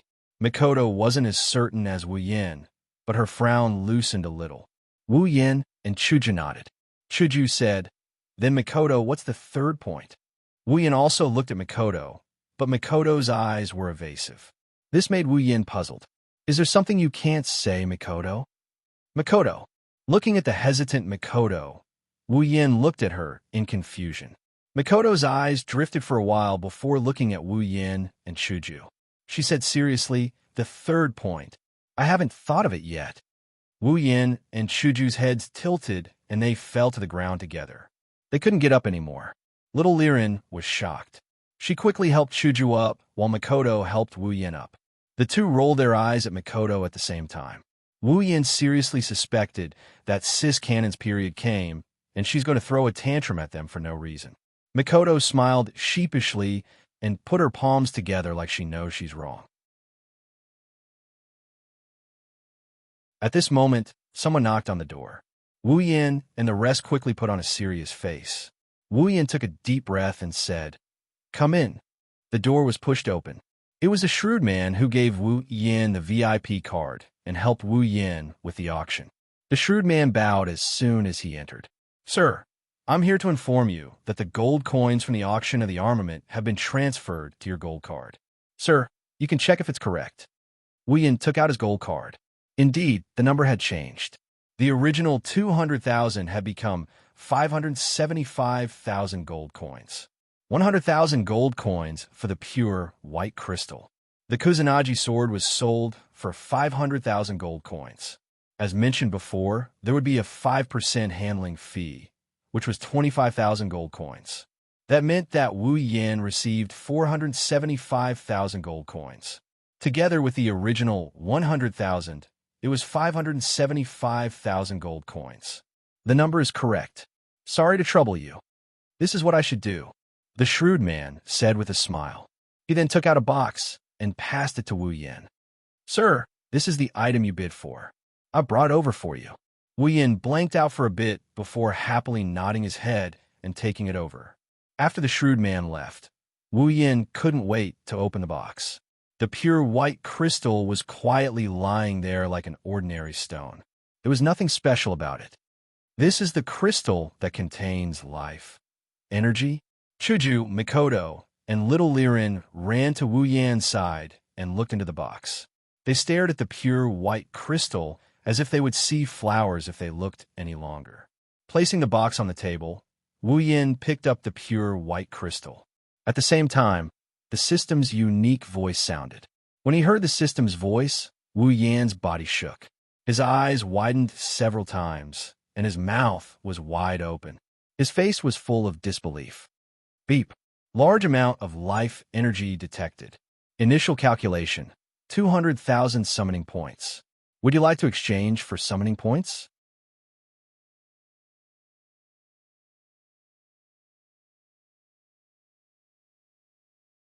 Chapter 70. Beep. detecting a large amount of life energy. Initial calculation, 200,000 summoning points. Do you wish to exchange for summoning points? This was already the third time the system notification rang in Wu Yan's ears. Normally Wu Yan would be emotionless, but at this moment, it was no different from the sound of nature. However, this sound of nature kept ringing in Wu Yan's ears without the slightest bit of impatience. Even Wu Yan's soul couldn't be pulled back. Maintaining the state of bumping into a ghost, Wu Yan's eyes almost rolled back. Obviously, this huge meat pie had smashed Wu Yan into a muddle-headed state. He couldn't react at all.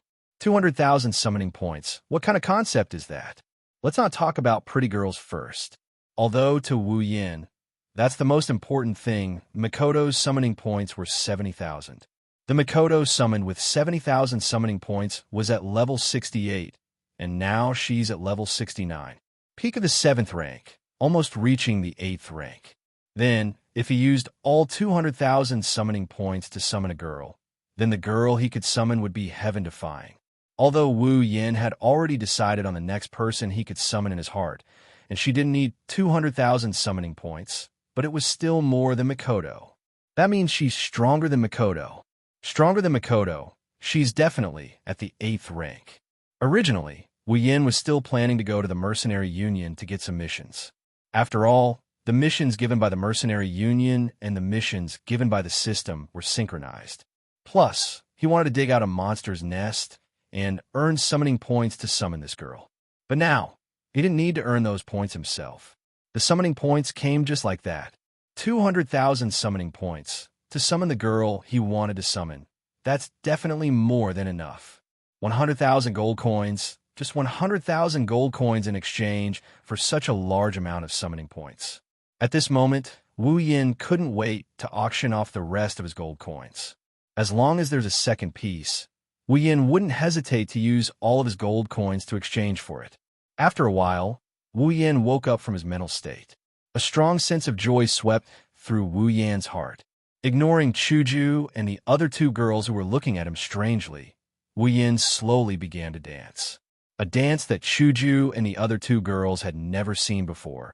Wu performed an extremely ugly dance that Wu Yan and the other two girls had never seen before. Hinajiku, Mikoto, and Liren looked at each other, and then they looked at Wu Yan, who's doing yataki steps. Is this guy's brain damaged? Chuju started to seriously doubt herself. Was it really the right choice for her to abandon her parents, sister, and friends to be with this retarded guy? Mikoto covered her eyes. Yes, she couldn't bear to watch anymore. So embarrassing. Luckily, there's no one else here. If this guy didn't get his ability directly because of me, I would think that he's probably damaged his brain while developing his ability. Liren giggled as she watched Wu Yan's retarded dance. She didn't seem to feel anything wrong, if you ignore the large drops of sweat that slid down her forehead. As for Wu Yan, he finally noticed Chuju and Mikoto's disdain. His ugly dance froze. Under the gaze of the three pairs of beautiful eyes, he slowly stopped. Ahem! After a fake cough, Wu Yan's face became serious, as if nothing happened. He smiled brightly and said, Yes, there was a reason just now. I believe you guys can understand me, no? We can't understand your behavior at all. Chuju and Mikoto didn't even think and said this sentence. What a joke. If we said we understand, then wouldn't it mean that our intelligence is on the same level as this retarded guy? Wu Yan couldn't refute this. He could only stammer, yes. I'm too happy. I believe if you guys were me, you'd do the same. No, we would never do the same thing as you, Oni-chan. This time, even Liren followed Chuju and Mikoto and said something slightly different. Wu Yan's face became embarrassed. Even with his face that couldn't be pierced by a mythical armament, he felt a little ashamed. Ha! Seeing Wu Yan's embarrassed expression, the three girls couldn't help but laugh. Wu Yan could only laugh along. Wu Yan knew that at this moment, the corner of his mouth was no longer something he could control. Okay, I won't laugh at you. Until Wu Yan was about to run away, Chuju took the lead to stop laughing. She said seriously, although her eyes couldn't hide the smile. Well, Yin, let's talk about business. Mikoto patted her stomach that was a little painful from laughing. She smiled at Wu Yin. She can't compare to Chuju, but she still couldn't help but want to laugh. Business? Wu Yin, who was thinking about whether to exchange for a sound-blocking ability, was stunned by Mikoto's question. He was a little confused. What business? Wu Yin asked in a small voice. Don't tell me your brain is really damaged? Chuju looked at him with disdain and sighed helplessly. Wu Yin laughed dryly. His mind turned quickly, and then he said with uncertainty, Is it about the treasure map? Chuju stared at Wu Yin. Her silent gaze made Wu Yan's hair stand on end. As for Mikoto, she started laughing again. Sighing again, Chuju said in a bad mood, Yin, I really think your brain is damaged. I already said it's business. You still don't understand? Wu Yin scratched his face and said awkwardly, I think this treasure map. Of course it's not about the treasure map. Plop. Wu Yin fell down in front of Chuju and the other two girls. Hearing the three girls laughing again, Wu Yin almost knelt down in front of the president.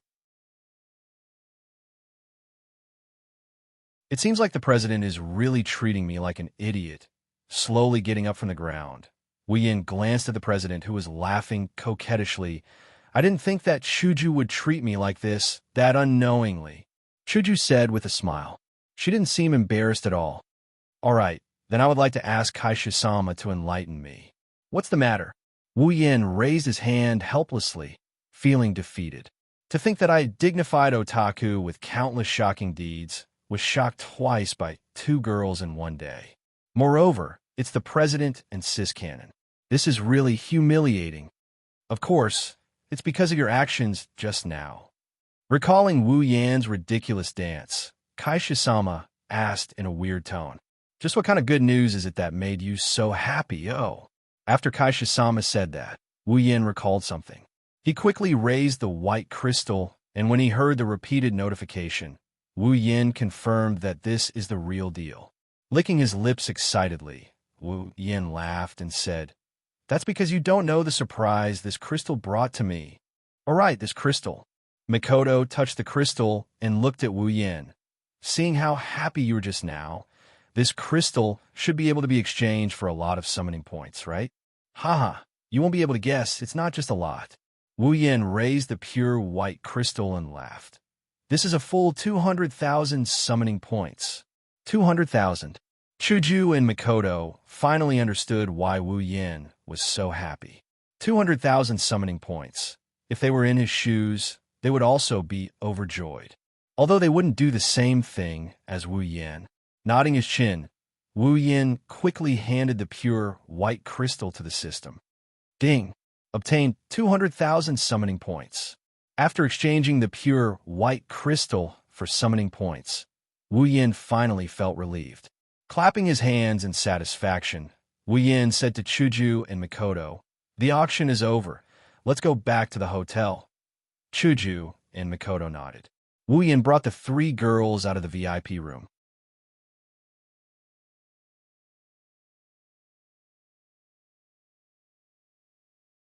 Chapter 71. On the way back to the inn, Wu Yan's group of four walked slowly with the mentality of having fun. Along the way, Wu Yan heard the whispers of the people around him no less than 100 times. The whispers of passers-by? Usually, very few people would pay attention to such things, right? However, Wu Yan couldn't ignore it. This was because they were all talking about the same thing. That was the treasure map of the auction house and the treasure hunt in 3 days. It had only been a short while, yet the news had already spread to such an extent. Wu Yan frowned as he listened to the discussion of a pair of passers-by in front of him. He was deep in thought. It had only been about half an hour since the treasure map was exposed in the auction venue. In just half an hour, this matter had already become a hot topic in the supply town. Wasn't a little too fast? It seemed that the auction house was behind this and had arranged for people to spread the news quickly. At this thought, Wu Yan's frown deepened. He really didn't understand. Was there a need to go to this extent? Didn't they know that treasuring a jade ring would arouse the envy of others? Were they afraid that they wouldn't be able to gather enough powerhouses? Or did they have other motives? One thing for sure, was that the people at the auction house were definitely not idiots. They definitely weren't being generous by sharing the treasure map. Wu Yin didn't believe that they would be so kind as to share the treasure that a 9th-stage powerhouse had risked his life for with others. There had to be some kind of conspiracy behind the news that they had a treasure map. In all likelihood, it was just as Chuju had said. They had enough trump cards to deal with all kinds of unexpected situations. Or they had an 8th-stage powerhouse. Wu Yin rubbed his temples and smiled bitterly in his heart. Sure enough, comparing intelligence and strategizing wasn't my strong suit. Anyway, he would just have to deal with whatever came his way. Even if this matter wasn't that simple. So what? Wu Yin didn't believe that with the magic of the system and his sufficient points, he would be cheated. Plus, he wasn't alone either. Looking at Hinajiku and Mikoto, who were happily walking around in front of him, his furrowed brows unconsciously loosened. Smiling, Wu Yin shook his head and tossed these annoying thoughts to the back of his mind. Then, he quickly caught up with her. Yes, he was definitely not alone. In a large hotel in the supply town. This hotel was famous in the supply town. In terms of scale, it was the largest in the supply town. In terms of decorations, it was also the most luxurious. In terms of service, it was the most considerate in the whole supply town. At the same time, it was also the most expensive hotel in the supply town. Therefore, this was usually a place where the younger generation of a large family or those with a bit of background would rest. Warriors and magicians who were slightly poorer didn't dare to come here. This was because if they stayed here for a day, they would have to spend all their hard-earned gains from the giant beast forest. For example, a suite with 1 living room and 2 bedrooms would cost 10 gold coins for 1 night. But no matter which world it was, there would never be a lack of rich people. For example, this suite was booked by a certain nouveau riche without hesitation. The door to the hall was pushed open and Wu Yan's group of 4 walked in. Wu Yan walked in last and closed the door. He looked at Chuju and the other 2 girls who were still talking about what was good and what was beautiful on the street and shook his head in amusement. Sitting down on the sofa, Wu Yan said to Chuju and Mikoto, Chuju, Mikoto, I'm going to participate in the treasure hunt at the auction. The 2 girls stopped their discussion and sat down beside Wu Yan. Mikoto straightened her skirt. Even though she had found a new set of protective gear, new safety pants, at Hinajika's house, she was still a girl. She didn't dare to act so boldly now. After all, the person sitting in front of her was absolutely shameless. Even if he didn't say it, I would have suggested participating. Mikoto brushed her brown bangs with one hand.